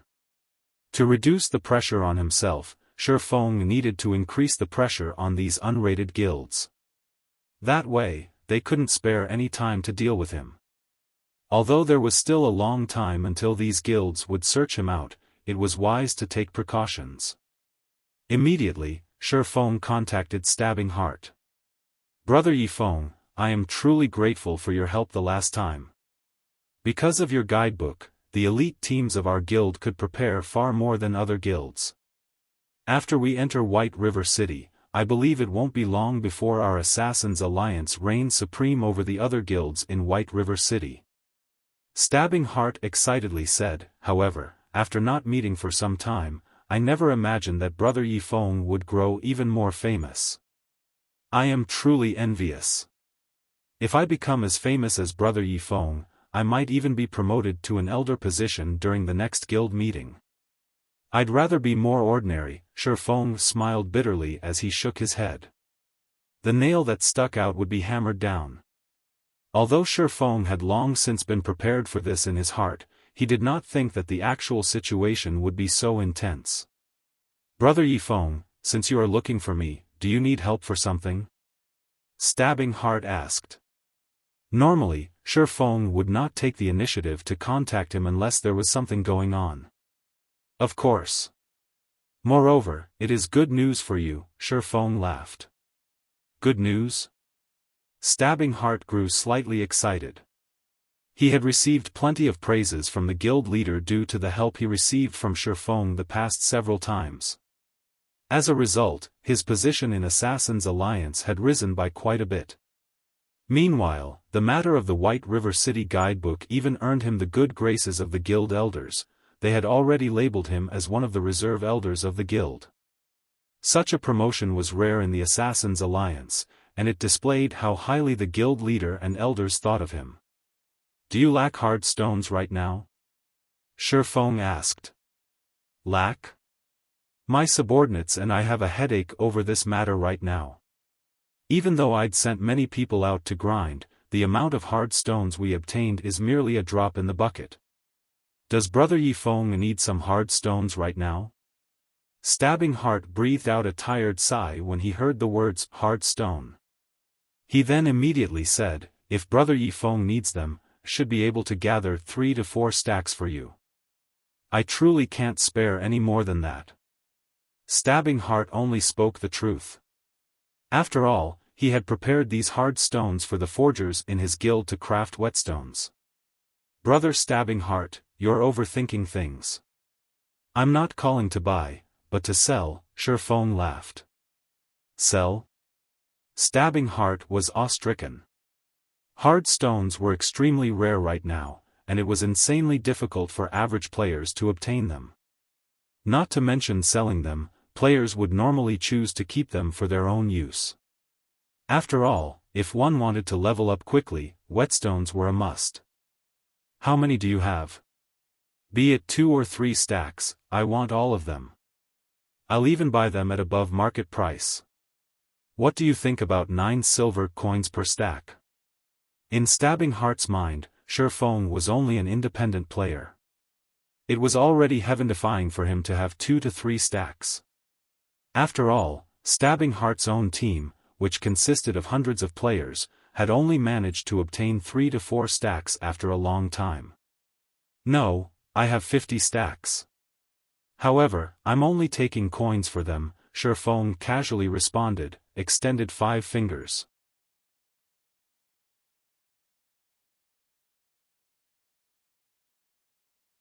Chapter 191, Star Moon's Big 10. Stabbing Heart immediately froze in shock when he heard that Xiaofan had 50 stacks of hard stones. The entire Assassin's Alliance could not even manage to gather up 5 full stacks. Yet, Xiaofan said he had 50. If 50 stacks of hard stones were used to craft whetstones, even if the forgers crafting them had slightly lower success rates, it could allow all the elite players in the Assassin's Alliance to reach level 10, entering White River City. Brother Yifeng, you're not tricking me, right? Do you really have 50 stacks? Stabbing Heart asked doubtfully. It was not that he did not trust Xiaofan, but this number was simply too huge. Even a first-rate guild in a town could not offer up that many. It would be impressive if they could even gather 6 to 7 stacks. Naturally. Since when have I joked around before? Xiaofan shook his head, laughing. The reason Xiaofan offered Stabbing Heart this many hard stones was not purely to earn coins. A large part of the reason was to assist the Assassin's Alliance in entering White River City and starting their development at an earlier date. After all, the Assassin's Alliance's main forces were all stationed around the few cities near White River City. As long as the Assassin's Alliance grew stronger, with his relationship with Stabbing Heart could help him suppress and stamp out those unrated guilds. That way, these guilds would be too busy dealing with the Assassin's Alliance to pay any attention to him. Originally, Xiaofan had wanted to sell some hard stones to Gentle Snow as well. However, Gentle Snow's team was simply developing too quickly. They had managed to reach level 10 in only half a day's time, and at this time, all the elite members of Ouroboros had already arrived at White River City. Naturally, they would not need his help anymore. The most important point was that Gentle Snow possessed the super-luxury version of the White River City guidebook that Xiaofan had sold to her. With it, she could easily widen the gap between herself and the other guilds, standing out from the crowd. Now that Xiaofan had protective umbrellas like Gentle Snow and Stabbing Heart, would those unrated guilds possibly dare do anything to him? He could progress with his own development with a peace of mind. Brother Yifeng, I don't know how to thank you for this. If you have anything you need help with in the future, just mention it. If it is something that I can help with, I will give it my all. Stabbing Heart was extremely touched right now. In his heart, he had already taken Xiaofan as his good brother. However, 4 gold, 50 silver was not easy to obtain. He needed some time to gather the liquid funds from the other towns and collect some from the money farming team. Although it was a large expenditure, with 50 stacks of hard stones, Stabbing Heart could allow the team in Red Leaf Town to be the first team, out of all the other team in the Assassins' Alliance, to enter White River City. At that time, he would receive a promotion in the guild once more. He might even become an elder of the Assassins' Alliance. Meanwhile, such an achievement was only possible due to Xiaofang's help. Although Stabbing Heart felt slightly ashamed of himself for not being of great help to Xiaofan, he had already decided that, once he entered White River City, he would fully support Xiaofan. Whoever dared to go against Xiaofan would go against him as well. When will you can send someone over to Red Leaf Town to conduct the trade? Xiaofan asked. As long as you are free, any time is good. Stabbing Heart answered.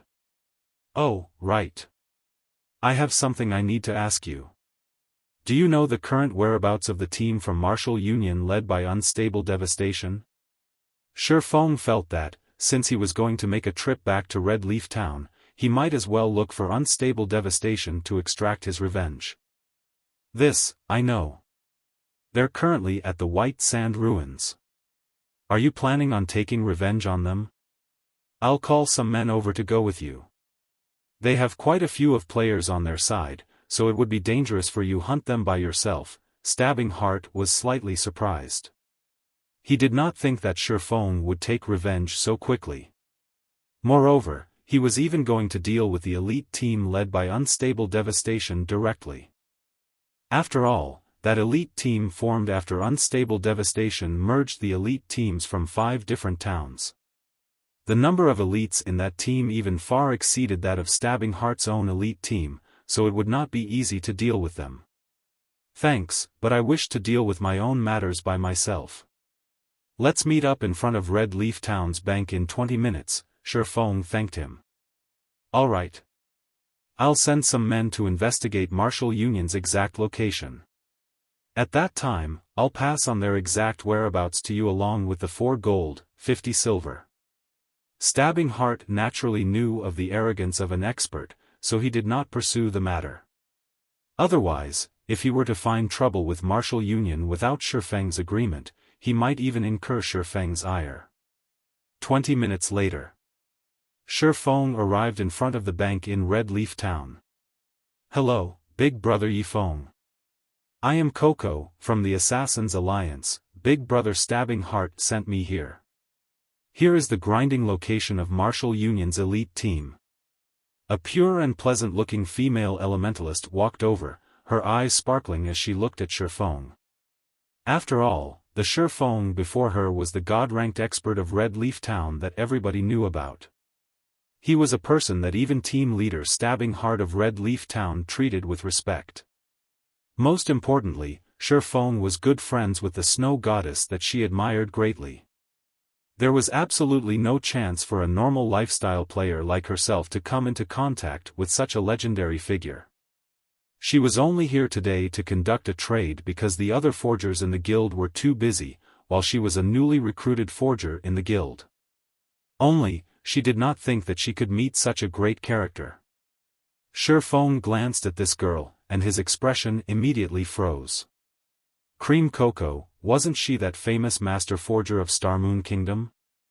As one of the 10 great master forgers in Starmoon Kingdom, Cream Coco was a forging genius who was the closest to becoming a grandmaster forger. Her talent was almost comparable to that of Seliora of White River City. She was both a beauty and a forging genius. Plenty of first-rate guilds had willingly offered her an annual salary of hundreds of millions to recruit her. Unfortunately, she rejected them all, one after another, as she wanted to stay in the third-rate guild, Prayer Temple. Rumor had it that she had done so to repay a debt of gratitude, as Cream Cocoa was relatively clumsy during her early days, causing her success rate to be abysmally low. Due to her clumsiness, plenty of guilds had refused to accept her.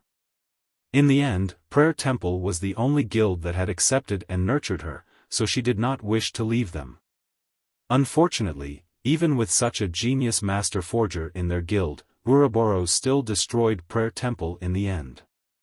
As a result, Cream Cocoa chose to join World Dominators, a first-rate guild in direct opposition of Ouroboros, to take revenge on the first-rate guild. However, why was Cream Cocoa in the Assassins' Alliance right now? Xiaofan was slightly confused, as Prayer Temple's main force was not located in White River City, but in the capital city, Star Moon City. It was also the reason why Ouroboros destroyed them. Could it be that, after being ignored by the Assassins' Alliance, she chose to head to Star Moon City to develop herself after she reached a higher level, which then led her to Prayer Temple? Xiaofan could only make guesses. If the Assassins' Alliance found out that they had chased away a master forger during their early days in God's domain, they might even kill themselves in regret. Big Brother Yifeng? When Cream Cocoa discovered that Xiaofan stared at her sternly, she couldn't help but panic. Only now did Xiaofan regain his senses. His actions could not be considered overreacting, as a top-tier master forger was simply too important to a guild. However, he couldn't just try to recruit Cream Cocoa to his group. After all, Cream Cocoa was still a member of the Assassins' Alliance right now. His only option at the moment was to wait for Cream Cocoa to leave the Assassins' Alliance before trying to recruit her. Oh, it's nothing. Here are the 50 stacks of hard stones. Xiaofan immediately traded the 50 stacks of hard stones to Cream Cocoa. When Cream Cocoa saw the 50 stacks of hard stones in her trade window, her eyes widened in shock. She did not even dare believe her own eyes. Right now, it was hard to even purchase 1 or 2 hard stones. Yet, Xiaofan had easily managed to bring out 50 stacks. It was no wonder why team leader Stabbing Heart was so respectful to Yifeng. As expected, he was a figure that average players like her could only look up to. Soon after the trade completed, Xiaofan departed from Red Leaf Town, heading towards the White Sand Ruins.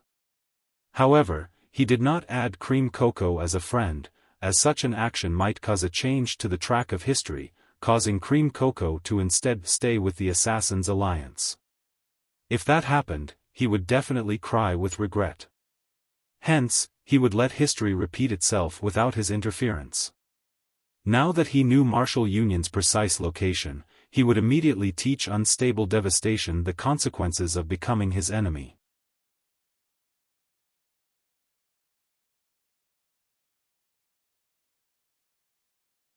Chapter 192, Wild and Domineering.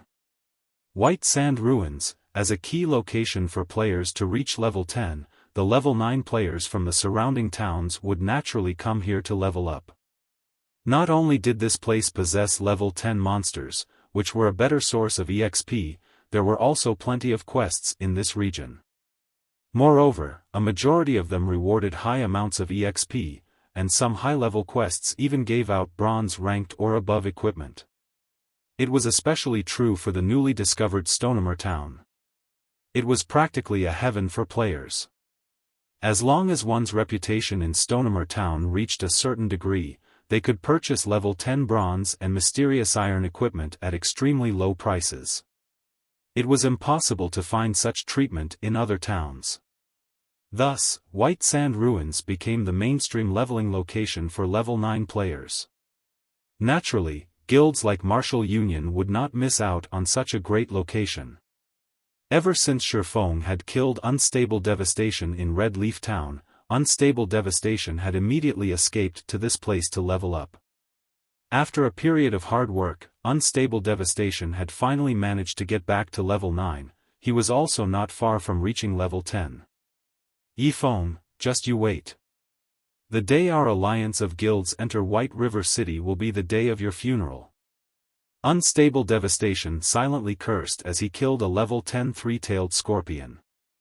Although he had exposed Xiaofan's secret, and Xiaofan provoked and angered the other guilds, there had yet to be a person that could do a thing to Xiaofan. Moreover, not only was Xiaofan living comfortably, he was even earning a large sum of money right now. This envious situation of Xiaofan's had driven Unstable Devastation to near insanity, and he silently questioned why he couldn't enjoy such fortune.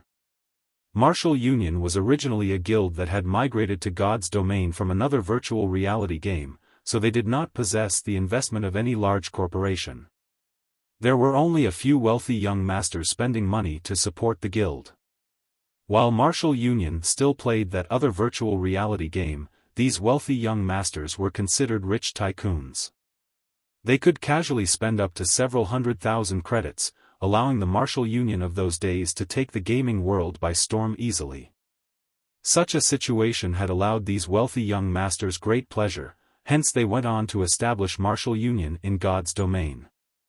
They wanted to continue taking the world by storm.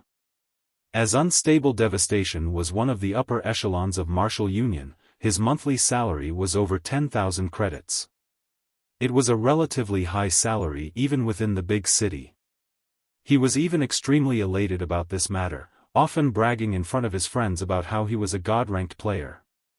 When he treated his friends to a normal restaurant, he would always foot the bill with a casual wave of his hand, appearing domineering and earning the envy of others.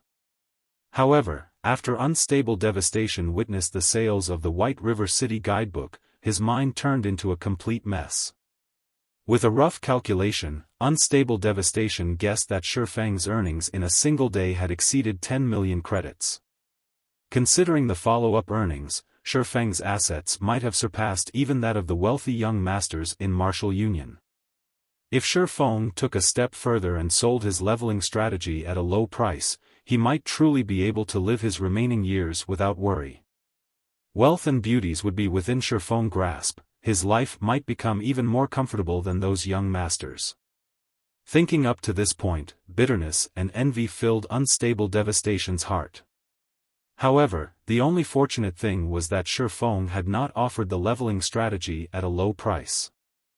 As long as he could snatch it, becoming the first one to sell it on the official forums, he wouldn't need to remain a professional player any longer. He could immediately live a rich life in the real world. Boss Unstable, I discovered a location with an extraordinarily high amount of monsters. The respawn rate is also quite fast. Our leveling efficiency could probably rise by 60% or more there, an assassin said in the team chat. Report the location. We'll head there right away. Unstable Devastation grew excited upon hearing this. Right now, there were simply too many players in the White Sand Ruins, while the number of monsters was far from enough for them to grind. If there were such a valuable location available, they might make it to White River City today. These are the coordinates. That assassin immediately transmitted the coordinates into the team chat. Good. We'll head over there after we get rid of these monsters, Unstable Devastation laughed. His luck had finally arrived. In a moment, Unstable Devastation led his team of elite players to that location. Just like that assassin had reported, this place was extremely secluded. There were plenty of monsters here as well. There were almost more than 50 three-tailed scorpions respawning every interval. To a large elite team like theirs with over 100 players, this place was certainly a worthwhile grinding spot. The only problem was that there were already quite a few players grinding here as well. Boss Unstable, what are we going to do? A shield warrior looked towards the 60 to 70 players grinding ahead, his eyebrows scrunching as he spoke. Duh! Can't you see that they're all independent players? Unstable Devastation said disdainfully, they're merely temporary parties grinding here. How can we let them occupy such a good location? Go, get rid of them. From now on, this place will be Martial Union's grinding spot. Indeed, just as Unstable Devastation said, the players here were all independent players that did not belong to any guilds. They had simply teamed up temporarily to grind. If a normal guild were to see this many players, they would not dare attempt to steal this territory. However, it was a different story for Unstable Devastation and the bunch from Martial Union. Unstable Devastation's team consisted of the elite players of 5 different towns, and even the elite team Stabbing Heart led could not outnumber them. Clear out the place. All those not from Martial Union, leave. Otherwise, deal with the consequences at your own risk. Unstable Devastation glared at the group of independent players with contempt as he yelled his warning. Meanwhile, the 100+ elite players from Martial Union all wore sneers as they surrounded the location. As long as anybody dared resist, they would extinguish them without hesitation.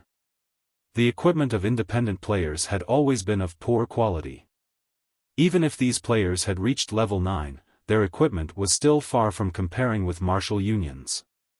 Martial Union even had the advantage of numbers, up to 132 players, while these independent players only numbered around 60 to 70. Not to mention, these independent players were not unified in heart, so they were even less of a challenge to Martial Union. At this moment, the representative sent out by these independent players said, "Brothers from Martial Union, shouldn't we do things properly? It isn't easy for everyone to level up. Why don't we do this? We'll each take half of these monsters. Scram. I'll count to 10. If all of you don't get lost by then, I don't mind letting you stay here forever." Unstable Devastation bellowed. "You guys are too arrogant. We've only managed to discover this place after much difficulty, so what right do you have to chase us away? Listen to me, everyone. Why don't we team up and fight it out against Martial Union? At most, both sides will suffer losses. I don't believe that these players from Martial Union are really so fearless as fight it out with us." Just as one of the parties tried to organize everyone else into a team to go against a Martial Union, tens of fireballs blasted on the players of said party, instantly killing them all. This situation had frightened these independent players. However, they did not dare utter a word, only silently glare at Unstable Devastation. "What? Do you have something to say?" Unstable Devastation laughed coldly, waving his hand once again. Suddenly, another dozen spells fell upon them, and several more players glaring at Unstable Devastation perished. "Let's go." Unable to endure the pressure, one of the parties took the lead.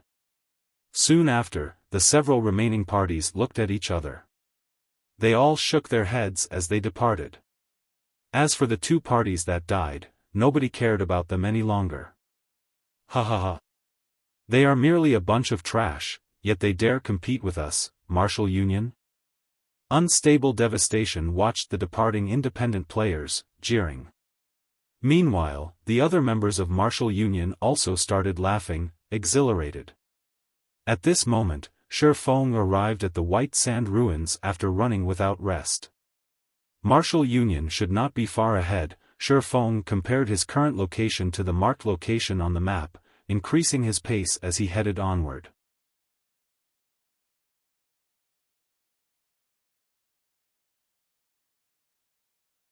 Chapter 193, Holy Grail Knights. When Xiaofan arrived at the location Stabbing Heart had provided, he couldn't even find a shadow of Martial Union. Where are they? Xiaofan surveyed his surroundings. Aside from a dozen or so 3-tailed scorpions, not a single player occupied this flat, sandy area. Was there an error in the information Stabbing Heart gave me? Xiaofan thought the possibility of such an error was low. After all, the Assassins' Alliance was a top-tier, second-rate guild. There shouldn't be any significant errors in their information gathering. Moreover, Stabbing Heart had been so confident in providing the information, so he must have had a basis for his confidence. Forget it. I didn't have much hope of finding them immediately in any case. Since Xiaofan was not in a hurry, he started searching around the surrounding area. If Martial Union had already entered White River City, Stabbing Heart would have notified him at the first notice. However, there was not a huge possibility for Martial Union to enter White River City right now, as even Stabbing Heart's team had yet to enter the city. Time passed, little by little. More and more players reached level 10, each of them entering White River City, one after another. Right now, the majority of the players who entered White River City were the elites and upper echelons of guilds. There was only a small amount of teams consisting of independent players. Most of these independent players had purchased the White River City guidebook, and they all admired its creator. Leader, this Yifeng is truly amazing. The information he wrote in this guidebook is so detailed. Fortunately, we bought the luxury version. The introductions in the simplified version were overly brief, and it only helps one get a general understanding of White River City. Meanwhile, the luxury version mentioned plenty of locations with good quests meant for specific classes. Thanks to it, I've accepted plenty of valuable quests. I know, right? It is all thanks to Team Leader's wisdom for buying the luxury version. If I didn't know that Yifeng had personally penned this guidebook, would even think that the game officials had published it.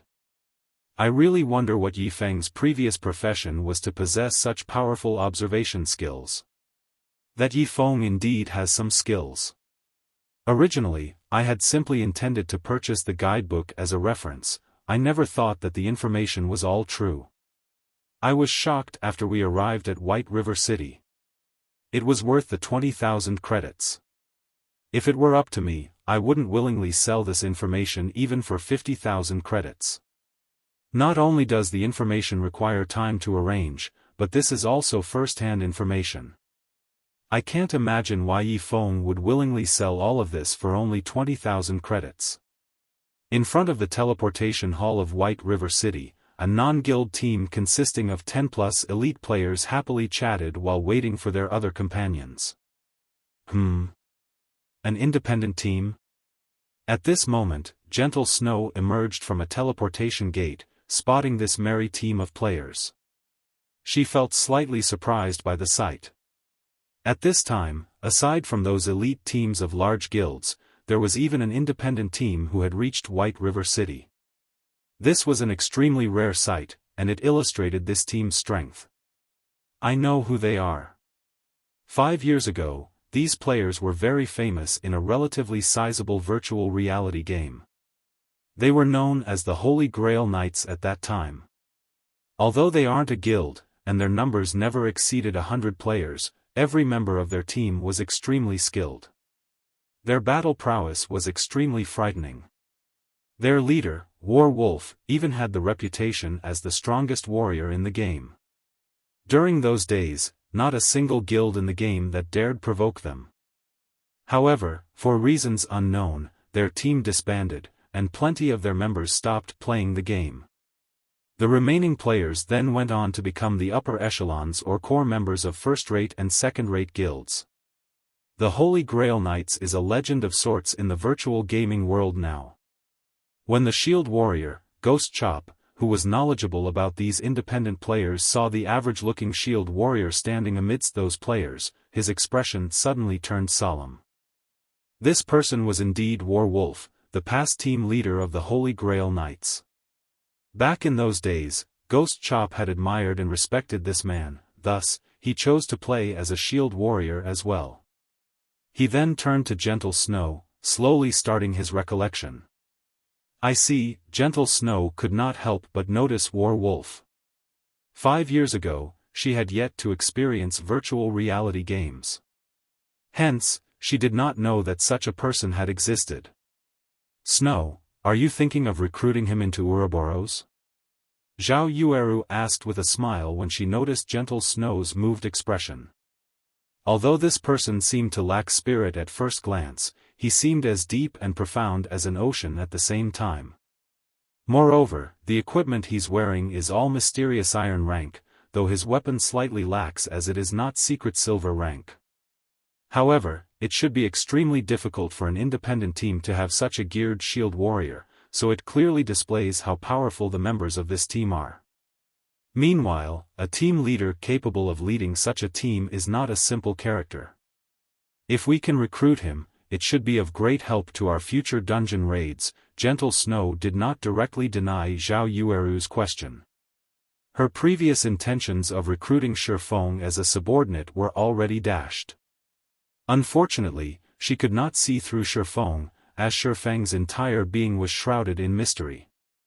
The guidebook he had sold her further solidified this fact. She was greatly shocked when she arrived at White River City. Using the luxury version of the guidebook as a comparison, Gentle Snow came to fully understand the value of the exclusive guidebook Xiaofan had sold to her. If the other first-rate guilds discovered this guidebook, they might even start an all-out war with Ouroboros to snatch it away. Gentle Snow had estimated the true value of this guidebook to be 5 million credits or more. After all, within the super-luxury guidebook, there was information pertaining to the problems one would usually face when developing a guild. The guidebook also touched on the topic of how to develop and strengthen a guild. Moreover, it mentioned the daily quests available that could raise a person's reputation in White River City. Such information could allow them to surpass the other guilds greatly, and that was not something that could be purchased with a measly 5 million credits. Even now, Gentle Snow did not dare reveal this information to any other person. She did not wish to bring a calamity upon herself. Due to this reason, Gentle Snow had become fully aware of just how much of a danger Xiaofan was. If she was already in so much danger just by becoming friends with him, what kind of consequences would she have to face if she accepted him as her subordinate? Gentle Snow no longer dared dwell on the consequences. Xiaofang's provocation of tens of guilds presented a prime example. Fortunately, they were all unrated guilds, as the leveling secret did not hold much attraction to the true major guilds. After all, the upper echelons of these guilds knew many secrets, and they had a great understanding of God's domain.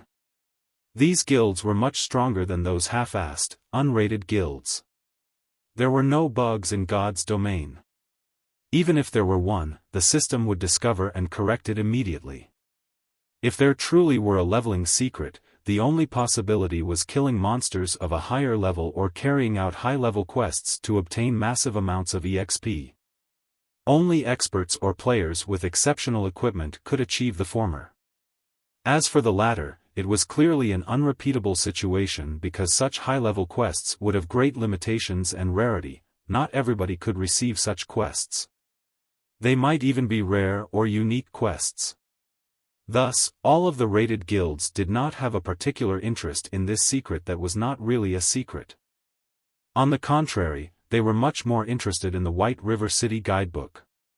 However, since Xiaofan had wisely offered the information for sale, these rated guilds would naturally not look for trouble with Xiaofan. They also did not have so much time on their hands, unlike those half-assed guilds. Xiaofan belonged to a category of people so intimidating that they possessed few friends. To put it another way, without sufficient strength, friendship with Xiaofan was an extremely dangerous endeavor. As for the war wolf before her, there was not much danger in building a friendship with such a person. Moreover, with such great strength, it would be an utter loss not to recruit him. Go. Let's go and strike up a conversation with them. Then, seeing that all the members of her team were already present, she opened her mouth and spoke.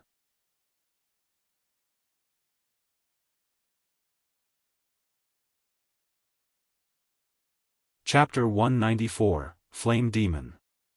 White Sand Ruins. Martial Union is simply too much. They don't respect any of us independent players at all. When I grow stronger, I'll take revenge on those bastards. Shoo. Shut up. Didn't you see Martial Union kill those other two parties simply for speaking up? We can't do anything about this. We aren't as powerful as they are, so we can only give way and take a step back. If I was a member of a third-rate guild, I don't believe that Martial Union would dare kick us around like they just did. Leader, why don't we just join a large guild? With our current technique standards, we should be able to join a large guild. A guild, is it? Indeed, we should consider it. However, let's talk about this after we enter White River City. The Assassins' Alliance is currently the strongest guild in Red Leaf Town, but when we get to White River City, the Assassins' Alliance would only rank above average at best. There are still a bunch of first-rate guilds we can choose from. One of the six-man party's martial union had chased away started a discussion as they searched for a new grinding location. They had experienced, firsthand, the strength and usefulness of a guild. If they did not join a guild, they could only compete with other independent players over locations with scarce resources when these guilds occupied all the valuable leveling locations. Excuse me, but do you know where Martial Union is? Xiaofan had been searching the White Sand ruins for quite some time, having no luck of finding any traces of Martial Union. At this moment, however, he had overheard these passing players discussing Martial Union, so he asked them. Yeah, we know it. What business do you have with them? Don't tell me, you're not trying to join Martial Union, are you? The leader of this party nodded. However, when he noticed that Xiaofan was an independent player with both his name and level hidden, aside from trying to join Martial Union, what other reason could a player like Xiaofan have to look for Martial Union? Hearing that the player in front of them intended to join Martial Union, the other members of the party instantly shot glares filled with killing intent at Xiaofan. The rage they had from Martial Union's oppression had yet to subside. If it were not for Martial Union having the advantage of numbers, they would have long since started a fight with Martial Union. From the conversation Xiaofan had eavesdropped on before, he knew that Martial Union had bullied these players. Hence, their hatred towards Martial Union should be intense. In addition to their party leader's words about Xiaofan wanting to join Martial Union, the other party members' moods would naturally sour. If he dared claim that he intended to join Martial Union, these players might charge at him without hesitation. I'm not trying to join Martial Union. I'm looking for Martial Union because I have some business with them. I wonder if you can tell me their current whereabouts? Here's an inquiry fee of 1 silver coin, Xiaofan smiled, taking out a silver coin. To average players, their daily income would, at most, range around several tens of copper coins. Even if these veteran players banded together to form a party, their total earnings would be around 1 to 2 silver coins. Hence, an inquiry fee of 1 silver coin was not a small amount to them. What a rich fellow! The party leader's eyes shone when he saw Xiaofan offer a silver coin as an inquiry fee. He then spoke in the party chat, brothers, this is a fat sheep. If we harvest him and earn some money, we might be able to cover the repair fees for all our weapons and equipment. Do we kill him or not? Kill him. Why shouldn't we kill him? This bastard is obviously related to Martial Union. As long as it's someone related, we can't let them off. We'll follow leader's decision. The other party members all voiced their support.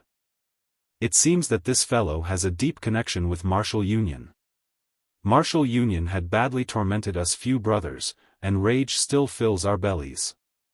Since you have some connections with Martial Union, and you are so rich, shouldn't you pay us some compensation in place of Martial Union?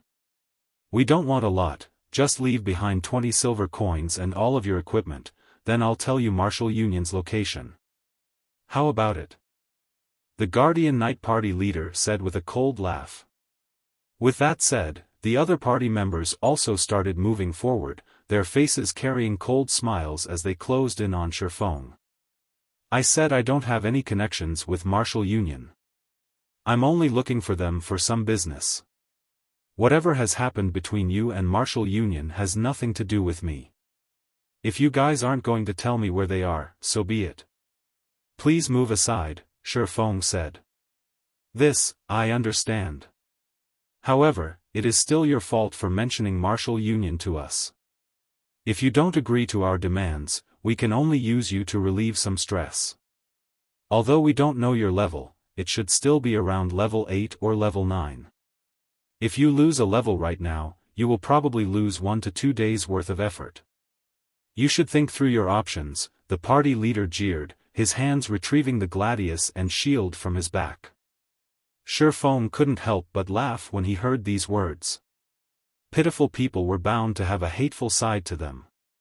Although these players endured Martial Union's bullying and oppression, when the tables turned, didn't they act just as Martial Union had? Little fool, what are you laughing at? I'll smash your face into a pulp if you keep laughing, an assassin bellowed. Didn't you guys want money? I'll pay the fare for your trip down to hell. Xiaofan unsheathed the abyssal blade as he said so. Immediately, clear blue flames covered the body of the abyssal blade. Xiaofan had no room for pity for players like these. Xiaofan brandished his two swords, and instantly, countless sword images filled the sky, surrounding these players.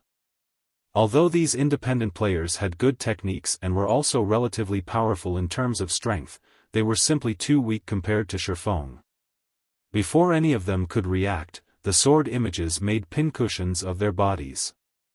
Aside from the Guardian Knight party leader, the remaining 5 party members died within an instant. Moreover, the ice blue devil flame destroyed all of their equipment. Even though these players had relatively high levels, the equipment they wore was of very poor quality. They only had 6 or 7 pieces of bronze equipment each, and none had even a single piece of mysterious iron equipment.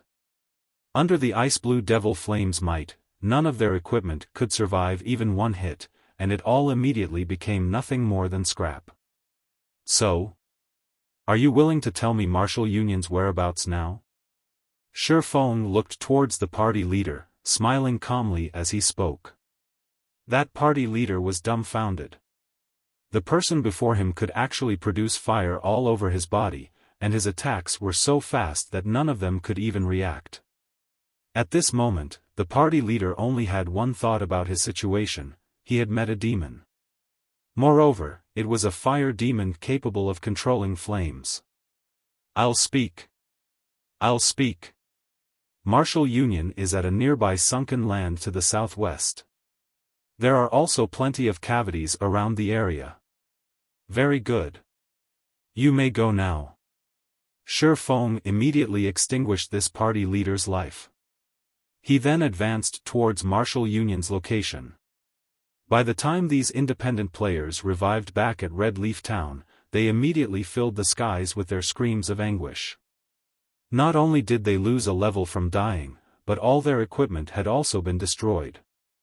Not to mention leveling up, they could not even go out into the fields to kill monsters now. Suddenly, a rumor about a flame demon in the White Sand ruin spread. The rumor stated that the flame demon wore a black hooded cloak, and he revealed no personal information. The demon also had 2 sharp swords hanging from his waist, one was black and the other, white. The rumor also mentioned that if players did not quickly answer this flame demon's question, they would die and lose all their equipment. One wouldn't even have the chance to shed tears of regret when that time came. However, Xiaofan, the origin of this rumor, was not aware of any of this. I've finally found you, unstable devastation. At this moment, Xiaofan stood atop a tall slope, looking down at the 100+ players currently butchering several dozen 3-tailed scorpions. These players were all level 9, and they were not far from reaching level 10. On the other hand, Unstable Devastation, who currently commanded from the rear of the team, had already reached level 10. The reason why he had reached level 10 with such speed was that he was not in a party with these elite players. Meanwhile, Unstable Devastation killed the monsters that had their HP lowered to a critical point. Due to the rules of God's domain, Unstable Devastation would receive 60% of the total EXP from the kill, thus, he reached level 10 ahead of the other elite players.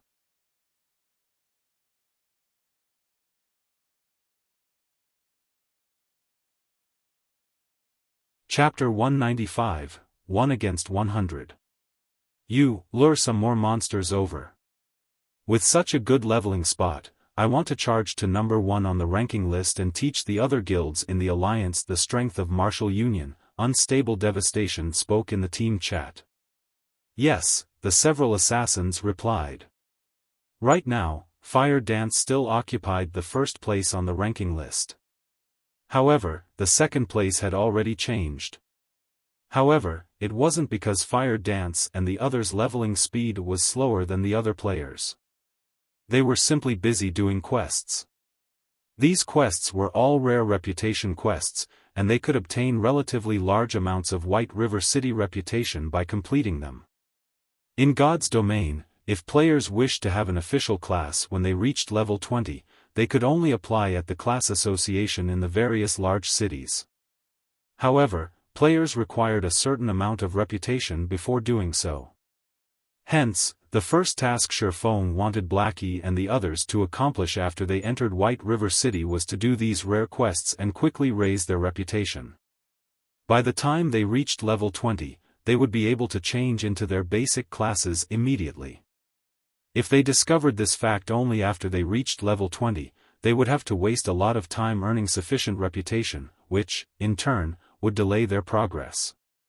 Just as Unstable Devastation excitedly hunted three-tailed scorpions, Xiaofan had also arrived at Martial Union's healer's position using the Ring of Nothingness. Nobody would ever think that a single independent player would take the initiative to seek vengeance upon a guild's elite team. After all, this was simply an overestimation of one's own abilities. However, Xiaofan dared to do just that because of his sufficient strength. Unstable Devastation was level 10, and the others present were all level 9. There was a 5-level gap between them and Xiaofan. Moreover, equipment that could ignore an opponent's levels were extremely rare at this stage of the game. These conditions allowed Xiaofan to easily sweep the floor with this group of level 9 players. Just as the healers of Martial Union were about to replenish the HP of the frontline players, Xiaofan suddenly appeared before them. Xiaofan cast Thundering Flash, the skill instantly devouring the group of panicked healers. Frightening damages of over -500 appeared on every healer's head, and some even received critical hits of over -1000 damage. In the blink of an eye, a majority of the healers died. However, due to the healers standing relatively spread apart, there were 3 who managed to remain unscathed after Xiaofang's attack. Xiaofan immediately used Wind Blade and charged over. He used Chop on one of the shocked healers, killing them instantly. Xiaofan then continued to brandish his sword at the 2 remaining healers, reaping their lives with a few sword strokes. Yi Feng. Unstable Devastation bellowed, countless veins surfacing on his forehead. Unstable Devastation, haven't you been trying to find me all this time? Xiaofan faintly smiled as he looked at Unstable Devastation. Regarding the 100+ players standing around Unstable Devastation, glaring at him, Xiaofan paid no attention to them at all. Now that I've arrived, I wonder if you've prepared to die yet? Kill me? I'm afraid that you're the one who won't leave this place alive.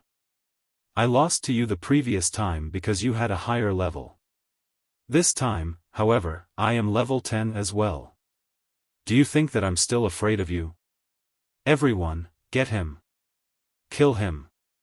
Unstable Devastation smiled disdainfully, immediately commanding all of his subordinates to get rid of Xiaofan. Unstable Devastation did not believe that Xiaofan could leave alive when faced with his team of over 100 elite players, not to mention, managed to kill him. The players from Martial Union revealed sneers as they looked at Xiaofan.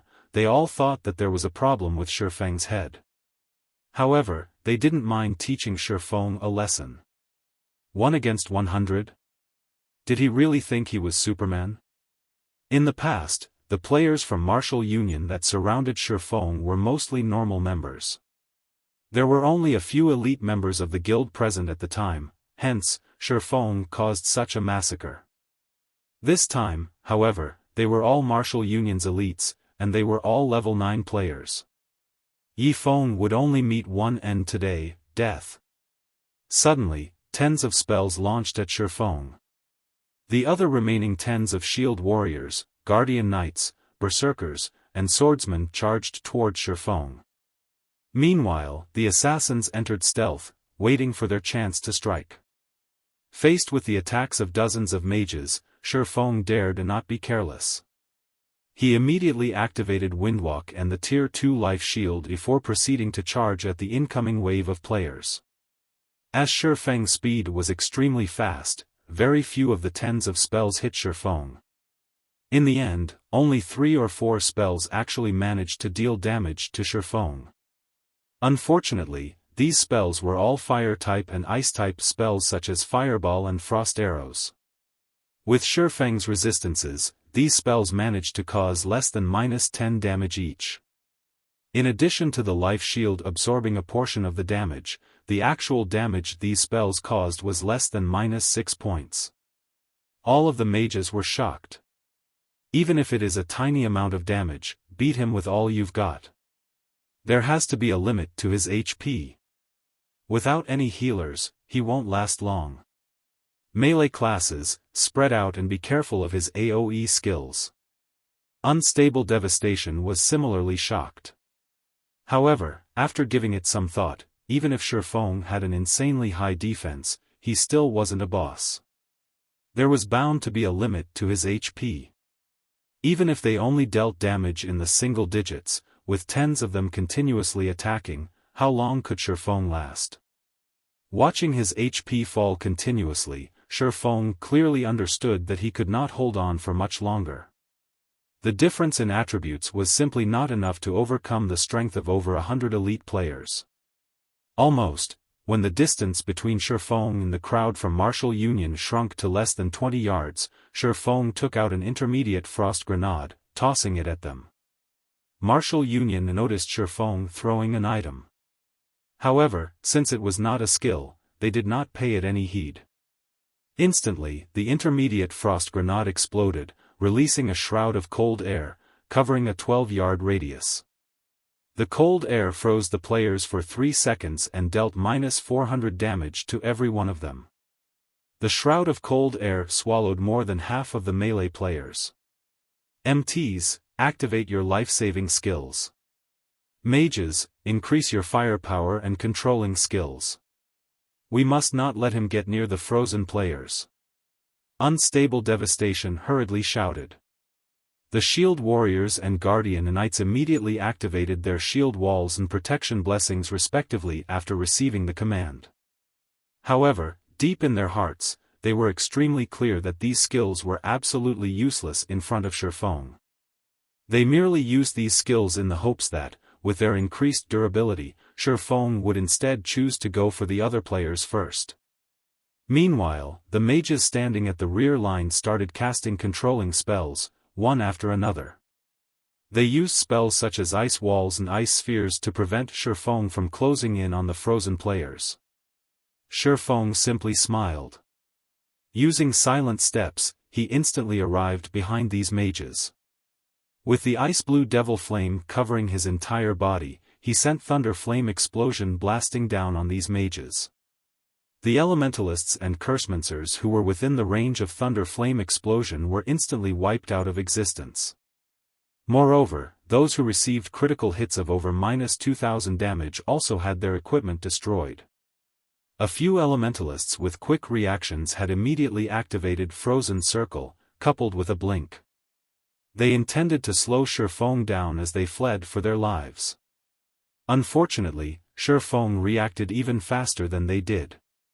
He activated Defensive Blade and Dark Violent Dance. Gaining immunity to the frozen circles, Xiaofan waved the flaming abyssal blade in his hand. A streak of deep blue flaming sword aura landed on one of the escaping elementalists 10 yards away, dealing over -1000 damage and instantly killing him. Simultaneously, the 2 summoners in front of him also received damage from the attack, instantly losing over 400 HP. Xiaofan then continued with a barrage of attacks. As a result, deep blue flames annihilated the mages within a 15-yard radius. Kill him. Don't be afraid, we have more men on our side. He only has half of his HP remaining. Although Xiaofan only had half of his HP remaining right now, Unstable Devastation had lost much of his confidence. Even so, he did not stop sending out streak after streak of frost arrows and fatal shots. However, Xiaofan had dodged every one of them. In addition to the sudden appearance of Shifeng's flame transformation and terrifying AoE damage, Unstable Devastation already had the notion of escaping for his life. However, he needed to observe the situation further before he made his decision. Half HP, is it? Shifeng calmly smiled. He then proceeded to take out his next trump card from his bag. Intermediate Recovery Potion. Instantly recovers 800 HP after use. Cooldown, 1 minute.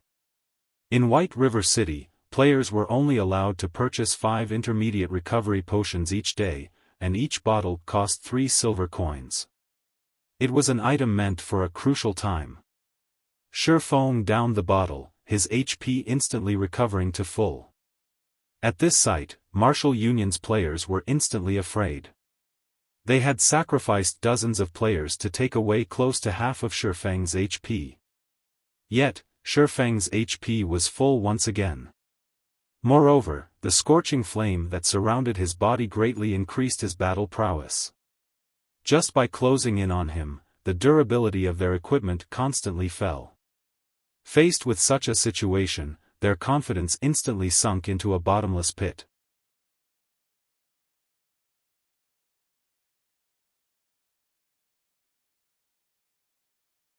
Chapter 196, Devastating Strike.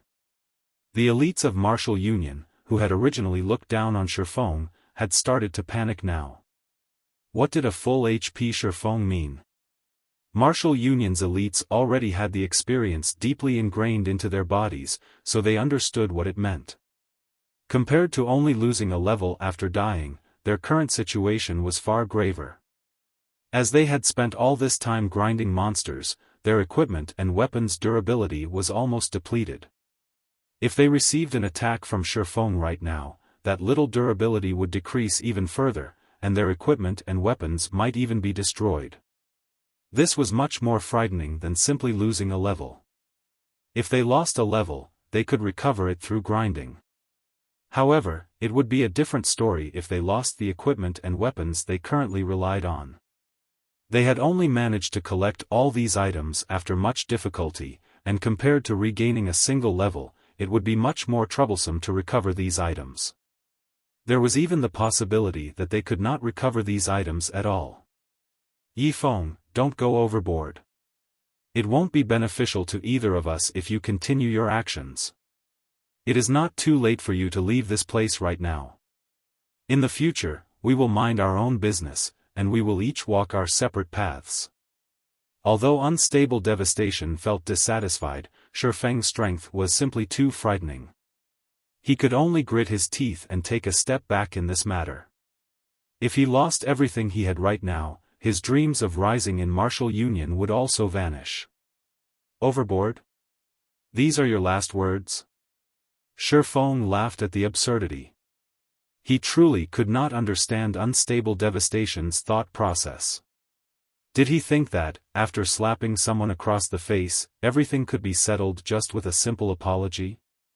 Hearing Shifeng's contempt, Unstable Devastation felt humiliation for the first time.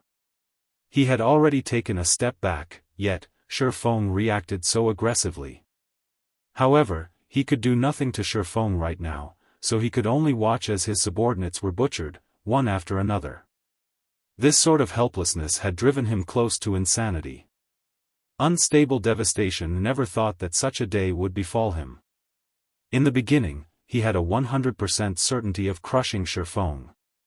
Now, however, due to a mystical exploding object and an intermediate recovery potion, that confidence shattered. Even if they managed to kill Shifeng today, the elites of Martial Union would receive insufferable losses. Yifeng, you have forced my hand. Let's see which one of us will die first, then. Everyone, attack him together.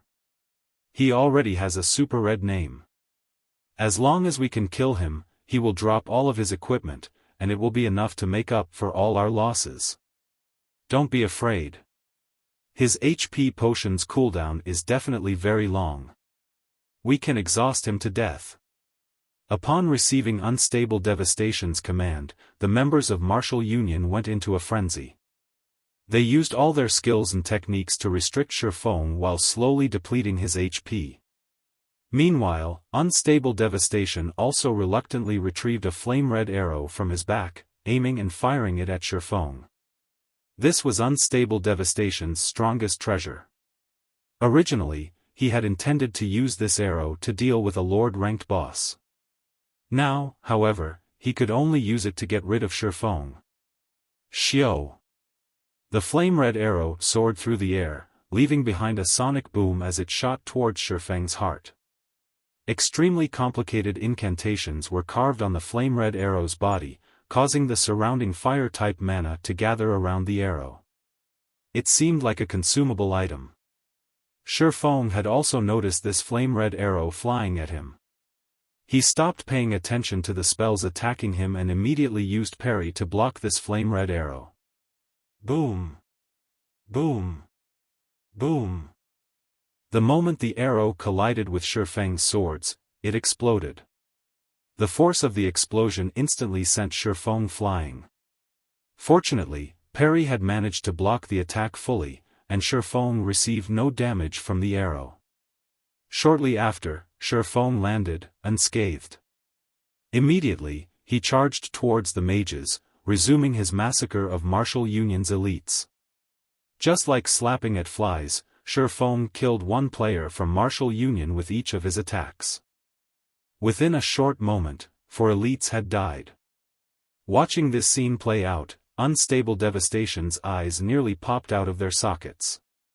Even after he used his final trump card, Xiaofan had taken not a thread of damage from it. On the contrary, his attack aided Xiaofan in closing in on the mages and continuing his slaughter. To begin with, Xiaofang's movement speed was extremely quick. These mages had no chances of escaping him at all. Furthermore, due to the level suppression and Xiaofang's magic resistance, these mages were rendered utterly helpless. They could only watch as they were slaughtered. Noticing that the frozen effect on the melee players was about to dissipate, the mages of Martial Union released a sigh of relief. They finally saw hope. Unfortunately, Xiaofan took out another intermediate frost grenade from his bag, tossing it at the melee players again. The frost grenade landed precisely on the same location as before, and in the blink of an eye, these melee players froze solid once more. A damage of -400 also appeared on every one of their heads, and the assassins and swordsmen who had low HP fell into critical conditions. Xiaofan then made a slashing motion with his sword, sending a flame blade flying at the assassins and swordsmen, ending their lives. This attack even destroyed the equipment they wore. At this stage of the game, where everyone's levels were still low, there were plenty of skills that players had yet to learn. It was especially true for high-level skills that could remove controlling effects. Thus, the elites had no defenses against Xiaofang's frost grenades.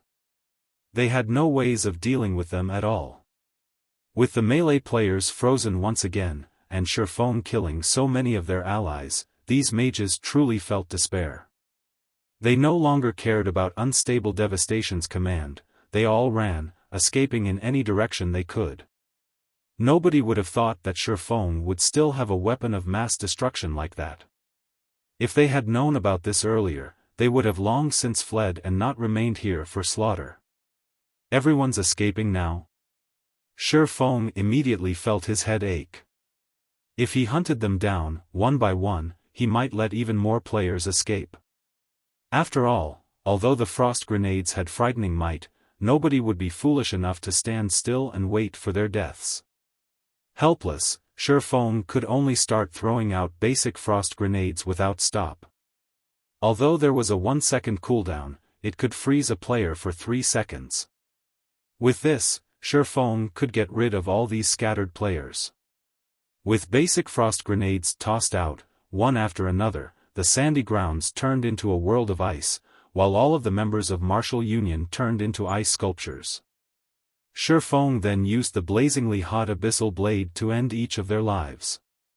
Watching as his teammates died and their equipment destroyed, the remaining players trembled in fear as they were driven to insanity. Some of the players who could not endure the sight even tried to log off from the game immediately.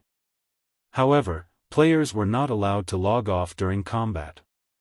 So, they could only helplessly wait as Xiaofan walked, step by step, closing in on them. Very quickly, Xiaofan had reaped the lives of 100+ elite members of Martial Union, and only Unstable Devastation remained alive now. Unstable Devastation quietly stood still, his mind in a daze. He had even forgotten to resist. Over 100 elite players had died, and all of their equipment was destroyed. These were all of his assets, and right now, it was impossible for him to climb back up in Martial Union even if he wanted to. He no longer had any means to compete with his rivals in the guild. At this moment, Unstable Devastation only had regret filling his heart.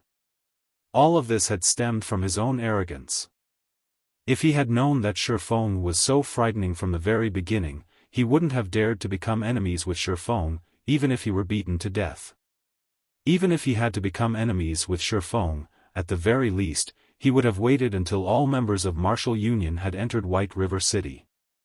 However, it was too late now. Soon after, Xiaofan killed Unstable Devastation with 2 sword slashes as well. I'm finally done cleaning up. It should also be about time to bring Blackie and the others down to a dungeon for some equipment upgrades. Xiaofan took a look at his surroundings. After confirming that there weren't any members from Martial Union remaining, he used the demon mask to wipe clean his name. He then took out a return scroll, chanting the incantation and returning to White River City. After killing Unstable Devastation and the elite players under him, even if Unstable Devastation wanted to do anything to Xiaofan in the future, he would need to wait until these elite members recovered before he could. However, there was no need to concern himself over a matter that couldn't happen for quite a while. Shortly after Xiaofan wiped out Unstable Devastation's entire elite team, a large commotion occurred among the alliance of guilds that wished to carry out a crusade against Xiaofan. This commotion was a result of Unstable Devastation suddenly declaring his retirement from this small alliance. Unstable Devastation's actions had confused these other guilds. He also refused to speak of anything in the alliance's chat before leaving it. After witnessing Xiaofang's fearsomeness, Unstable Devastation didn't dare battle Xiaofan any longer. Since Xiaofan could kill him at the White Sand Ruins, then he could similarly kill him again and again out in the field. The same went for his team. Unstable Devastation no longer dared think of this matter. He still wished to make a living through God's domain. He was truly afraid of Xiaofan now. Hence, Unstable Devastation also expressed his apologies on the official forums. In the future, he swore to no longer participate in any matters relating to Xiaofan. As long as he met Xiaofan, he would make a circle and do his best to avoid Xiaofan. Immediately, Unstable Devastation's actions had sent shockwaves through the White River City region.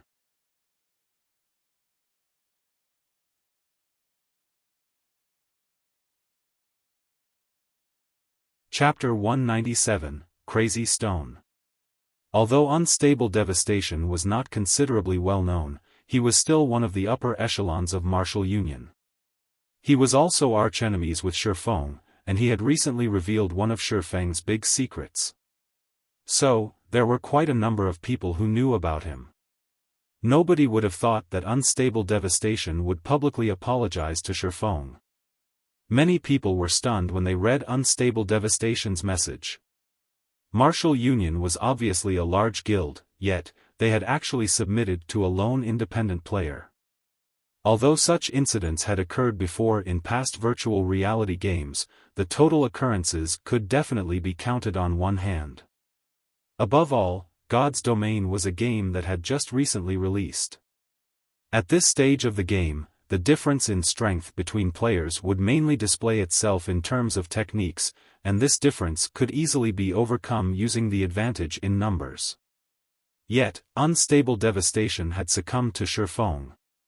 It was simply unbelievable. Can someone tell me just what is going on here? Wah! Is this going to be the uprising of independent players? As expected of my idol, Yi Feng. What's so great about guilds? Haven't they succumbed to strength all the same? Chaos ensued in the official forums of the White River City region. Unstable Devastation's message was like a small pebble thrown into a tranquil pond, generating ripples that spread out in all directions. As a result, players on the forum posted their own opinions, especially the independent players. No matter which virtual reality game they were in, guild players and independent players would frequently conflict with each other. However, this could not be helped. After all, to surpass others, one must obtain more resources. Naturally, guilds would occupy these resources. Meanwhile, the independent players who lacked strength could only retreat in the face of these guilds. Thus, it created conflicts. Now that an independent player like Xiaofan had made a large guild submit to him, this incident received an unquestionably huge response from many independent players. However, to the alliance of guilds that planned a crusade against Xiaofan, this matter was just like a bomb filled with peril. Unstable Devastation, the leader who started this alliance and planned this crusade, had actually chosen to withdraw from the alliance. Moreover, he did not even speak a word about this incident. Just what sort of power could cause Unstable Devastation to react in such a way? This incident struck panic into the other guilds of this small alliance.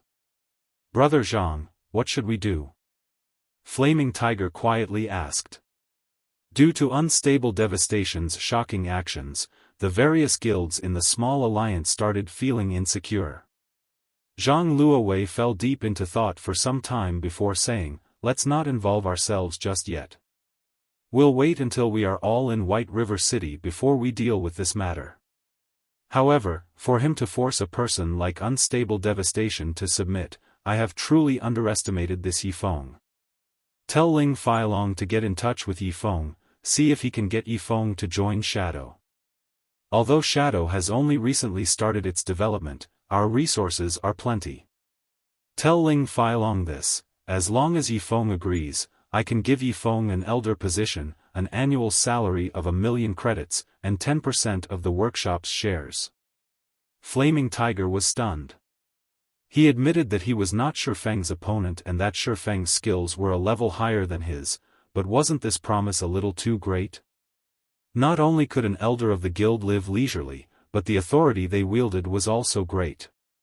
Aside from Brother Lan and Zhang Luowei, Xiaofan would have the highest authority in Shadow, not to mention an annual salary of 1,000,000 credits and 10% of the workshop's shares. Even Flaming Tiger only had a minimum monthly salary of 20,000 credits. Flaming Tiger simply could not understand why they had to pay such a huge price to recruit Xiaofan. However, he did not have a say in this matter, so he could only do as he was told. White River City, Trade Area. After returning to White River City, Xiaofan first headed towards the bank. He retrieved 500 stacks of hard stones, intending to sell only a portion of his stock for now.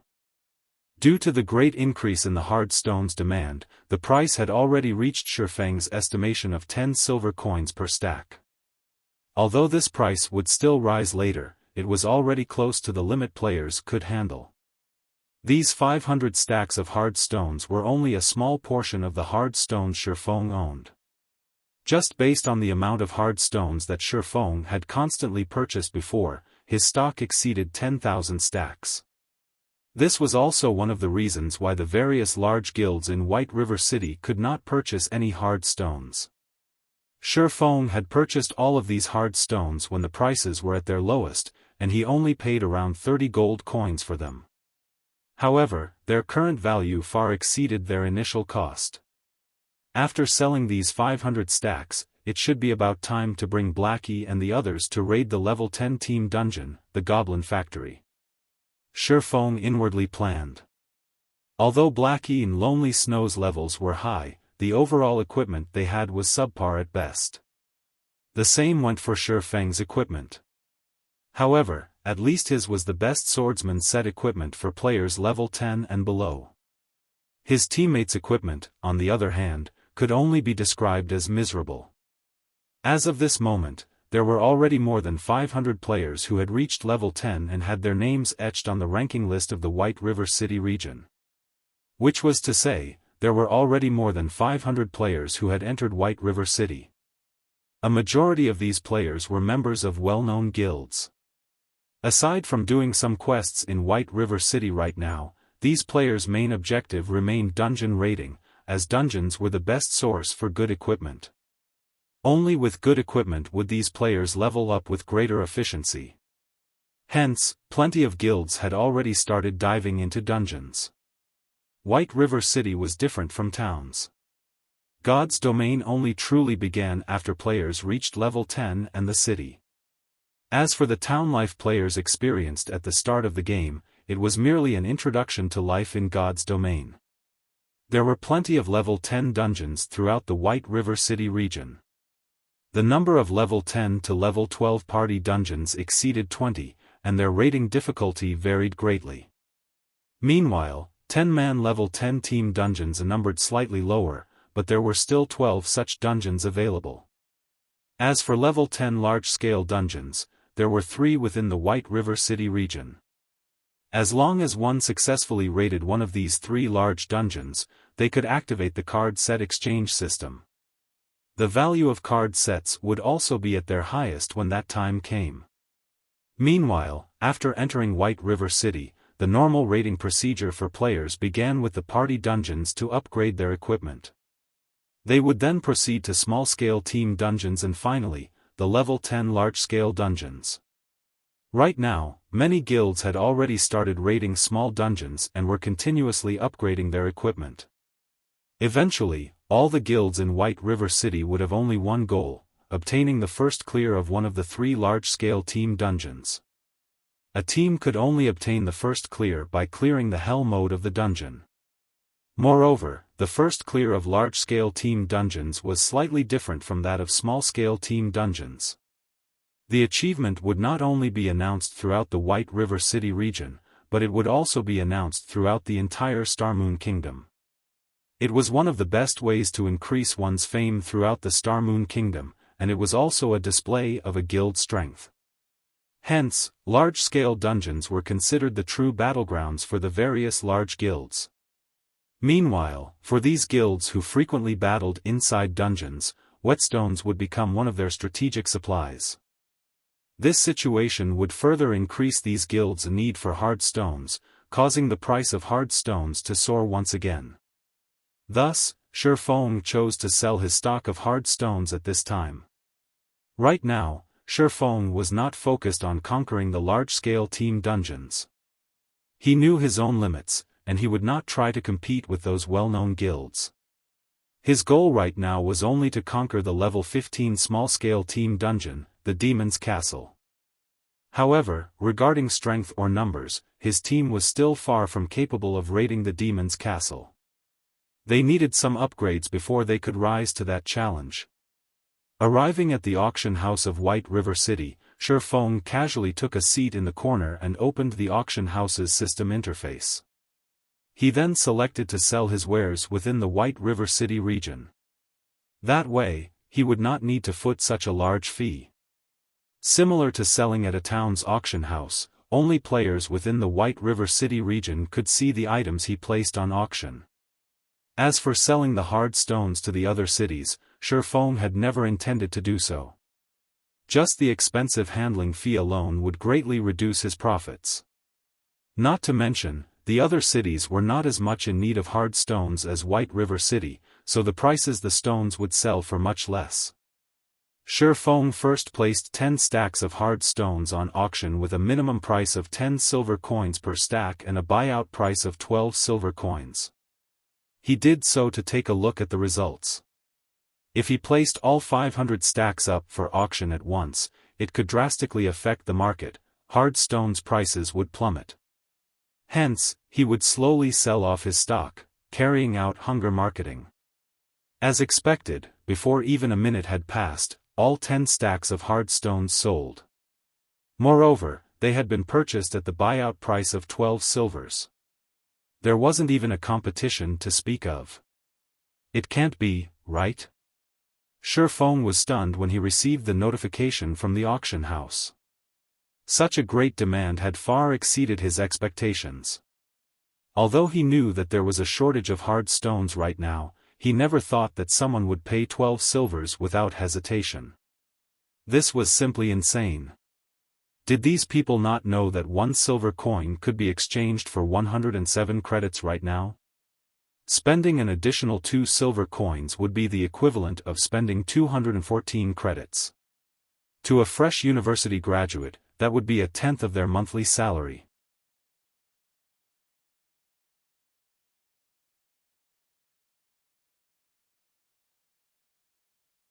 Chapter 198, Trial of God.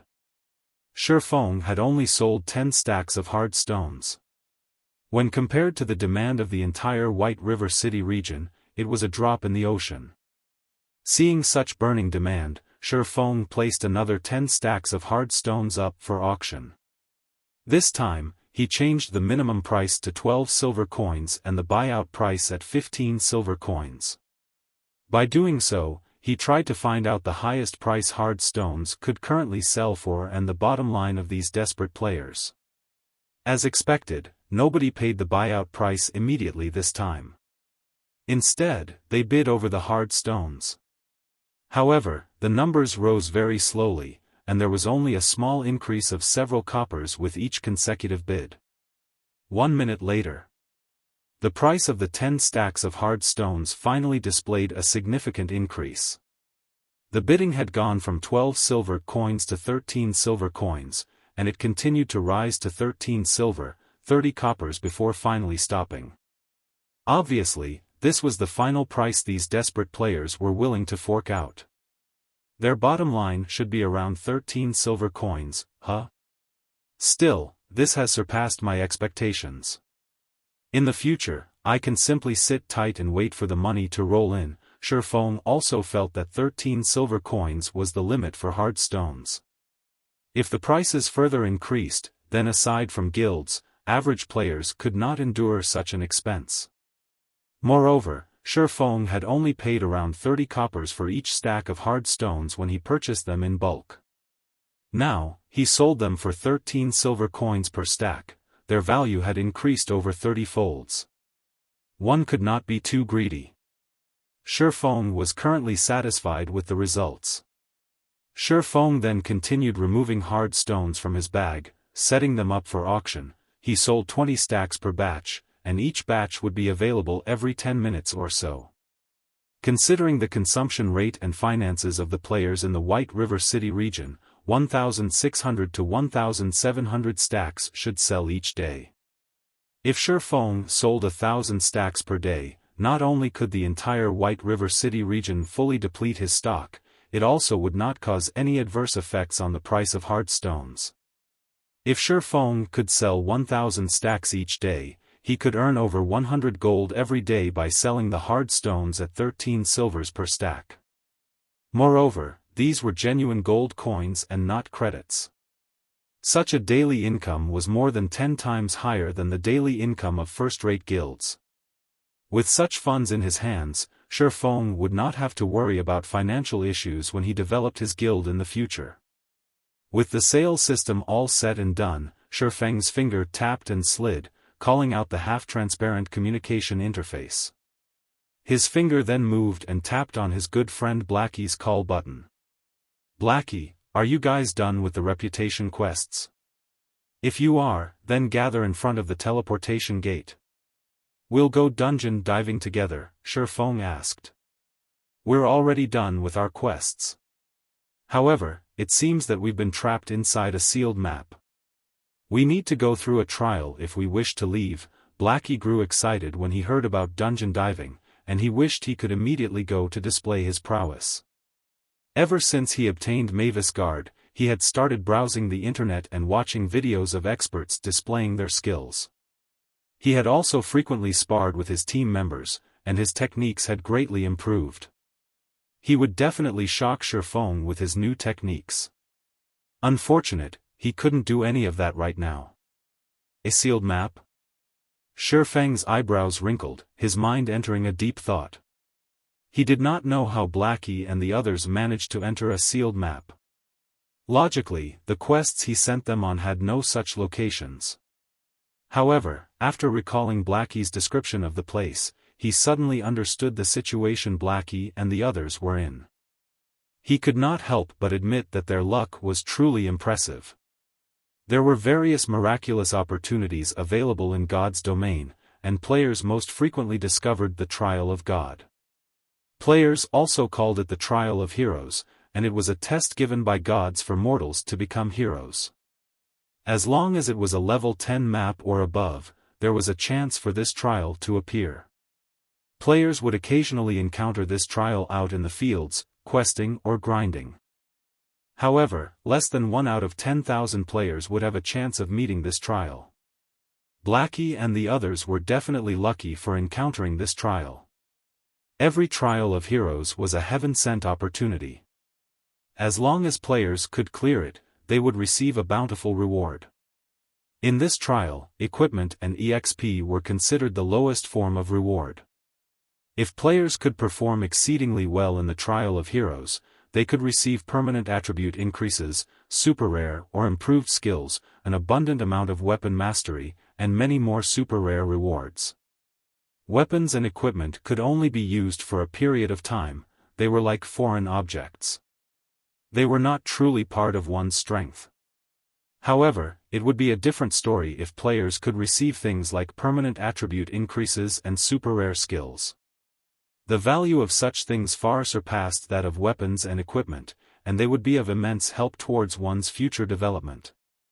How many colors were on the trial door that you guys entered? Xiaofan asked. Xiaofang's question confused Blackie. However, since Xiaofan had asked, Blackie tried to recall the number of different colors on the large double doors they had entered. He then said unconfidently, I think there were 4 colors. 4? Are you guys trying to get yourselves killed? Xiaofan immediately wanted to scold Blackie. The Trial of God did not only possess rewards, but it would also mete out punishments. The punishments and rewards given were also equal. In God's domain, with opportunity came danger. There was no such thing as a free lunch in God's domain, and even if there were, it might very well poison you to death. The Trial of Heroes was normally categorized into 7 tiers. If there were only 1 color on the teleportation gate, then the trial would be Tier 1, it was also the easiest trial to clear. Along with the increase in number of colors, the difficulty would increase exponentially. If there were 4 colors on the door of trials, then it would be a Tier 4 trial. Its difficulty would be around 8 times or above that of a Tier 1 trial. If Blackie and the others could clear it, the minimum rewards they could obtain would be fine gold rank or above weapons and equipment. Normally, it would be a dark gold ranked item. If they could finish the trial with a sufficiently high completion rate, there was a possibility they could receive permanent attribute increases or have one of their skills upgraded to a stronger version. However, the punishment for a Tier 4 trial was no joking matter. If Blackie and the others failed to complete the trial, the lightest punishment they might receive was a massive loss in EXP, they could very well lose several levels. Blackie and the others might even lose a portion of their attributes or skill mastery permanently, possibly entering a weakened state for a long period of time. Such severe punishments were also one of the reasons why most players would avoid entering the door of trials after finding one. They would instead choose to sell the information to a large guild, making a huge profit. Brother Feng, are we in a very dangerous situation? Hearing Xiaofang's panic, Blackie could not help but swallow nervously, his heartbeat increasing in pace. Meanwhile, Fire Dance and the others who stood beside Blackie also became extraordinarily serious after hearing Xiaofang's words. They no longer dared belittle this trial. I can only give you guys advice. Act within your capabilities. Do not attempt meritorious deeds, only try to leave in one piece. Don't forget to pass on my advice to everyone in the team. However, Blackie, since you have Mavis Guard, logically, you guys should have a very high possibility of clearing the trial. However, remember not to rush things. Even if you have to waste a lot of time, you must never hurry. The rest will depend on your battle techniques, intelligence, and wisdom. Xiaofan then continued to pass on all his knowledge about the trials onto Blackie. As for whether or not they could clear the trial, it would depend solely on Blackie and the others. The tests of the Trial of Heroes had never repeated, so there were no known strategies to conquering one. However, in Xiaofan's previous life, after collecting the knowledge and wisdom of many predecessors, he managed to form a strategy that was not an actual strategy, which was to act within one's own capabilities and plan before taking action. One must not rush when carrying out the Trial of Heroes. Other than that, there was no true strategy for conquering the Trial of Heroes. With Fire Dance, Cola, and Blackie's Mayvai's Guard, they should be able to clear a 4-colored trial. However, they should not be able to leave the trial in a short time. Xiaofan felt a headache building. He originally intended to upgrade their equipment by raiding a dungeon. However, that plan had gone down the drain now. He did not even know if Blackie and the others could manage to leave the trial within a week. The Trial of Heroes was never simple, and it was an extremely time-consuming trial. In Xiaofan's previous life, it wasn't unusual if players spent more than a month clearing a trial. In the past, a top-tier expert had once made a fair evaluation of the trials. A 5-colored trial had the difficulty rivaling an epic quest. A 6-colored trial had the difficulty rivaling a legendary quest. As for a 7-colored trial, it had the difficulty rivaling a top-tier legendary quest. In Xiaofan's previous life, even after God's domain had been in operation for over a decade, there had yet to be a player that could clear a 7-colored trial. Of course, part of the reason was that no true Apex expert had encountered a 7-colored trial. In the past, the highest-tiered trial cleared was a 6-colored trial. Meanwhile, one of the conquerors of a 6-colored trial was the cleric god, Violet Cloud, one of the publicly acknowledged top 10 cleric gods in God's domain. Thinking that Violet Cloud was currently with Blackie and the others, Xiaofan hesitantly released a sigh of relief. Although Violet Cloud had yet to grow into her prime, her potential could not be ignored. For a 4-colored trial, Blackie and the others might, possibly, be able to clear it. Forget it. No point worrying about it too much. It seems that I can only upgrade my own equipment for now, Xiaofan sighed. Habitually, he opened up the auction house interface, searching for items under the miscellaneous section. The miscellaneous section of the auction house was just like Taobao.